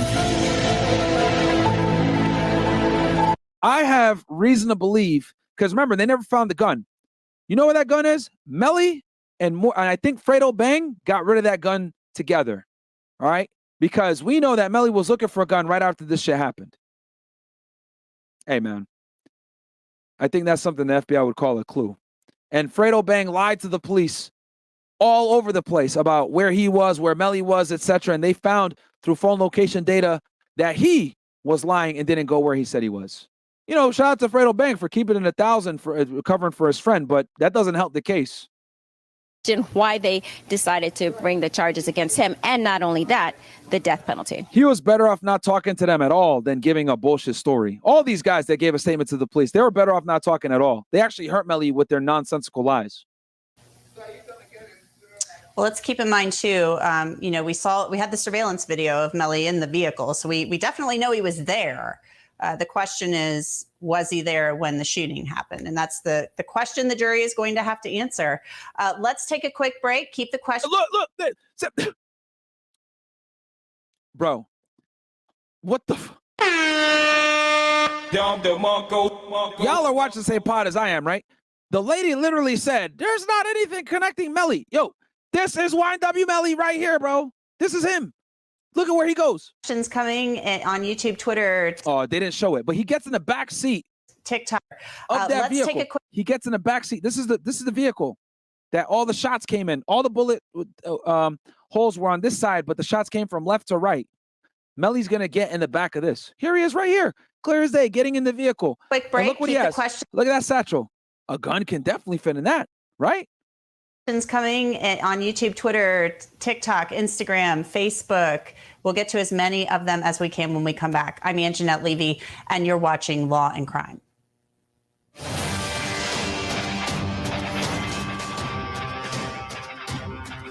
Someone said he could have got dropped off. Good question. Good comment. But the phone was with Melly, bro. You telling me he got out the car in the middle of nowhere and didn't have his phone or wasn't with his phone? We know that's a lie because Melly made a FaceTime call later that night in the same wooded, desolate area to his girlfriend. So we know for a fact he was in possession of the phone. Like, if the phone was not used after the murder, then he could say, oh, bro, I got dropped off on the side of the road. I didn't know. Like, I just went home. I left my phone in the car. That's how y'all were able to track it there. But tell me how he had the phone an hour later and made a FaceTime call. Exactly. Like, goddamn, bro. Like, these Melly fans. Flawless victory. Delusional. Court, will he? Like, I know this case very well, bro. That's why, like, I'm out here with the facts. I'm not out here like these guys hearing about this case for the first time, catching up on the trial. I'm not convinced. It's because you don't know all the evidence that's about to come. Y'all are dumb. I like these people. It's very obvious they didn't read the probable cause affidavit. They didn't follow this case prior to the trial. They don't really know all the circumstances that led to the arrest in the first place. Like, bro, if you actually looked at this case and read that probable cause affidavit, I'm gonna link it for y'all. Fuck this shit. I'm gonna link that probable cause for y'all affidavit, and I'm gonna link my video so you guys can actually like go through and watch this shit. Because you guys don't think I'm a crazy man here. Because it's wild to me how so many people try to debate me on this and argue with me on this. That Melly's innocent, and I'm like, you're an idiot. You literally are an idiot. He cover his friend? Will he explain a different story, which is probably likely in that scenario? So yes, let's wait to see. I've done a lot of murder. Here, look, man. I'm gonna show y'all this joint real quick. So you go to my channel, right? You go here, hip hop cases, right? Hip hop and RICO cases, bang. We're gonna go. I got this by. Look at all the cases I've covered here, man. With this, all right. Look, it was my first video I covered on this. Is an American, right? This is the link right here, guys. Right where I cover this shit in detail. I'll drop it in the chat for you guys right now. The original, and then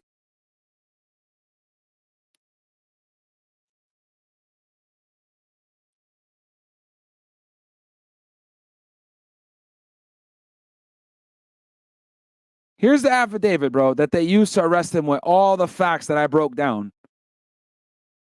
Okay? If y'all want, you know what, man?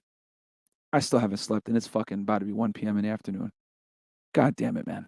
I guess we on overtime now. All right, let me see. Do we still got this lunch break shit going on? Yeah, we do. All right, I'm gonna let y'all pick. Do y'all want me to read this affidavit for y'all and go through it with y'all line by line, or do you guys want to keep listening to this? Give me a 1 in the chat if you guys want me to do the affidavit, or or 2 if y'all want to just keep watching the law and crime thing. It's up to you guys. I'm gonna leave it to y'all. Let's see here, because it looks like the trial still hasn't begun, and I'll stop once we start the trial. But up to y'all. Yeah, I'm only gonna go for the affidavit until the trial's back. I'm not gonna read the affidavit. So, here, you know what? Let me do a poll. That's more accurate here. Let me do what the hell? It won't let me do a poll. Well, this is lame. Hold on.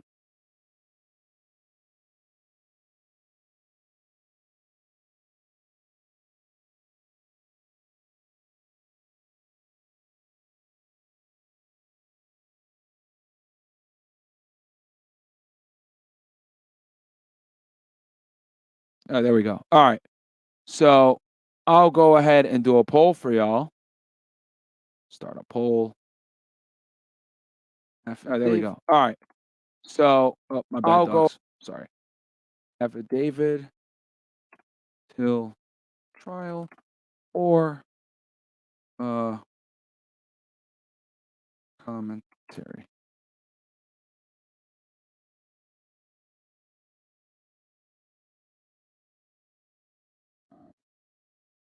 See what y'all vote. Put it in your guys' hands. And let me move this tab out the way. My bad, guys. Fucking, why is this shit not moving? You know what? Fuck the shit. I'll close it. Sorry about that, guys.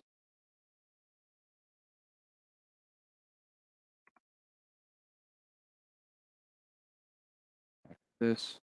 Here's the affidavit. Let me look at the poll.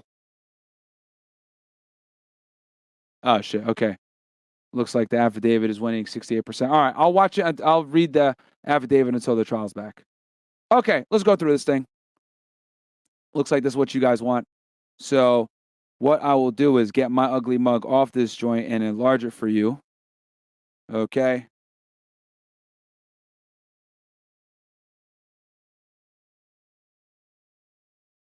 All right. The facts are as follows. Okay. On 10/26/18 at 4:35 a.m., Cortland Henry entered the emergency room at Memorial Miramar, requesting assistance for two passengers in his vehicle as they were shot multiple times. Officer Amengor, Miramar PD, who was working the security detail, exited the hospital and made contact with the aforementioned vehicle that was stopped in the loading zone on the north side of Miramar Hospital ER entrance. Amengor, the police officer, requested medical staff in the removing of the two passengers. Both passengers were unresponsive, exhibited multiple gunshot wounds. The aforementioned vehicle transporting both victims also sustained. Why the hell is it acting like that? Hold on, sorry guys. I'm realizing that it's like spazzing out on y'all. The fucking thing. Let me. You know what? I think I know what I'm gonna do. Bear with me real quick, guys. I'm gonna go ahead and download this shit. All right, I'm gonna stop sharing screen real quick. Let me do this real fast for y'all. On the side. Put this over here. Boom.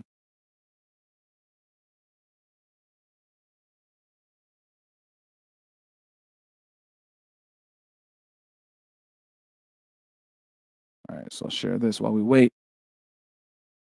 Here, I'll play this for y'all while I do this shit on the side. What the fuck's going on? How it happened and what was used, what gun was used in this shooting. Yeah, we know they recovered a .40 caliber round, so we do know that. And there was an area that they discussed and showed pictures of where there was some, broken glass on the ground and things like that, where they were claiming that this happened. So I'm sure the prosecution will tie this all together in their closing, but that's something we're still waiting to see how they bring this all together in closing. Our next question, two YouTube questions. One is from Tainaja Jania asking, why is this case being sentenced to death if they barely have evidence? Okay, hold on. All right. We're good now. They're stated to begin pretty soon. Okay, so he's back. They're going to come back here soon. So let's go through this quickly while we can. All right. Probable cause. Okay. The aforementioned vehicle transporting both victims also sustained a minimum of 8 projectile entry points on the right side exterior and 1 visible projectile entry point to the rear lift gate. The front right passenger, Anthony Williams, sustained gunshot wounds to his torso and head, while the right rear passenger, Christopher Thomas Jr. This is sack chaser right here, guys. Right? Get this goddamn red. Since we're doing bloods anyway, sack chaser right here, guys. And then Chris, right? Sustained several gunshot wounds to his back and head. Both passengers on the right side of the vehicle were pronounced deceased by medical staff at Memorial Miramar.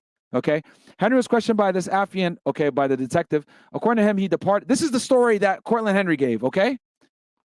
According to him, he departed a recording studio in Fort Lauderdale with 2 victims in his vehicle. Henry said he drove on I-595 to I-75 and exited Miramar Parkway heading west. Henry stated that just past Southwest 160th Ave, a vehicle pulled next to him and started shooting. Henry immediately lowered his body position to the floorboards in a protective posture to avoid being shot. Henry added that when he sat upright, his friends Williams and Thomas were shot, and he immediately proceeded to the nearest hospital. Detective Toya later drove with Henry to have him identify the specific location of where the shooting occurred. Henry pointed out the 1600 block of Miramar Parkway. It should be noted the area was shut down between 160th and 172nd Ave on Miramar Parkway and was closely examined for any evidence to corroborate the statements made by Henry. After a long and exhausting examination, no evidence was found. I wonder why. Let's put a pin in that. The detectives and officers walked the 12 blocks out on foot. It should be noted not a single report of gunshots was reported to Broward County Communications Center nor Miami-Dade as well. It should be noted that the area between 172nd Ave and 184th Ave was closed down on 10/29/2018 and canvassed on foot by detectives and officers. No corroborating evidence was found. Translation: the police, went and looked at the area that Henry claimed that they were shot, but the police didn't find shit. Then Henry's hands were processed by Miramar Police Department crime scene by submission for laboratory testing with Tri-Tech gunshot residue avalanche collection kit and with the presumptive gunshot residue test. The presumptive gunshot residue test was negative. Lab results are pending. The Tri-Tech gunshot residue evidence location. So he was negative for gunshot residue. Why? Because he didn't shoot. On 10/26, this afternoon, along with Detective Latoya. Also, I want you guys to notice he didn't mention that Melly got in the vehicle. He said he departed the recording studio in Fort Lauderdale with the 2 victims in his vehicle. Doesn't mention Melly. On 10/28, the affidavit, your affiant with Detective Toya made contact with Dontavius Wither, who initially identified himself as Dontavius Williams at his address. This is the last known residence of the victims. According to Withers, Withers, Henry, Demons, by the way, is Melly, Thomas, Williams, and a few others were at a recording studio in Fort Lauderdale and all left together in 2 separate vehicles. Withers stated he arrived a little ahead of the victims at the aforementioned residence. Withers stated it wasn't until later that he found out his friends were shot. Withers said that Demons was in his vehicle, a red Mitsubishi. Hold on one second. Stop the show. Stop the cap. Really? Let's see here. He went in your red Mitsubishi. I'm about to show y'all how stupid people really are here.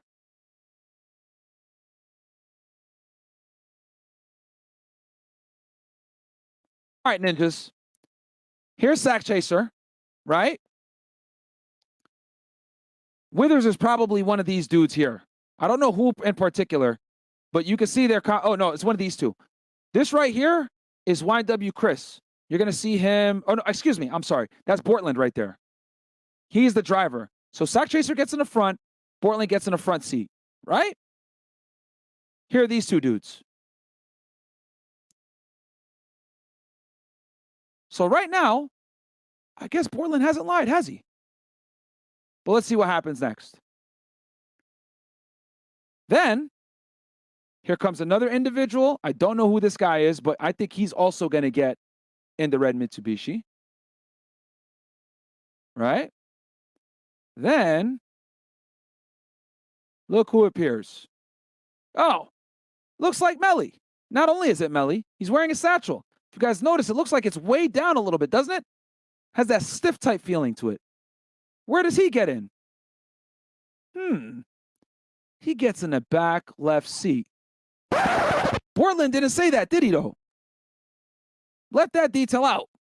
You can clearly see he gets in. Door opens, closes, right?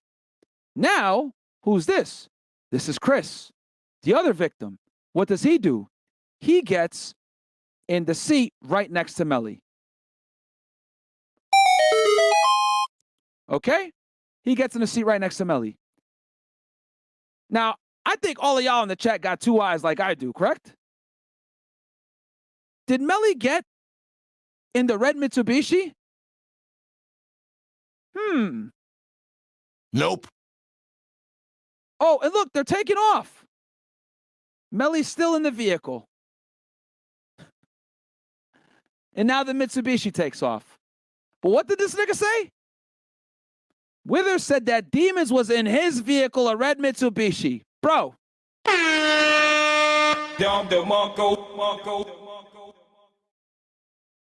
Biggest cap. Stop the cap.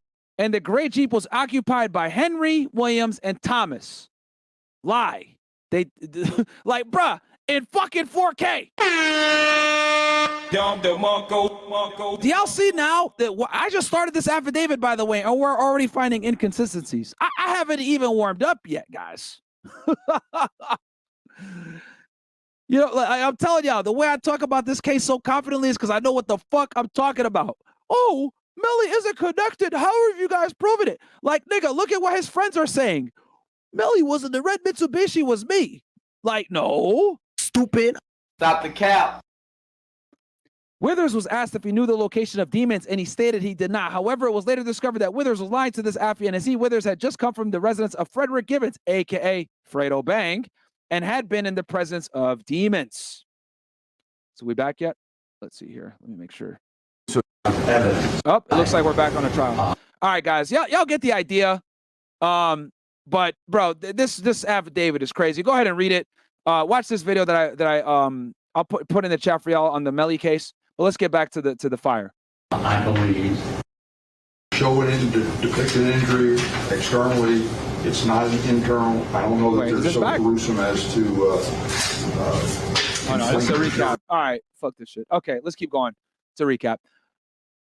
The location of the recording studio was identified as 805 Northeast, blah, blah, blah. Detective William Bortlen made contact with management. The manager of the studio, Albert Price, confirmed, blah, blah, blah, blah, blah. But here's the important thing. We already went over the surveillance footage I just showed y'all. This, right? The surveillance footage, that's what the police saw.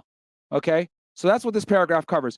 They say, it should be noted that Demons had a light brown satchel hanging down on the left side of his body. The satchel appeared to be weighed down, but the contents were unknown.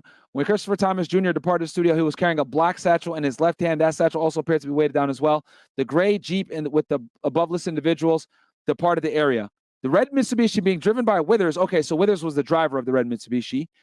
And Adrian Davis, two others, followed behind. So Melly never got in. They lied, okay? As stated earlier, Withers proceeded directly to his residence in Miramar. This was confirmed by the security cameras at the gatehouse of the Sunset Lakes located at 3500 block. So he went home, right? He went home. And they know this because of the surveillance cameras at his apartment. So they know that Withers went home. On 10/26/2018, a search warrant was issued in the case for the vehicle driven by Henry, occupied with Thomas Williams and Demons. The vehicle is maintained in a secure storage at the Miramar PD. The vehicle is owned by Enterprise Rental Car and rented by the manager of Demons, Jameson Francois. Who's Jameson Francois, guys? I'm almost certain this is Track 100, his manager. Okay?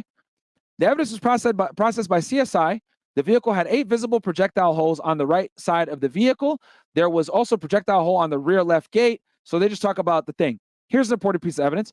All evidence was collected and placed into evidence. It should be noted that one single .40 caliber shell casing blazer Smith & Wesson was found inside the vehicle on the floorboard of the left rear passenger side.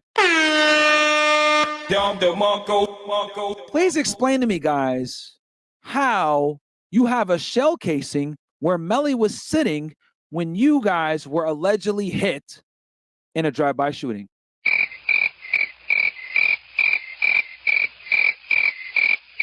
Makes zero physiological sense. How would that happen? Okay? So they're poking holes all over Bortlen's story. All right? It was found inside a white plastic bag on the floorboard. This was the seat that was utilized by Demons as observed on video. The single shell casing also contradicts statements made by Henry, stating this incident was a drive-by shooting. Okay? This supports evidence that the victims were shot inside the car first, and the projectile holes on the exterior was later staged in an effort to misdirect law enforcement investigation. The next day, this affiant made contact with Withers in Vero Beach. After confronting Withers with the video evidence, Withers then changed his story. Stop the cap. He said Withers added Demons was in a gray Jeep initially, but along the way, he got out of the Jeep and entered his red Mitsubishi. Really? Did he do that? You are fake news. Withers stated this occurred on I-75 near the Sheridan Street exit. Withers stated he was contacted by Demons via Snapchat to pull over on I-75 and meet up. Okay. So what do the police do? They get a search warrant on cell phone sites used by Demons, Withers, Williams, and Thomas W. Police, bro. What the? They know that these niggas are capping, so what do? I don't believe y'all, so I'm gonna go ahead and do search warrants on all of your fucking phones and see where you assholes really were.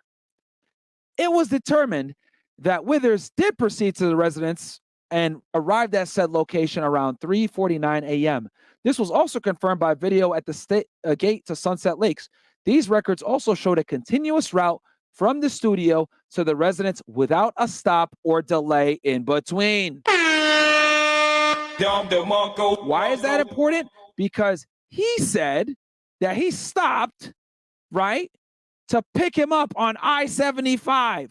But the phone location data shows that this nigga drove straight fucking home. Okay, this is irrefutable to his gated community where it has a bunch of cameras catching his ass showing up there. Okay, he ain't stopped nowhere to pick Melly up. Nowhere.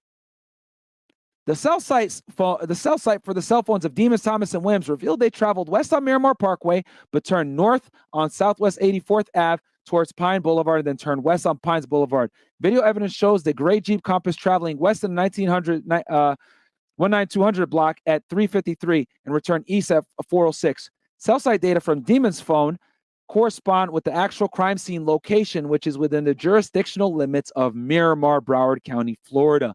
Williams' cell phone also registered at the same location as Demons. And Williams is one of the victims. The cell phone for Thomas registered on a cell tower near the crime scene, but separate and apart from the false reported drive-by location. This evidence contradicts statements made by Henry at the hospital. It shows a different path traveled. Come on.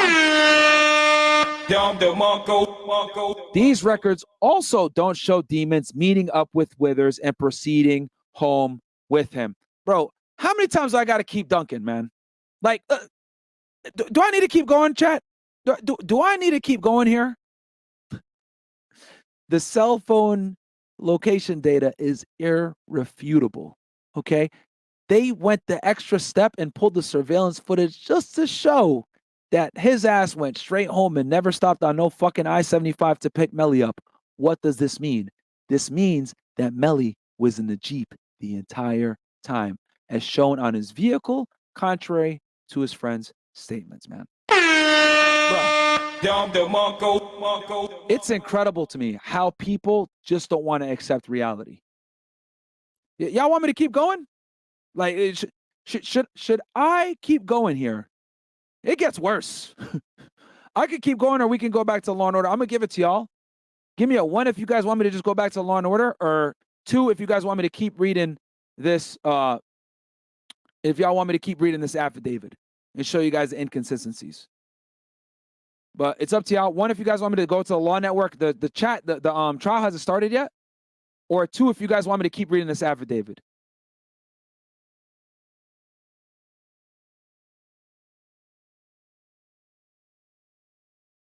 All right. Before I keep reading this affidavit, you guys want the affidavit. Before I do, let me see if the trial is back.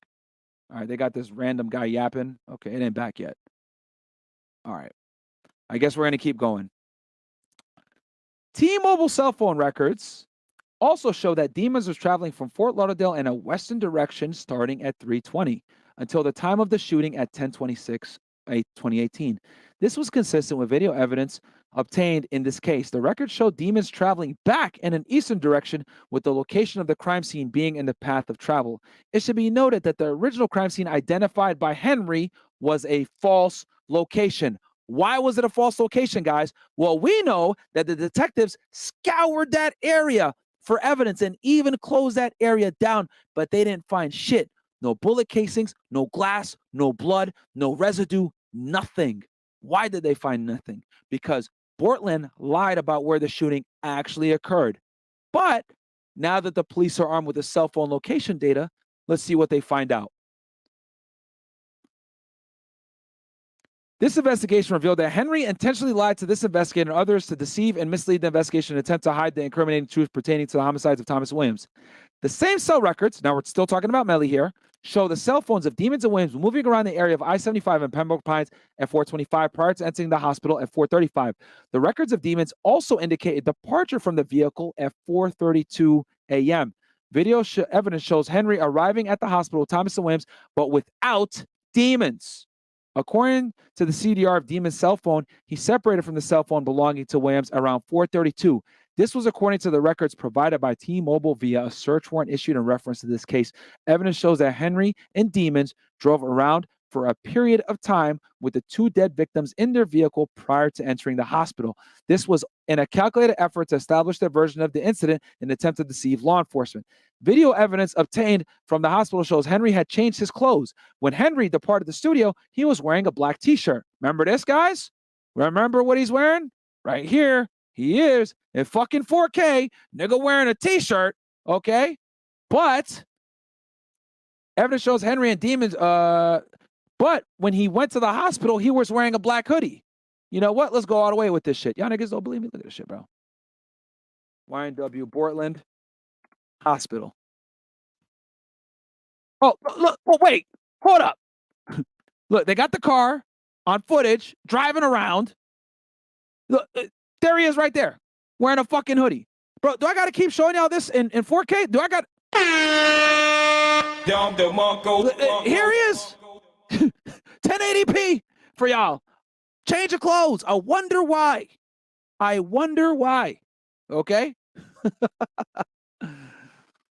The black hoodie was later examined and no forensic evidence was noted. However, the black t-shirt worn under the hoodie by the Henry had a bloodstain pattern on it, both front and back. Okay? On 11/21/2018, Officer D. Goins of the Fort Lauderdale Canine Unit with Canine Gunner was requested to assist in searching the area identified as suspect crime scene from the phone records within the jurisdiction of Miramar, Broward County, Florida. So, guys, the phone location data shows that they were in a random area in Miramar that Bortlen purposely did not tell the police about. Okay? So let's see what happens when they go to this area. The canine showed a reaction to an area on the side of the road approximately 870 feet from this nearest north-south running cross street. A closer examination revealed a total of 8 .40 caliber Blazer Smith & Wesson shell casings on the ground next to the roadway in the shoulder. Guys, what the...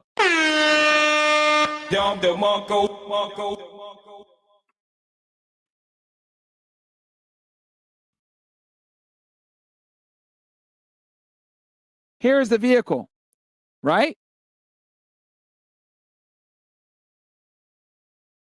1, 2, 3. Hold on. Trying to find this shit for y'all.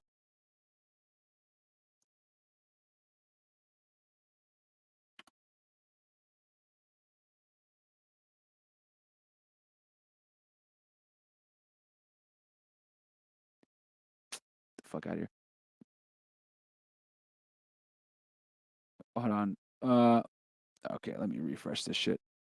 Okay, y'all can see it was a snapshot, but you can see 8 shots on the side of the vehicle. And what did the police find at the crime scene?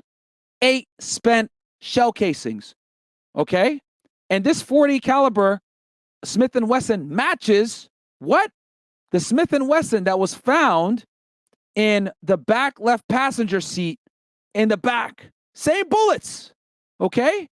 So the bullets that were found at the scene was also the same bullets found in the car, man.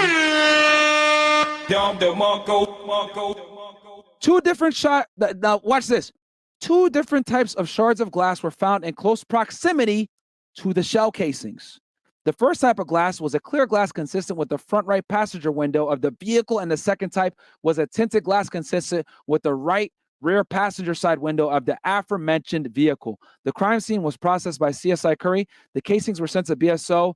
A closer examination of a newly discovered crime scene revealed the vehicle was stopped at this location and weapons were discharged into the vehicle. The vehicle made a U-turn and fled the area. The other side of the road had shards of glass consistent with the passenger windows of the vehicle. This was also a contradiction to the statement made by Henry on the morning of the shooting at the hospital to this affiant. This was clearly not a drive-by shooting, and no other vehicle pulled next to them and started shooting as stated by Henry. This clearly shows a pattern of deceitfulness by Henry in an effort to mislead this investigation. Bro, I mean, yo, do I gotta keep cooking here, man? Do I gotta, bro? Do you guys see now why I'm so convinced? And I tell y'all that these law and order niggas are retarded. Like, bro, they went back to the scene that the cell phone showed that they were at and found 8 spent shell casings. I forgot about this, by the way, that matched one of the shell casings in the vehicle. There were 8 shots into the vehicle. They found those same 8 shell casings, and they found the shards of glass that matched the fucking rental vehicle. Gentlemen, now that y'all saw all this, you guys haven't even heard all the evidence yet. What do y'all think? Give me a 1 in the chat if you think Melly is guilty. Give me a 2 in the chat if you think he's innocent. Go ahead. Oh, Lord. I think we're back in the trial, though. I want to see what y'all think. I didn't even go into the full situation. I just showed y'all some of it. I didn't even go all the way and read the affidavit for y'all. All the way. Oh, Lord.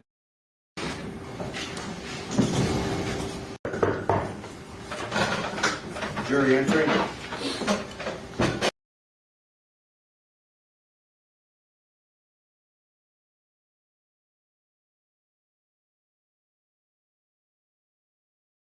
They got it muted, right? Oh, hold on. My bad.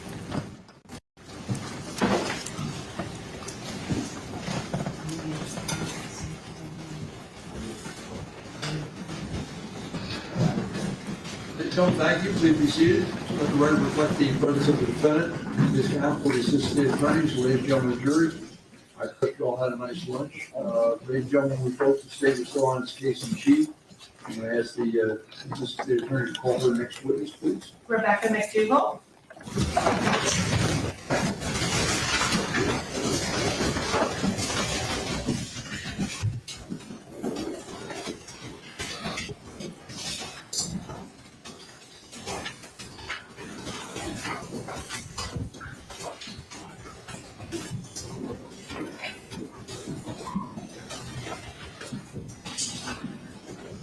Good afternoon.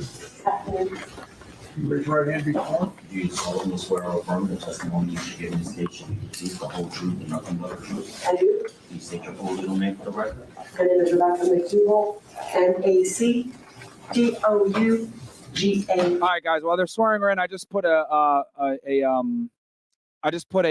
it called? A poll in the chat for y'all. I want to see what you guys think. Basically, did me reading the affidavit reveal info you didn't know and convince you? And I didn't even finish it. Yes or no? And I want your honest opinion, guys. Let's see what the chat says.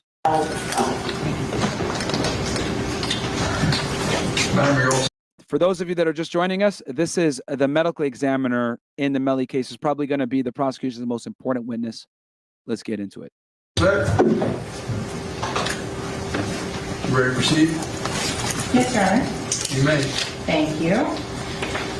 Good afternoon, doctor. How are you? I'm good. How are you? Very well. Can you please introduce yourself to the ladies and gentlemen of the jury? Yes, my name is Rebecca McDougall. And where do you work? I work at the Broward County Medical Examiner's Office. What is your title at the Broward County Medical Examiner's Office? I am the Chief Medical Examiner. How long have you been the Chief Medical Examiner? Right at 2 years. Okay, so June of 2021? June of 21, I was interim. July of 2021, it was official. Okay, with your permission, doctor, you can do the math because I'm not good at it, so please don't make me do any more. 2 years. Okay, thank you. Prior to being the Chief Medical Examiner, what other positions have you held at the Broward Medical Examiner's Office? So in 2010, I was a fellow, which is your last year of training before you become a forensic pathologist.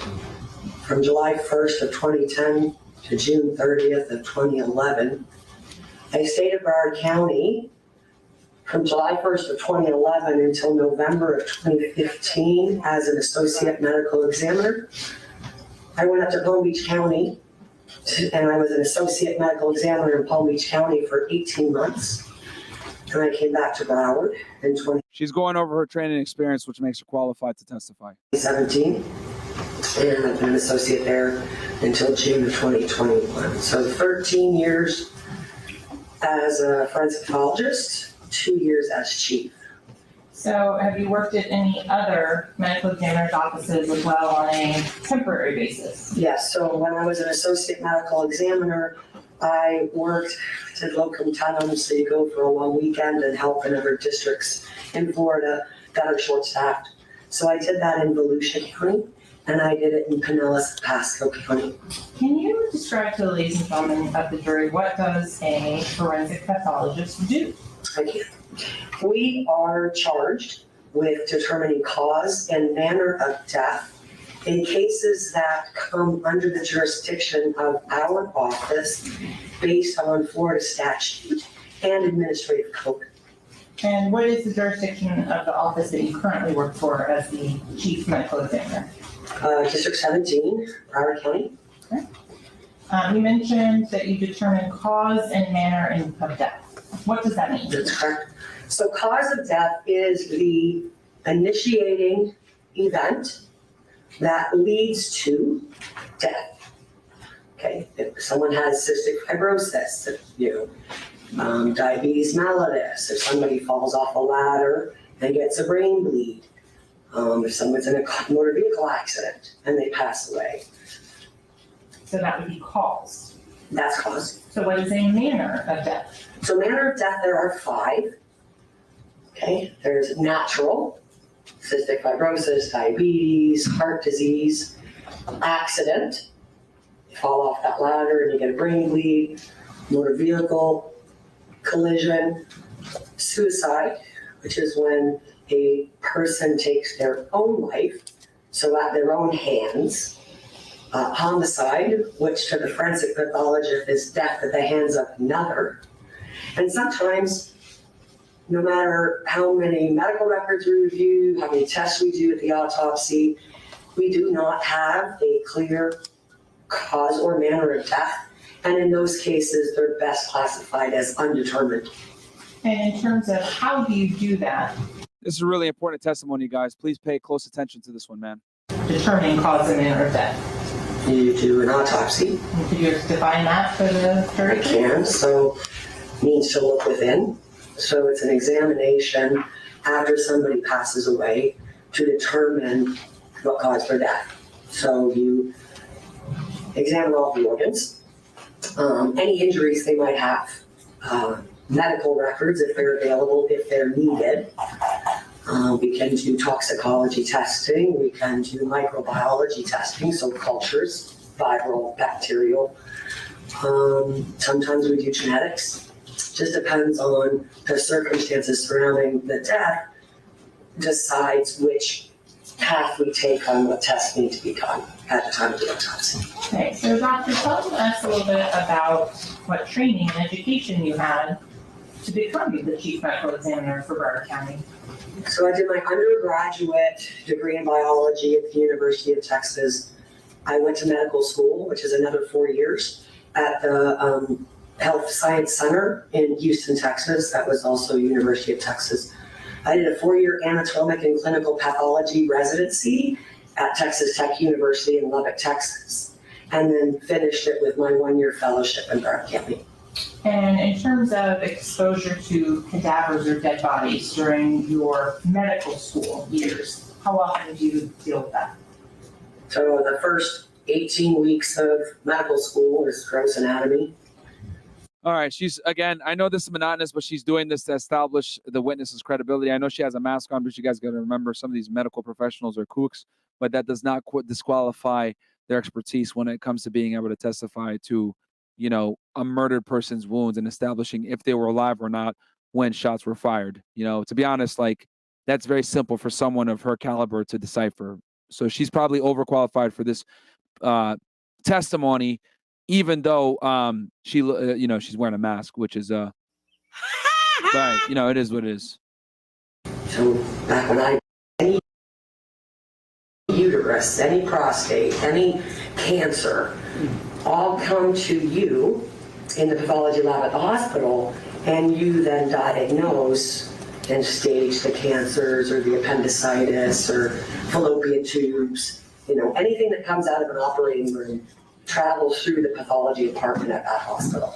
And did you work as a pathology assistant as well? I did. And what did that entail? So during my residency, I would, so it's called grossing in pathology specimens at the private hospital in Lubbock. Do you teach in the areas of forensic pathology? We do. And what have you taught them?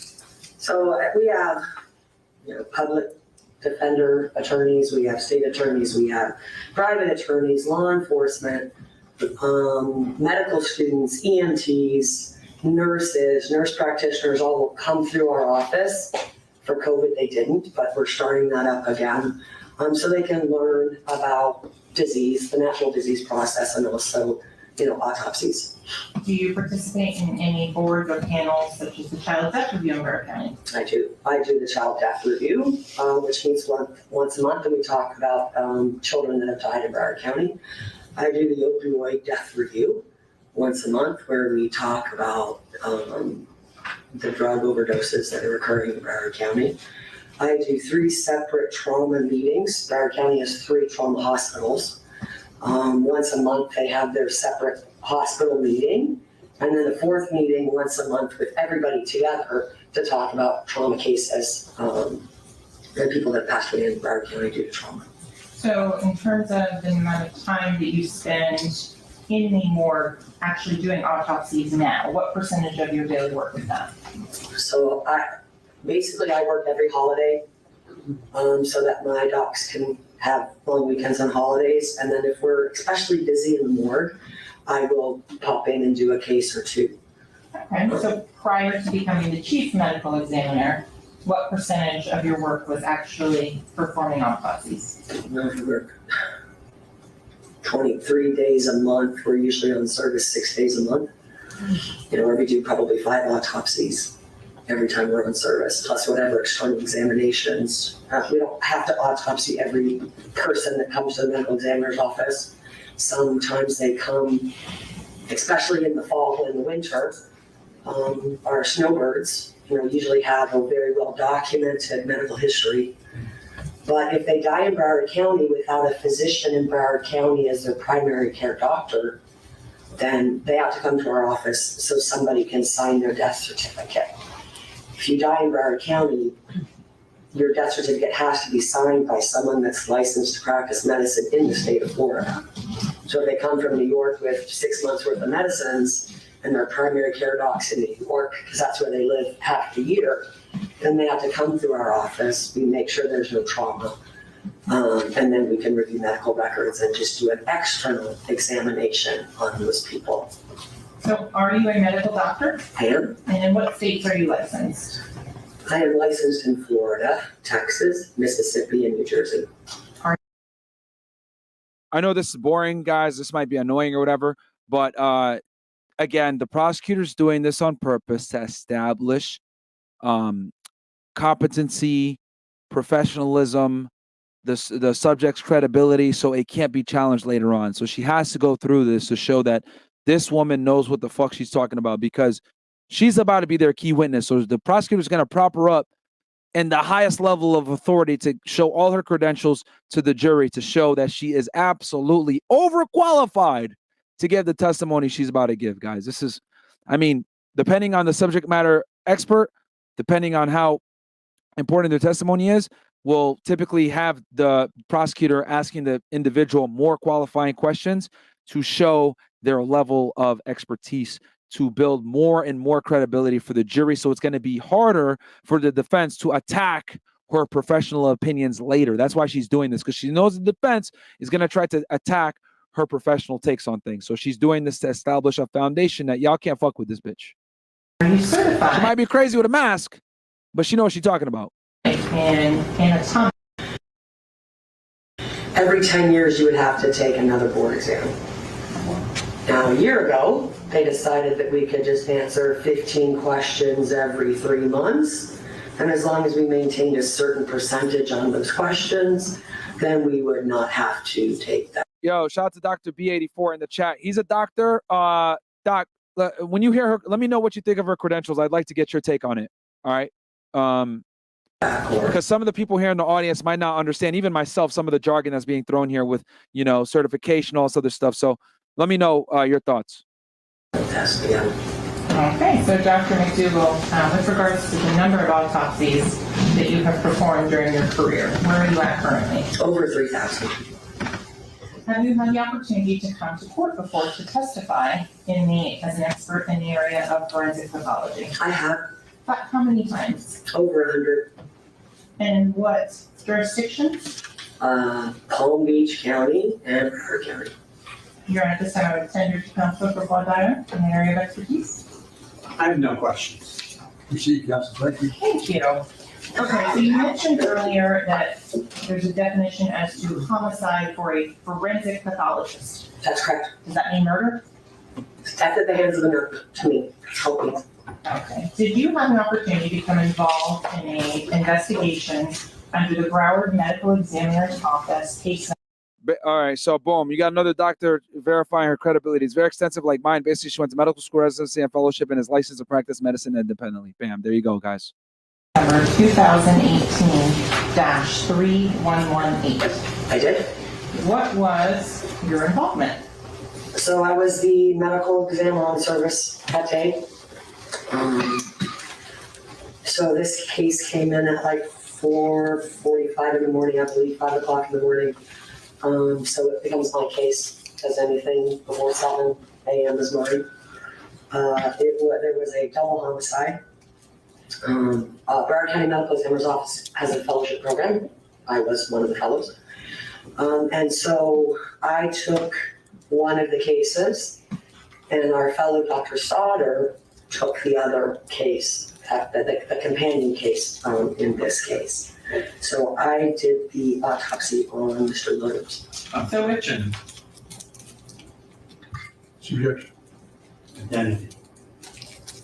Thank you. Objection, I'll go, we'll proceed. Okay, so you said you performed the autopsy on an individual who later became known to as Anthony Williams. That's correct. So you talked about the fellowship and that you said it was the last year of training? That's correct. In terms of what is your role in supervising the fellow? So there are 5 associate medical examiners in my office and 1 deputy chief medical examiner. So when the fellow is on service with you, it is your responsibility to be there. July and August, you're real close, right? Because they're just starting. They've done probably 50 autopsies in their residency. So the first month or 2, you're right there by them. But as they graduate and show you that they're competent, that they know what they're doing, then they will do their autopsies and come to you if they have any questions. You're also responsible for reviewing their report before it's signed out. Okay. So in this case, with regards to the autopsy of Anthony Williams, were there photographs that were taken? There were. Would those photographs help explain and illustrate to the ladies and gentlemen of the jury the process and how that is undertaken? They were. Okay. So you're showing what's been previously shown to defense counsel as marked as stage ZZZ for identification purposes only. Dr. McDougall, did you have an opportunity to look through those photos? I did. Coming in court? I did. Do they fairly and accurately depict the autopsy of one Anthony Williams on October 26th of 2018? They do. Do they reflect the Broward County Medical Examiner's Office case number that was assigned? They do. Here at this time, the state would request to move state ZZZ in at state 73. Any objection not previously raised? Not previously raised, no. Any objection, they'll be introduced. Go. Now there composite 23 photos and 1 USB. State ZZZ, state 73. I'm sorry, what number? 72. Thank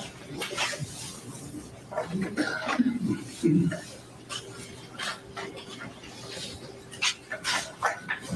So, Doctor, before we get into the actual photos, can you explain what a scene visit is? I can. So the medical examiner by statute and administrative code has jurisdiction over a body. Okay, so when a decedent passes away on the scene, the medical examiner or the investigator will go to that scene. These individuals were transported to the hospital. They died at the hospital. So therefore, at the time of the examination, there was no scene to visit.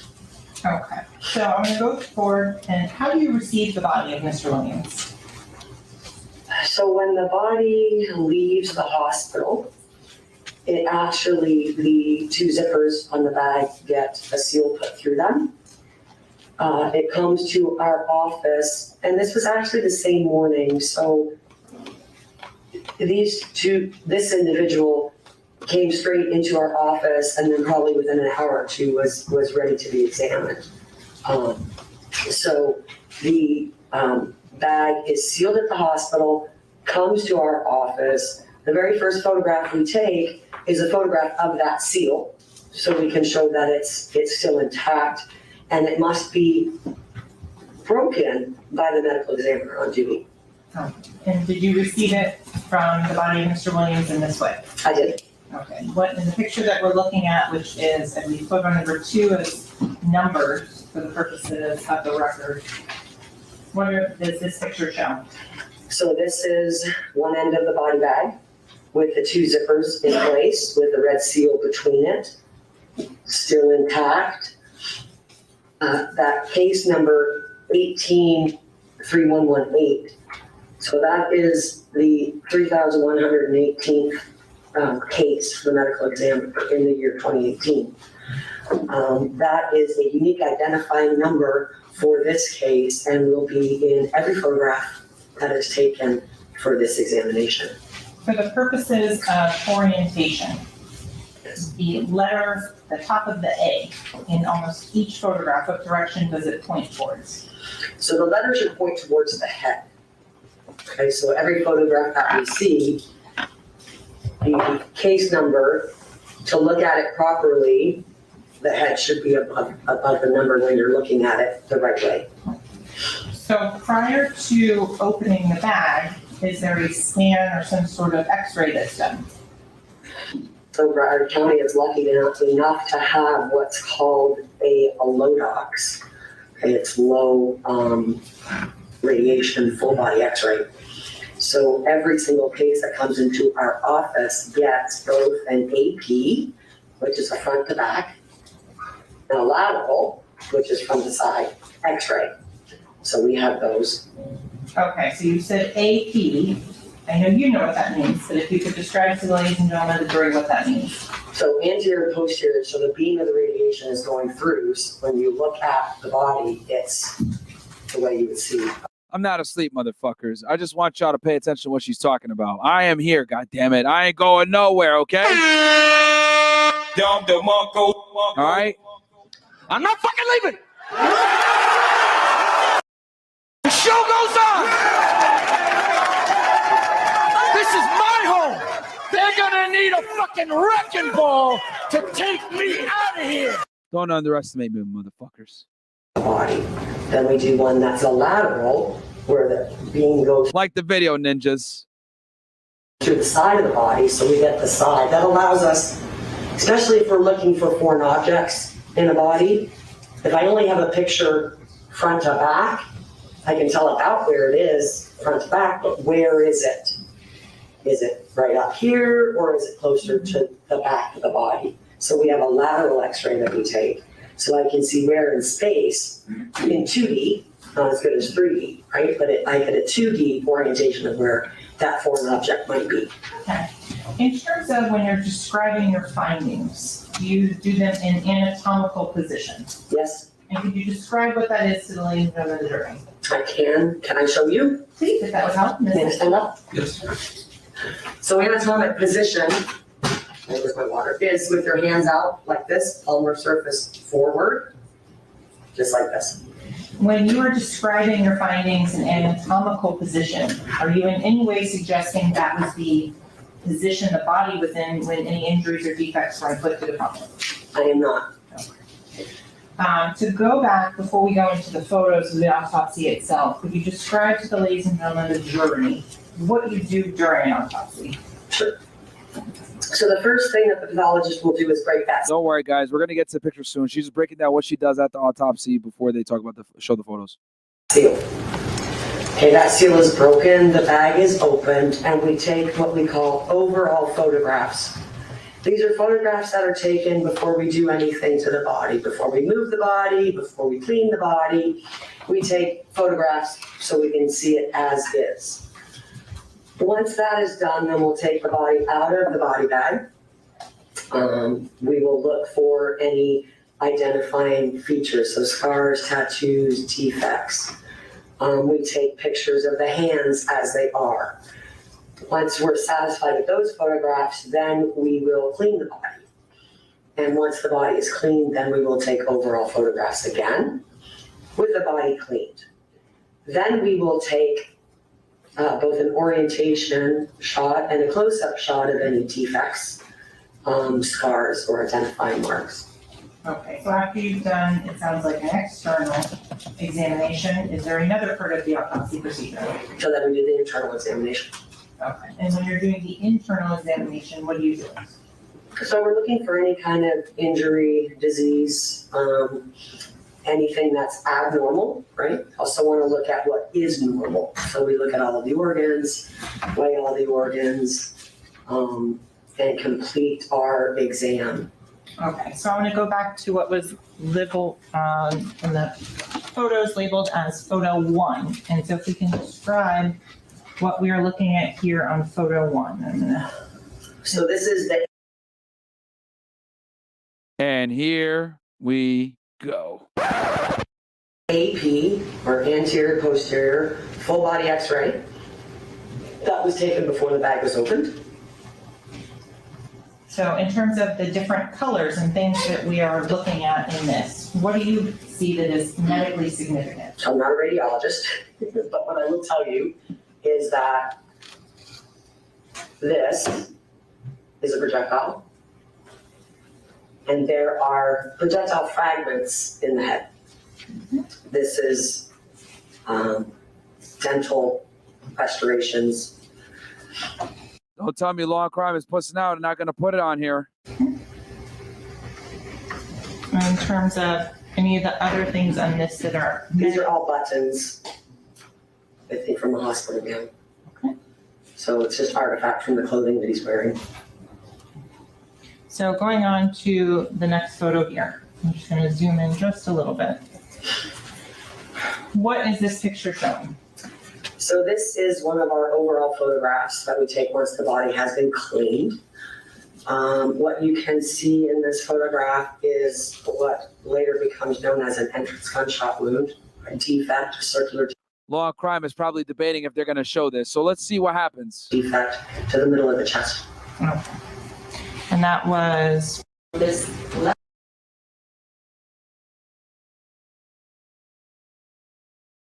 Dirty pictures of the hands, and then we take clean pictures. What are we looking at here? And wounds are usually wounds that are on the extremities. They don't have to be on the hands. They're most commonly on the hands. They can be on the forearms. They can be on the shins. Any part of your extremities that can move to block your core from any kinds of injuries. Okay, so you Law and crime, I guess they're scared. Your legs, your arms, or your hands will get in the way of something that's coming out. All right, guys, I'm going to look for another stream that's showing the photos. If anyone finds it, let me know in the chat. I guarantee there's got to be other people that are covering this case that might be not pussies to show the photos. So let me know. Throw it in the chat if you guys find one. But I'm going to search on the side while I keep this rolling. okay. So moving on to photograph number 9. Side of the right hand, no injuries. And photograph number 10. So the inside of the right hand, no injuries. So I'm going to move on to what's been labeled as entrance wound B. Can you describe for the ladies and gentlemen of the jury where this wound on this gunshot wound B entrance wound is? So it's in the middle of the chest. Okay. In terms of, do you document in your report the distance from the top of the head? I do. I don't memorize that. If I can look at my report. Do you need to refresh your recollection? Please. So that wound is 19¼ inches. Oh no, that's, below the top of the head. And in terms of the left to right distance, how far is that? It's 1/2 inch right of the anterior midline. And can you define for the ladies and gentlemen of the jury what is a perforating gunshot wound? I can. So for gunshot wounds, for forensic pathologists, there's two kinds. There's a penetrating gunshot wound. Goes in, doesn't come out. Penetrates. I recover a projectile. Then there's a perforating gunshot wound. It perforates the body. I have an entrance and I have an exit, and I don't collect a projectile. And so, Dr. McDougall, so the ladies and gentlemen of the jury have an idea. How many autopsies have you done in which gunshot wounds have been a cause of death? Probably 600 or 700. The gunshot wound that we're looking at right here, is there anything about soot, stippling, or muzzle imprint? So this is so in forensic pathology, we have 3 Stippling, guys, the burn marks that get on the skin after someone is shot at close contact. different ranges of fire. And for gunshot wounds, we are tasked with trying to determine the range of fire. There is what's called a contact gunshot wound, which means that the muzzle. Yeah, Fed reacts is pussy. If I was, sorry, I said Fed reacts. That's how tired I am. Law crime is pussy, bro. If it was me, I would have showed y'all this shit, man. If I had the photos, I would say whatever. Give me the demonetization. I'll show you the pics. Of the gun is up against the target when the gun goes off. In those cases, you have a nice round deposition of soot. Telemundo is really showing it. Y'all capping, bro. Y'all capping. If somebody got the links, throw it in the chat. On the entrance wound. The next is called intermediate. With an intermediate gunshot wound, if you take your target and your gun and you move away from your target, okay, so you're far enough away now that you're not going to leave a nice ring of soot, you're going to get something that's called stipple. Okay, so the gunpowder coming out of the gun will tattoo the skin. You will get a nice pattern, a spray of stipple on the skin. Those are intermediate gunshot wounds. With indeterminate gunshot wounds, that either means that the muzzle of the gun is far enough away from the target that all the gunpowder falls off before the projectile hits the body, or there's something in the way of the skin, between the skin and the weapon, that any evidence of close range firing would be on that clothing. Okay, if you have someone that's shot in the chest, you'd want to look for evidence of close range firing on what they're wearing, because it has to go through that before it hits the body. And that gunpowder is not going to get to the skin because the clothes are in the way. Okay, and so, Doctor, I want to make sure we understand on intermediate. Yep. On that, do you do any range of fire testing? On clothing? What about on skin or human body? You have to do it. No, you have to do it on clothing. Is any of that your area of expertise where you would recreate that? On the clothing? Yes. No.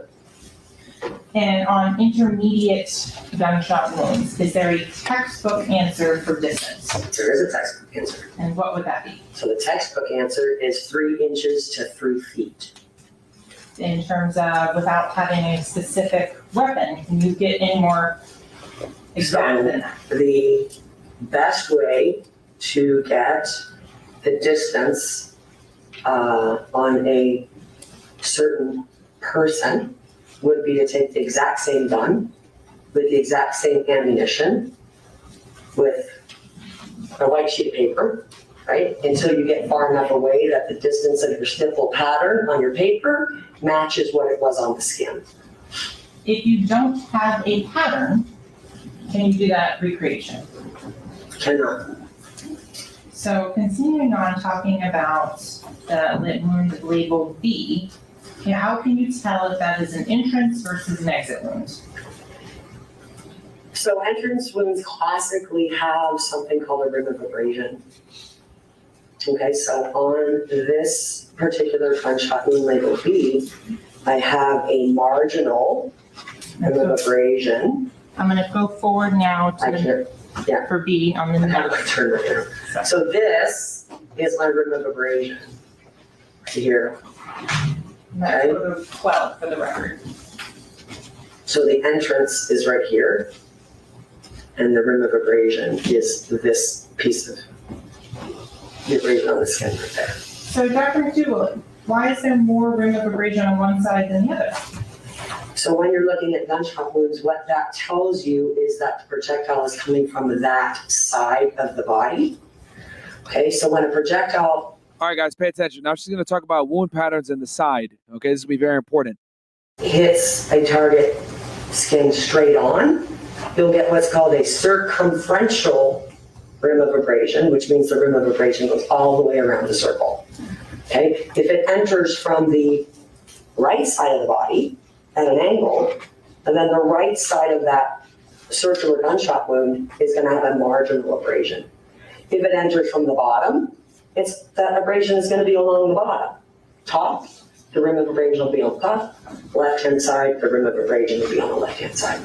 Okay, so I'm going to go back to the previous photo. If you could then explain and show on this what direction the projectile is coming from. So the projectile is coming from his right-hand side. And you're turning anatomical position? In anatomical position, that's correct. Okay, moving on to the next photo here, which is labeled as photo number 14 on this. What are we looking at in photo number 14? So on the top of his right shoulder is the third entrance gunshot wound. And the third entrance gunshot wound, was that given a label? It was labeled. Is that C? It's a C, yes, ma'am. The victim's head is up there by 7. Does that mean he was 7 foot tall? It depends on where his feet are. Do you document the height and weight of the decedent when he's first brought in? We do. And what was for Mr. Williams? So he's 76 inches in length and 172 pounds. And can you convert that 76 inches to feet, please? I can. It's 6 feet 4 inches in length. Okay. In terms of the photo that we're looking at here, on this particular wound, which is later assigned the label of C, what type of wound is this? Penetrating or perforating? So this is a penetrating. So as an entrance wound, no way. Man, I really wish that we had these photos, man. Law and crime, bro. They're soft, bro. They're scared to fucking get demonetized. Probably that's what it is. Exactly. And so it's also an entrance wound. Sometimes you just got to do it for the people, man. Like these dudes out here are pussy, man. Like, come on, man. These dudes is a big L. Wrong. Going on to what's labeled as A. Can you explain to the ladies and gentlemen of the jury where is this wound A? I can. So, correct. Is that consistent with the medical examiner's office number that was assigned for the autopsy of Anthony Williams? It is. Okay. Prior to coming into court today, did you have an opportunity to place markings on this styrofoam head to approximate the locations of the wounds on Mr. Williams? I did. And would this help and assist in demonstrating to the jury where those wounds were in position on those photographs? It will show the wound path as well. Okay. So, Your Honor, this point, the state would ask the witness to use the amount. Nah, they wouldn't strike the channel. They would just like probably give it an age restriction because it's legal, bro. They wouldn't. And this detective said they would strike the channel. No, they wouldn't, bro. It's just that they're scared because they don't want to get a yellow check. used basically. But sometimes I say, fuck it. I show shit to y'all, even if it's going to get me yellow check, because sometimes it's worth it. And shit like this, it would be worth it. To assist the witness in explaining or illustrating her testimony. As I said, the testimony of the witness is the evidence. This demonstrative is not to be considered valuable evidence in the case unless it's later received in evidence. Only items that are actually received in evidence would be going back with you to the jury room during deliberations. Okay. And so, Dr. McDougall, could you be kind enough to show where on that head would be entrance wound A? So the approximate position of that entrance wound is about right here. And you said this was a what type of gunshot wound? This is a perforating gunshot wound, which means I have an entrance and an exit. Yeah, I looked. Yeah, they're the only ones streaming this shit, which kind of sucks. And where was that exit? The exit is on the right temporal scalp. And how is, I'm going to skip ahead to that exit, which is E. That's correct. Okay. And so is E shown on there? The approximate location of the exit wound on this demonstrative is about right there. Okay. For the wounds A to E, as labeled on the photos, was that wound fatal? It is a fatal wound, yes. What injuries were associated with the wound track of A to E? So that projectile goes through the scalp, the skull, the dura mater, the brain. There is subgaleal, subdural, and subarachnoid hemorrhage and multiple fractures of the bones of the skull. Okay, so a lot of medical terms. Let's slow down and define them. So what is a subgaleal hemorrhage?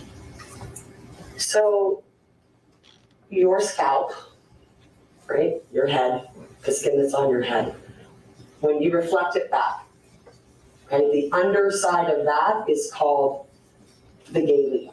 Okay, so if you have hemorrhage in the underside of the skin on your head, that's a subgaleal hemorrhage. When you, inside your head is your.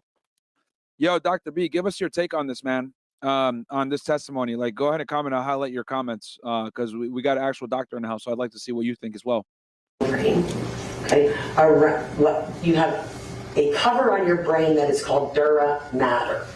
Okay, so you have your brain, you have this dura mater, and then your skull. All right, so if I have subdural hemorrhage, sub means underneath, I have blood between the brain and the dura. Subarachnoid hemorrhage, the arachnoid is a very fine membrane that covers the brain, and that is hemorrhage in that space. So there are different spaces within the cranial cavity where blood collects. Dr. B84 says she's very thorough right now. If you could just make sure that that word is defined in your context as a forensic pathologist. So hemorrhage means there's bleeding. All of us non-doctors here, Dr. B84 says she's explaining how a gun causes a head bleed. Thank you, my friend. Like after you bump into something or have some sort of trauma. Okay. So I want to go back to wound A. So I'm going to go back to that photo. Shout out to King Life. FNet mods are qualified in many discipline facts. On A, is there an abrasion margin? There's a very small abrasion margin around that wound. And is it concentric? It is. And what does that mean? It means it's all the way, it's around the whole thing as opposed to a marginal abrasion, which we saw before, which is just on one part of the entrance wound. This abrasion encompasses the whole entrance wound. The wound track or pattern, were there fragments that were recovered along this wound track? There were. Joint counsel what's been previously marked as stage quadruple B. Dr. McDougall, prior to coming into court today, did you have the opportunity to review the items inside state's quadruple B outside the presence of the jury? I did. Do you recognize what is in there? I do. What is it? Those are the projectile fragments that were collected at the autopsy. And are they in the same or essentially same condition as when they were collected? They are. They have your initial on the evidence tape on the outside? They do.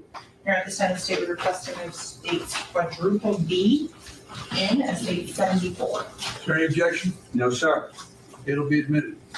States quadruple B, will be marked states 74. So they're admitting evidence in right now, guys. That's where all these funny numbers and everything else comes in, and you can see that I think she signed and sealed it for the chain of custody evidence. So that's what they're doing right now. The entrance versus site E. Because it has an abrasion margin, okay, abrasions are usually only associated with entrance wounds. Exit wounds are more commonly lacerated. And when we look at wound E, we'll see that it's a lacerated defect. In terms of any sort of stippling, did you note that on this particular injury? So I called the range of fire on this case indeterminate. Okay, there are, can you go out? Sure. I just want to show. So, you know, indeterminate does not mean distant. Indeterminate means I don't know. So, you know, you could say that might be stipple, that little defect right there. That might be stipple, but that's right around a hair follicle. And if you look over here, there are areas where you can tell there's scarring. So when you look at the nape of the neck, where gentlemen get shaved, you get ingrown hairs, and you can have folliculitis, it's called. I'm not going to say this is intermediate. With 3, maybe 4 ditzels, I call them, that might be soot. I actually took a microscopic section of one of these to try to see if I could see any evidence of gunshot residue, gunpowder, stipple, and the one section that I took was basically the epidermis, which is the top layer of your skin, was normal, and there was some blood underneath. Hey, Doc, Dr. B84, question for you, bro. The way this guy got shot in the back of the neck that went out the top of their head, would they have died instantly, or would have they felt pain during the shooting and like maybe choke on their blood or something like that? Was it an instant death, or was it a slow, painful one? That's going to be very important for the jury to know as well. Let me know your professional opinion. Say that for sure is intermediate.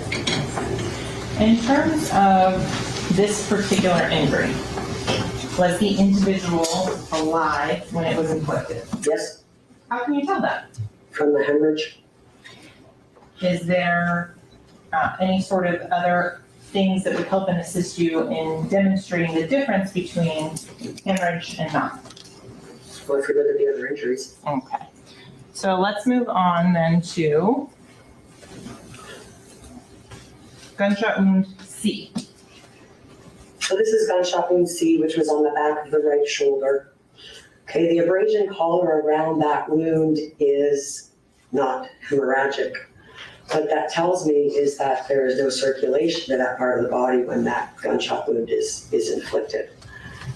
All right, so based on Dr. B84's professional experience, he says, it's hard to determine exactly, and remember, guys, the question I asked was, getting shot in the back of the neck like that and the bullet going out the top of your head, would it be painful? Did the victim experience a lot of pain before dying, or was it instant?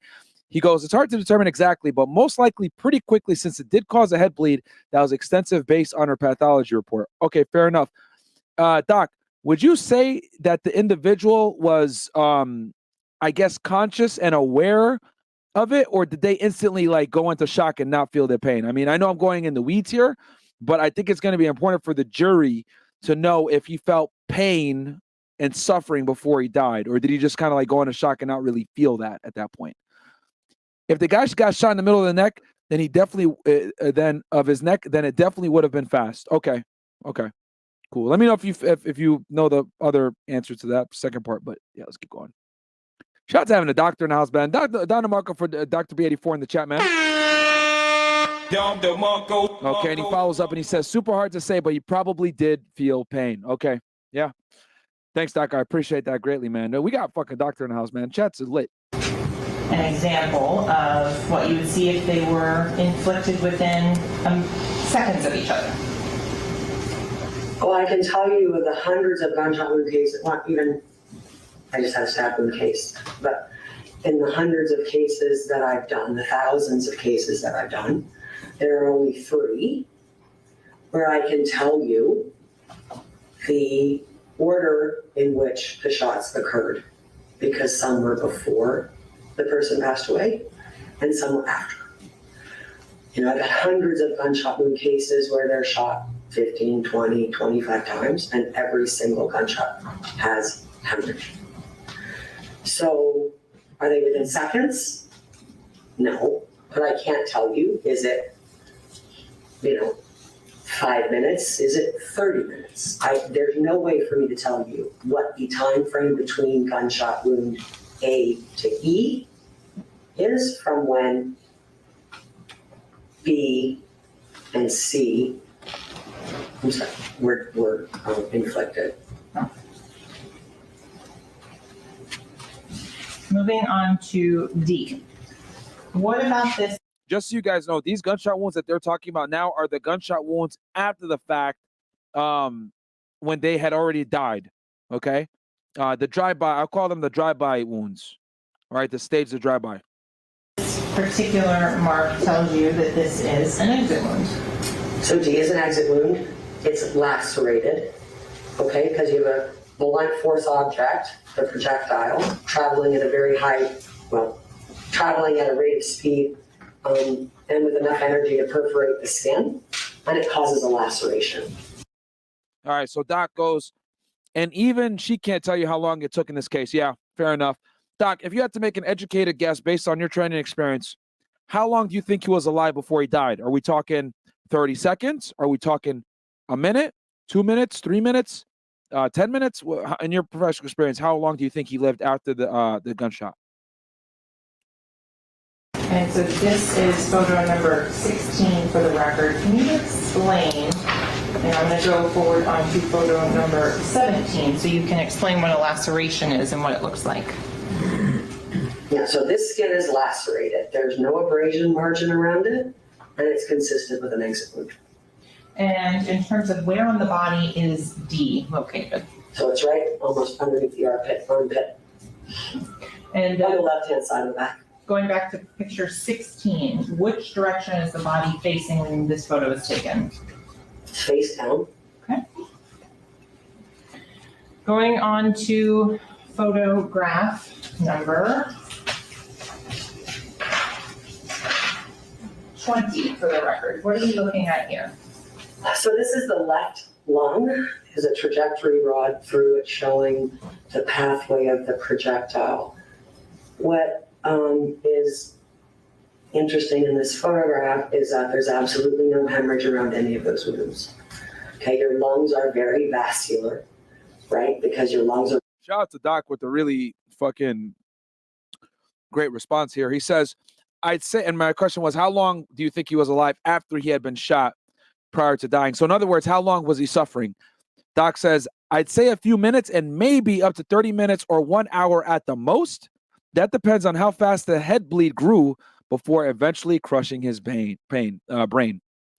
Doc, another Donna marker for you, bro. I appreciate you giving us your professional insights on this. Shout out to you, my friend. Responsible for taking the oxygen out of the air you breathe and pushing it into I thought it would have been like 10 seconds or some shit. So that changes things a lot.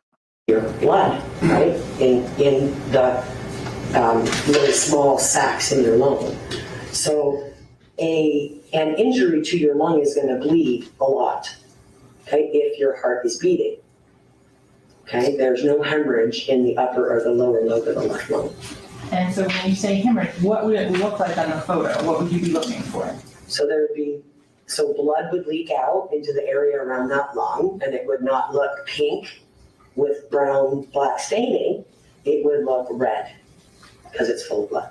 And so Dr. McDougall, if you could remind the ladies and gentlemen of the jury, what entrance and exit wound does this correspond with? So this is entrance wound B. That goes to exit wound D. Moving on to what has been admitted as photograph number 18. Can you describe, ladies and gentlemen, the version? Now y'all see why the state is trying to do pushing for murder. What we're looking at here. Excuse me, they're pushing for the death penalty of Melly. Sorry, guys, I haven't slept yet, man. I'm dying over here. So This is the exit wound E that went with entrance wound A. The back of the neck comes out the right side of Dr. B adds a little bit more context, says it depends also where the head bleed was. That's why it's difficult to give an exact time frame. No, man, you're good, bro. You gave a really good range, you know, but damn, it's a lot longer than I expected though. So that answers my question for sure. Thank you, Doc. the temporal scalp. This is with the scalp reflected forward. So we do an incision across the head behind the ears. We reflect the scalp forward and back. And what this is showing you is this is hemorrhage. Okay, this is blood. This is bleeding. There is a heartbeat.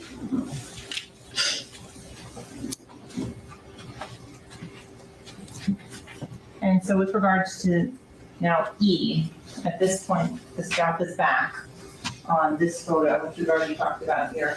Can you explain why this is a laceration? So we shave it to show, because it's consistent with a laceration. There's no abraded margin. It's consistent with an exit wound. And shout out to Dr. B in the chat, giving a little bit more insight. Since we don't have pictures to go off of, he's given, his professional experience on the side, answering some more nuanced questions for y'all. So shout out to him, man. In terms of what has been previously admitted as State 74, is this the projectile fragments, a photo of them that have been introduced into evidence? That's correct. Why do you recover these? Because, we usually recover projectiles and fragments so that, turn them over so that crime scene can do whatever gun testing they want to do with the projectiles. These pieces are probably too small, but it's still evidence. So we collect all the evidence outside of and on the body to give to law enforcement in case they need it. Was there any evidence of medical intervention for Mr. Williams? No. And what would that mean? So sometimes people are transported to the hospital. They still have a heartbeat. And so the trauma team or the emergency room doctors are going to want to do whatever they can do to save that person's life. So sometimes with gunshot wounds, especially, you can have, they can put chest tubes in, they can do a thoracotomy, which is where they open up the side of your, they open up your rib cage to try to get your heart beating again. There's lots of things that they will do to try to save somebody's life. Were there any, and you said there was none of those in this case? There were none. In terms of the rest of the internal examination, were there any other findings that led to the death of Mr. Williams other than the gunshot wound you talked about? No. There are none. Do you collect samples for the purpose of processing for toxicology? We do. And do you do that testing? We have a toxicology lab. I don't do it partially. We have a toxicologist that does it. And did you do that for Mr. Williams? We did. And in terms of the results of that toxicology, what showed up? So he has marijuana, THC, and marijuana metabolite. And can you give any sort of time frame on the ingestion of those substances? Based on your autopsy, did you come to an opinion as to the cause and manner of death for Anthony Williams? I did. And what was that? The cause of death is multiple gunshot wounds, and the manner of death is homicide. Well, can't get any more clear than that. Going forward, were you also involved briefly with the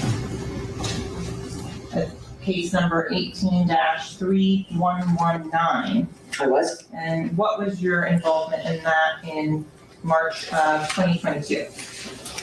In March? Yes. Of 2022? So prior to March 8th of 2022, it was brought to my attention that there was a gunshot wound on the lower extremity. that we, Dr. Zotter and I, labeled as a penetrating gunshot wound.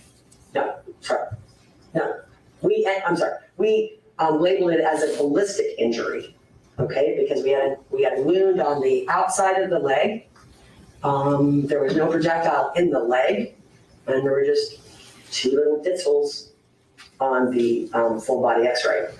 So it was most consistent with a projectile usually hitting something else and then just coming up against the skin to make a rivet in it, but not a projectile that goes through the leg.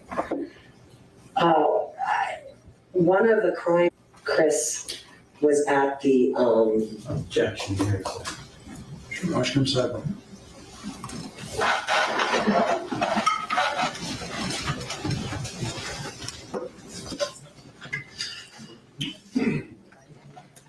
All right, so they're doing a sidebar now. I'll mute that so you don't hear the weird static. They're doing a sidebar now, which basically they're doing that. Oh, hold on, I got. They're doing a sidebar. As you guys know, we talked about that earlier. A sidebar is basically where the attorneys talk and kind of convene and discuss legal matters or disagreements or whatever and how they're going to proceed. But yeah, I mean, y'all could see this woman is on her P's and Q's. I mean, she's literally done this with 3,000 bodies pretty much, and 600 to 700 of those are gunshot wounds. So she knows what she's talking about in this situation. So the defense is going to be, they got to put some work in to deal with this, man. I ain't gonna lie. Like, this is not going to be easy for them. So we'll see what ends up happening here. But yeah, let me hit some of these chats though while we wait. We got here Honey Bones, Eid El Mubarak, thank you so much. I appreciate that. Shukran Jazeelan. Tailgate JT, $5, appreciate that. Carisha M goes, could we get a breakdown on Hunter Biden's charges and when we can expect Aaron Hernandez breakdown? Aaron Hernandez is coming, don't worry. You guys will get that. I just got to figure out how I'm going to do it because a lot of it is from the Netflix series, and y'all know how Netflix is with YouTube. And then Hunter Biden, going to probably do that with Ryan Dawson. Tailgate JT, $2, appreciate that. Tailgate JT, I was 2 during OJ, and my mom still have the newspapers with it. Yeah, bro, it was a legendary case. Overtime pay contribution. Thank you, M and J. Do everything. Mr. Easy goes, do you think the people doing commentary on law and crime are ignorant about the case or willfully trying to push the audience on a certain way? I think they're just ignorant. I don't think it's like intentionally ignorant. I just think like they didn't study the case prior and they're going off of what they see at the trial and they didn't know the facts prior to the trial. I think that's what it is. Like they had like a general idea, but if any of these commentators actually read through the affidavit with the same level of detail that I have on multiple occasions, they would not be saying a lot of the goofy shit that they're saying here. I mean, think about it, y'all. Some of y'all don't like, it's one thing for me to tell y'all the facts. It's another thing for me to pull up the affidavit, read it alongside you guys, show you the surveillance footage, and show you the ludicrousy and the asinine lies of YWN Bortlen, Fredo Bang, and all these other guys that have been lying on Melly's behalf. It's clown world shit. So that's why so many people no, because they didn't actually do the work and read the legal documents. Laker Gurf goes, never bring Brandon Carter on the show again. He is blue pilled alpha that says he created FNF. Hey, man, I mean, like I said before, bro, we're not going to agree on everything. He's the homie, man, so it is what it is. Work hasn't been kind, so please take this as a toast of appreciation. Thank you, man. Thank you, my friend.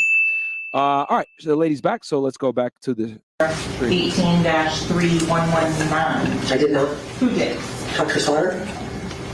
So I want to go back to 18-3118. We talked about this projectile that was recovered. Did you recover an additional projectile from the body of Anthony Williams? I did. And where was that located at? In the right scapula, or the bone, your shoulder blade, the wing of your back. And in this next photo that we're looking at here, which is number 19, this number, is that where you retrieved that particular projectile? Hey guys, what I'll probably do is I'll go to about 5 hours because I can see that I'm starting to operate on fumes here and I'm not as sharp as I should be. So I'll go to 5 hours and then we'll close this bad boy out. I'm really pissed off. We didn't get to see the pictures though. Very lame. That's correct. So to orient you, sorry. I worked out before this too. I didn't even tell y'all that. I did the stream, went to go get a quick meal, trained, and then came right up here and did the stream for y'all, man. I'm dying right now. This is the neck, the back of the neck. the midline of the back. Okay, the entrance wound is right here. And it goes and it gets stopped by all that bone. And if you look at the muscles here, there's no hemorrhage either. And so going on to this photo here, which is number 23, what are we looking All at right, they're on the last photo right now. in that particular photo? So that is a projectile that I recovered from the. Y'all want to see how delusional Melly fans are? Look at this. I hit guilty. Bruh, 75% of these niggas think he's innocent. I guess common sense isn't that common. Like over here, I read y'all the affidavit, and most of y'all are sane and not retarded. And y'all are like, oh, damn. I guess this nigga is guilty. These dudes over here, retarded, bro. Yo, I'm telling you guys, man, most people are blue-pilled, bro. Blue-pilled as fuck when it comes to looking at facts, when it comes to women, when it comes to money, when it comes to, bro, it's not about being red-pilled with women alone. No, it's about being red-pilled in all aspects of life and looking at things for what the fuck it is. When you go in like a normie channel, like this channel, obviously there's 32K people watching here. 99% of people watching this shit are retarded normies that don't know what the fuck they're doing. You know what I mean? And then you wonder why people like Biden get in office. Most Americans are fucking retarded. I want y'all to understand this. Most people are fucking retarded, guys. Okay? We went through that affidavit. We know the facts over here on Fed Reacts. We know what time it is. We're not idiots. But y'all can see the stupidity of most people, man. So if you're on this side of the internet, you're taking in this kind of content, you're already head and shoulders above a typical normie, man. Incredible. Look at this shit. 75% of these people really think this nigga's innocent, bro. What the fuck? Guys, common sense is not so common. Thank your lucky stars you're on this side of the internet, man. Right side of the back. Incredible. I have a moment to consult. Yes.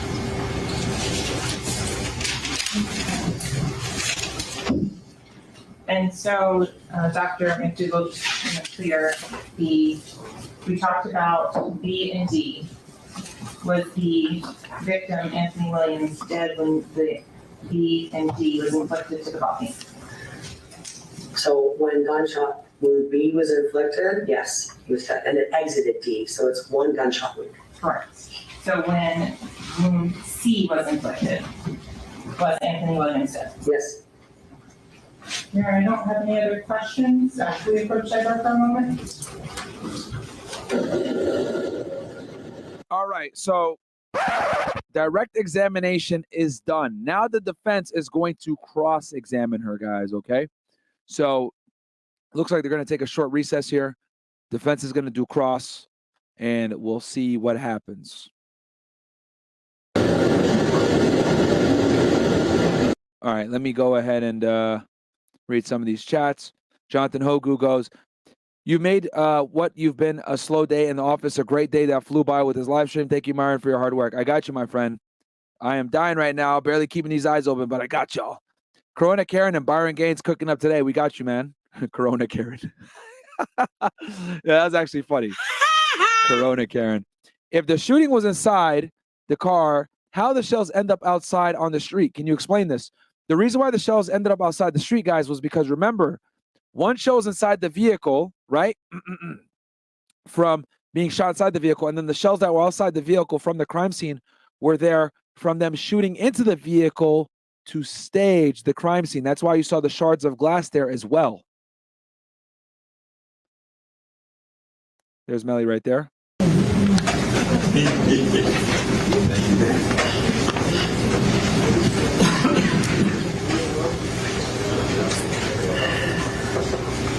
All right, let's go to the jury stepped out. Counsel remain law with the defendant. So, counsel, I did notice you're fanning yourself and things like that. That's why I was texting to try to see if they get the AC person down here again to lower the temperature. All right, anything to discuss this point? No. Anything from your end? Okay. All right. We're in recess. Do you want? Is that right? You hear that? Can we arrange for a restroom break, Mr. Devins? Got it. All right, so they're going to recess right now. What I'll probably do, guys, I'll end it here. Defense is going to do their cross, which, to be honest with you, it's very difficult to cross-examine a medical professional like this because it's matter of fact. You can't really sit there and be like, well, like, we know that shot was fatal, but is it possible that fucking XYZ happened? It's like, bruh, they died from these gunshot wounds that were at close range, and it occurred in the vehicle. Done. Stifling is there. There's no other way you can explain stifling being there and the wound patterns, etc. They died from these single gunshot wounds. Everything after the fact was after they were dead. This is one of those witnesses that you ain't going to be able to move her. So we'll see what the defense tries to do. But with that said, guys, I am going to try to get some sleep. I am literally dying right now. I have not slept, and it's already 2:30 in the fucking afternoon. So I love y'all. I really do. Don't forget to like the video. We got a packed week for you guys. We're going to have Jen Pratt and her husband come in to talk about paternity. Then we're going to have, I don't know if Zerka is going to be able to make it. I just got a text literally just now while we're on stream. I don't know if he'll be able to make it for Wednesday. But we'll probably have McQueen on for after hours. Then we will have Scott Ritter on Thursday, which actually really look forward to that, guys. He's one of the best, really good geopolitical commentators, especially when it comes to Russia, Ukraine. And then Friday, we got Ryan Dawson. And then next week, we might have some other special stuff planned for y'all. And then obviously, as you guys know, Nick Fuentes, July 7th. And then, just because you guys grinded out for me for so long, the following Monday, I'm going to have Fuentes, Sneeko, Zerka. You guys are going to see part 2 of that epic 6-hour stream that was too hot for even Rumble, goddammit. All right? So it was a 6-hour stream where we went real deep into them boys. All right? But yeah, it's going to be wild. Wild, wild, wild. Nothing tonight, guys. You guys obviously got fed it. And then also, I want to get your guys' opinion on this. Let's see if you guys want this. I have Numec. I don't know if you guys have seen it before. The documentary done by Ryan Dawson on how them boys stole the nuclear bomb from the United States and were involved in Kennedy's death. Okay? It's a really good documentary. Fantastic documentary. Really well done. Very factually based, declassified documents, sources all over the fucking place. Yeah, I'm gonna put it on Fed Reacts, have y'all watch it, and then I'll probably react to it like a week or two later. The reason why I want y'all to watch it first before I react to it is because it's super fucking complex, guys. Like, I ain't gonna cap. Y'all are gonna have to rewind it at certain times. You know what? You know what? I'm not leaving. I'm not leaving. I'm not fucking leaving.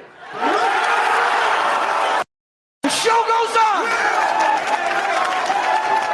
This is my home. They're gonna need a fucking wrecking ball to take me out of here. All right, let me show y'all. So while we wait, because it looks like they got this little recess. All right, hold on. Let me share this with you guys. You guys, give me ones in the chat if y'all want me to play the first part of Numec on here so you guys can get a sneak peek into what you're going to get on Thursday if I drop this thing. Give me ones in the chat if y'all want me to give y'all a sneak peek while we're on recess.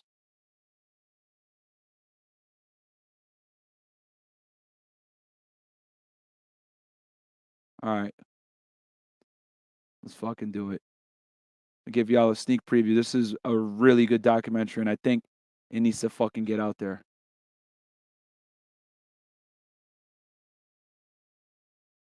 And I put timestamps in it too. All right, gentlemen. Welcome to Numec. This is a documentary done by my guy, Ryan Dawson. Really smart dude. I'm going to give y'all a teaser, and we're going to play the beginning part of it.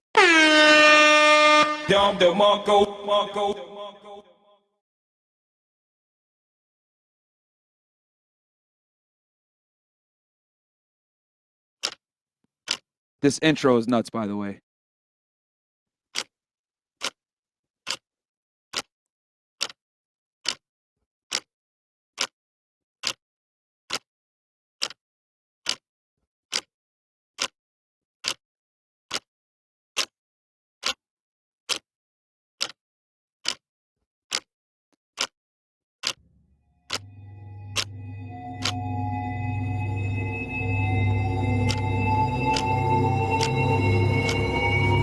Here we fucking go, boyos. We're on YouTube playing this shit.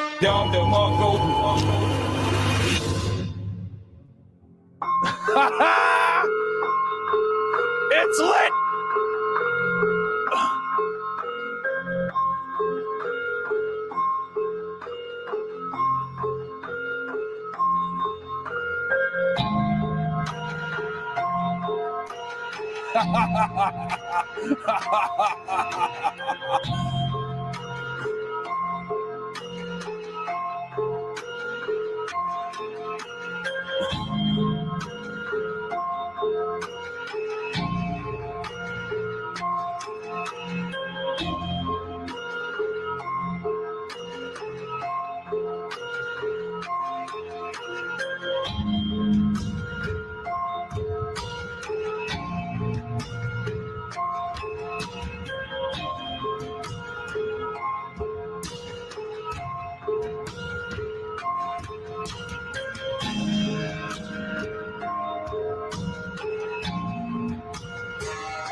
Yo!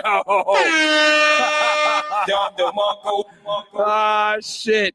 You triggered my trap card, aka facts. You triggered my trap card!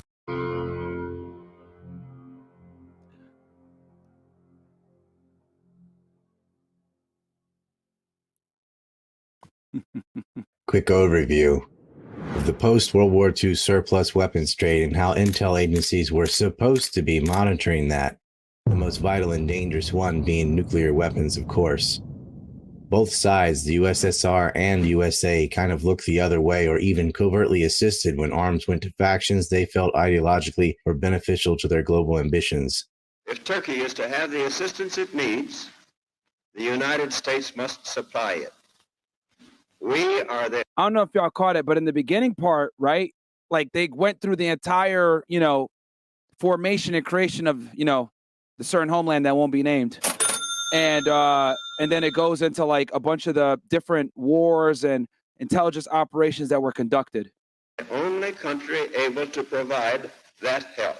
From now on, it means that anti-communist America will make its influence felt in European affairs. The US, however, had one. And the reason why I'm not worried, guys, is because everything here is actually historically factual. I went and fact-checked a bunch of this stuff. This isn't like some conspiracy bullshit. Y'all are going to see declassified documents and proof for everything in here. One exception, and that is when it went against its own interest regarding Egypt and the vital Suez Canal because of Israeli pressure groups. This led to the Suez Crisis, or War of 56, which made Israel decide at any cost or risk that it had to have the bomb. Obviously, John F. Kennedy, Ben Gurion, first president of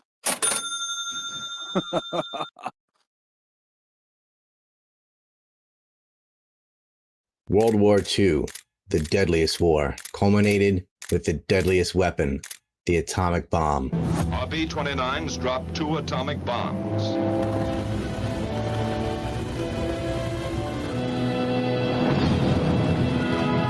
Which hastened the surrender of Japan. The bomb which wiped. All right. I think that's enough for the teaser for y'all, man. What do y'all think? Give me your feedback in the chat. If y'all enjoyed that, give me some flame emojis. It gets way deeper than that, by the way. Way deeper. But that's a preview of the Numec documentary. If it's really fucking good, guys. Really, really good. That intro was really well put together too. I really enjoyed it. But yeah. Hopefully we don't get canceled. But if we do, y'all niggas know where to find me, baby. Y'all know where to find me. It is what it is. Let me hold on here. Where is the trial? Let's see. Hold on, gentlemen. Oh, all right, she's on cross. Fuck it. It is what it is. I'm not fucking leaving. The show goes on. This is my home. They're gonna need a fucking wrecking ball to take me out of here. His hair that were shown to you.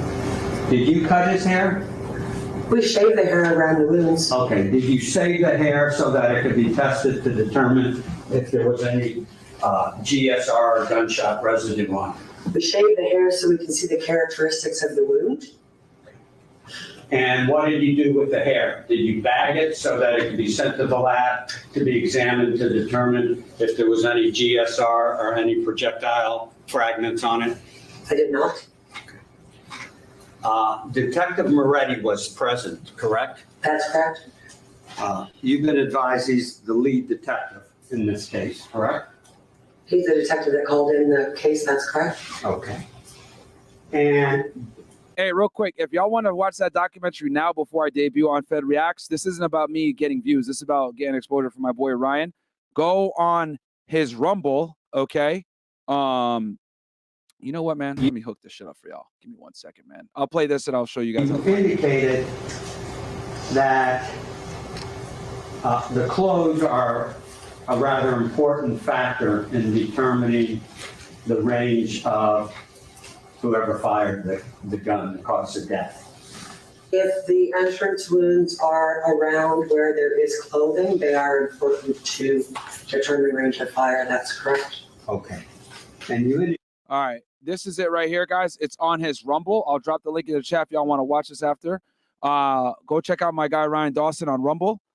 And here it is, man. I'll drop the link in here in the chat. His work is really good, and it's really a shame that he got canceled and you got a bunch of people stealing his content, stealing his hard work, research, and not giving him credit. So I'll go ahead and drop this in the chat for y'all. We got to support the homies. Indicated that one of the wounds was in the chest area. Correct. Were you advised at any time that this person was wearing clothes? Yes. Okay. And Moretti didn't bring the clothes to you to look at? Okay. So my job is causing manner of death on the body. Right? Okay. And the reason I ask that is because the height of the person, the weight of the person, the fact that he had 6 inches of braided hair, and the clothes that he was wearing would assist if anyone attempted to do what is known as a trajectory reconstruction, correct? But you could do a modified gray stain on the clothing to look for gunshot residue. Okay. And those items would be important, would it not, if someone wanted to attempt to reconstruct how the shooting occurred? So my job is cause and manner of death. I'm no expert in reconstruction. Fair enough. Now, you indicated that these injuries, the first injury to the head, was it? Back of the head, was the fatal injury, right?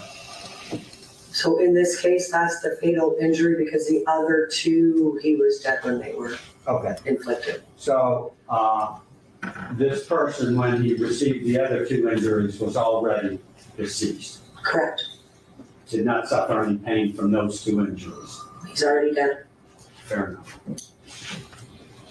Okay. And you indicated that these injuries were indeterminate. Correct. Which means, in layman terms, simple terms for me to understand, means that you cannot tell how far away or how close the shooter or shooters were when this occurred. Yes, sir. In fact, you don't know if it was 1 shooter, 2 shooters, or more, correct? That's correct. Okay. All right, so he's doing a good job here to create some doubt. You know, you don't know how far it was. You don't know 1 or 2 shooters.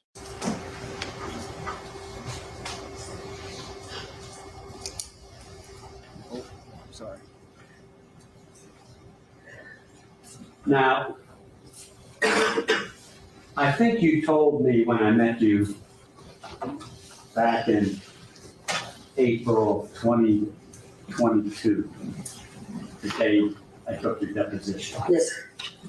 That the scientific way to determine the distance would be, and I think you said it today, take the same gun, correct? Correct. Take the same ammunition, correct? Correct. And then fire that gun with the same ammunition into a white paper or poster or whatever, wrapping paper, until you could get the same type of stippling pattern that you observed on the body, correct? If you have an intermediate gunshot wound, yes, sir. Okay. Do you know if that was done in this case? All three of my gunshot wounds are indeterminate. Okay. Determinate, which means you can't tell the number of shooters or the distance. Indeterminate means I don't know the range of fire from looking at the gunshot on the body of the victim.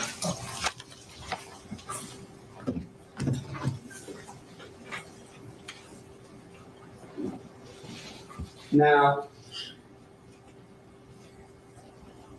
this was a rather unusual case because out of all of the examinations you have done over the years, since you've been a medical examiner and a chief medical examiner, you usually can't tell what shot or what injury occurred first, second, and third.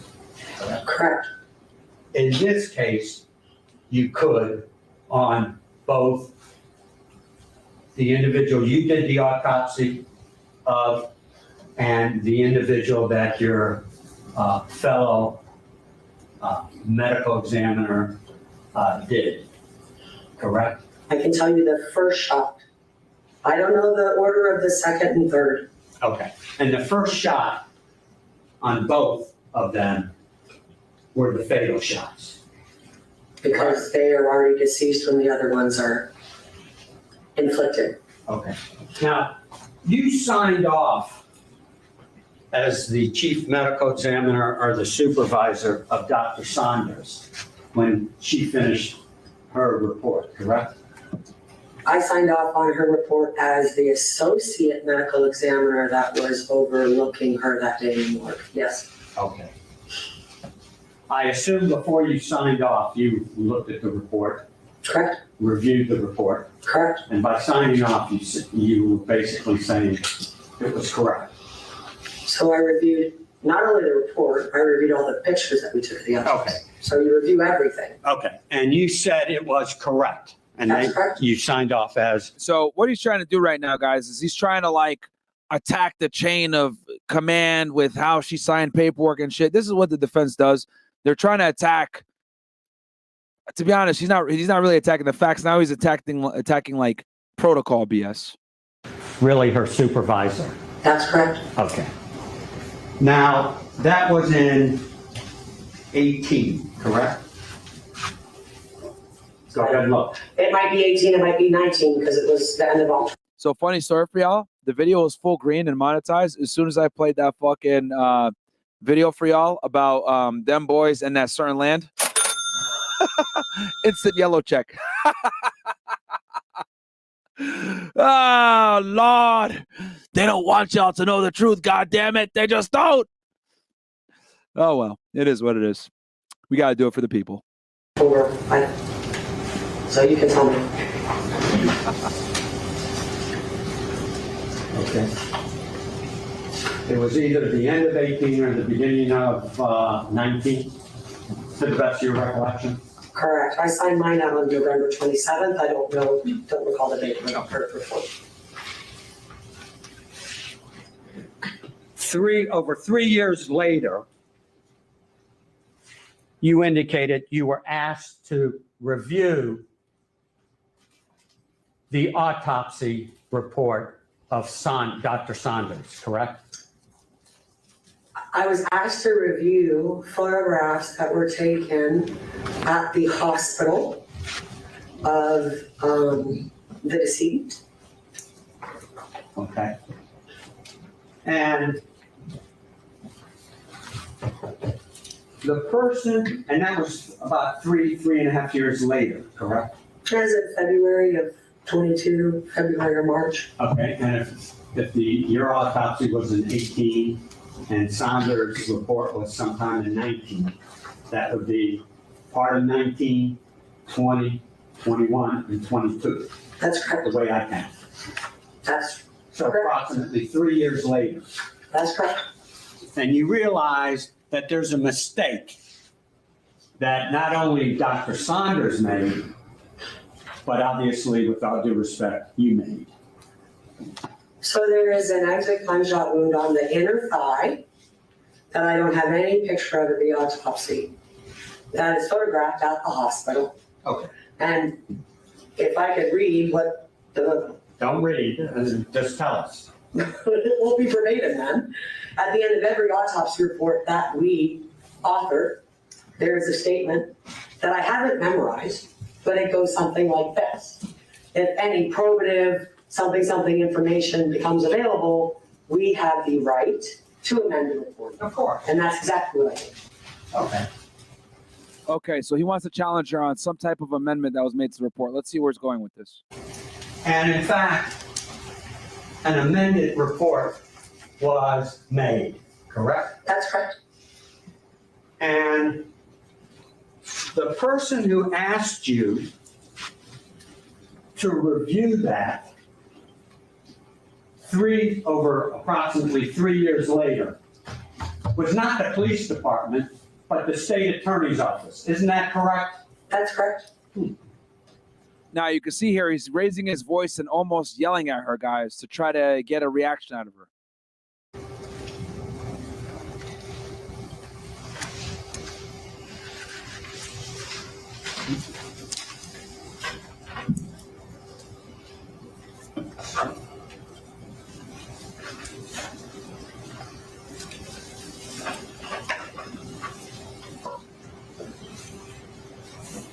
And before you corrected that report, did you make any attempt to exhume the body to verify that injury? I have a photograph of it. I don't have to exhume the body. So the answer would be no. That's correct. Okay. Could I have one moment, John? Yes.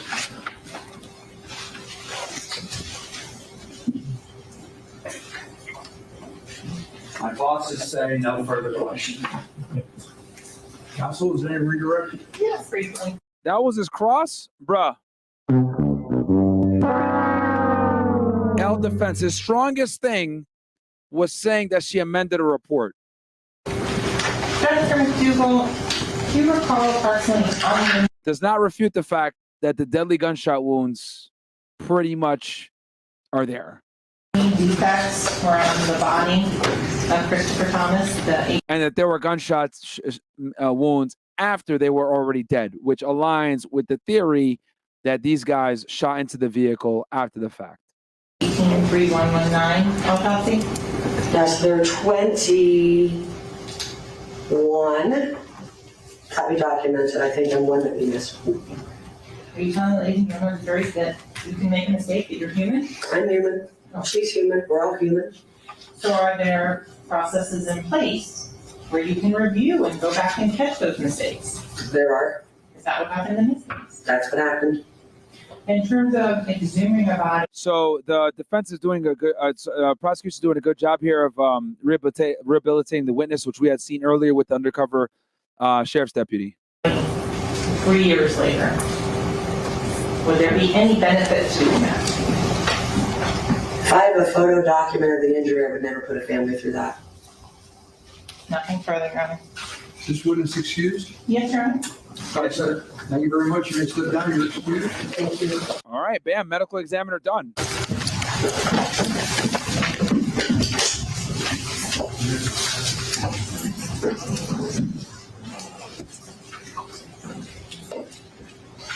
It's getting cooler. And we are taking a brief break so we can sanitize the witness before our Thank you, ladies and gentlemen. Just take a short recess. Don't discuss the case. Don't form any opinion about the case. Don't allow anyone to discuss the case in your presence. All right. So they're gonna take a recess again. I think we're gonna end it here, guys. All right. We grinded it out, man. We sat through 5+ hours of testimony from 2 big witnesses, man. Guys, like the video for my eyes so I can go to sleep, and like the video for me playing a video on them boys and instantly getting a yellow check. We went from full green to yellow. As soon as they see that star, they was like, nah, bro. No. Nah. So it is what it is. I love y'all. I'll catch you guys tomorrow at 7 p.m. with the lawyers. Gonna talk about paternity, guys. Don't get fucking cucked out here, man. All right. I will catch you. Yeah, 7 p.m. for that one, and then we're gonna have McQueen probably on for the nighttime. And go check out Ryan Dawson's documentary if you guys want to watch it right now. I'll probably debut on this channel this week or next, but I want to give y'all a little bit of a preview. If you guys want to wait till I debut, cool. If not, go check out Ryan Dawson on Rumble and watch it right now. Fantastic documentary. Really complex. You're gonna have to rewind it at certain parts. My version is gonna have timestamps for y'all, so if you want to wait for that, it's up to you. But yeah, man. I might even make it a members only one, to be honest with y'all, just because I'm just like, you know, you don't want just like any person watching that shit. Oh, I'm gonna report you. You know what I mean? Like, it's like, bro, the video went through like review, no problem. But you know, you get haters that mass report your video. We already know what the Anus and Leech fans do. They report shit. So I might actually have to make that video members only, as much as I fucking hate doing that shit. But just to kind of like weed out like haters, bro, because so many people hate watch us. It's crazy how many people hate watch Fresh and Fit, man. It's wild. A lot of Anus and Reach fans watch us just to like dislike videos and talk shit, leave stupid comments, which is very weird because we don't go watch their bullshit content and leave comments. Like, what the fuck? But anyway, love y'all. Catch you guys. Outro cue now. I'm a special agent with Homeland Security Investigations, okay, guys? HSI. This is what Fed Reacts covers. Defendant Jeffrey Williams, an associate YSL, did commit the felony. So here's what 6ix9ine actually got. Racketeer conspiracy. This attack shifted the whole U.S. government. This guy got arrested for espionage, okay? Trading secrets with the Russian John Wayne Gacy, a.k.a. the Killer Clown, okay? Oh, hold on. No. Hold on. I'm not fucking leaving. The show goes on. This is my home. They're gonna need a fucking wrecking ball to take me out of here. We ain't leaving yet. Dr. Evil, $20. Flame emojis. Michael Nguyen for the coffee, bro. Appreciate that, man. Ain't leaving none of y'all behind. You guys support me. I ain't fucking forget y'all. I appreciate that so much. Like I said before, this channel isn't about the money, but I appreciate the support. Thank you guys. Love you guys. See you tomorrow on Fresh and Fit. Peace out for real this time. I'm a special agent with Homeland Security Investigations, okay, guys? HSI. This is what Fed Reacts covers. Defendant Jeffrey Williams, an associate YSL, did commit the felony. So here's what 6ix9ine actually got. Racketeer conspiracy. This attack shifted the whole U.S. government. This guy got arrested for espionage, okay? Trading secrets with the Russian John Wayne Gacy, a.k.a. the Killer Clown, okay? One of the most prolific serial killers of all time, killed 33 people. Zodiac Killer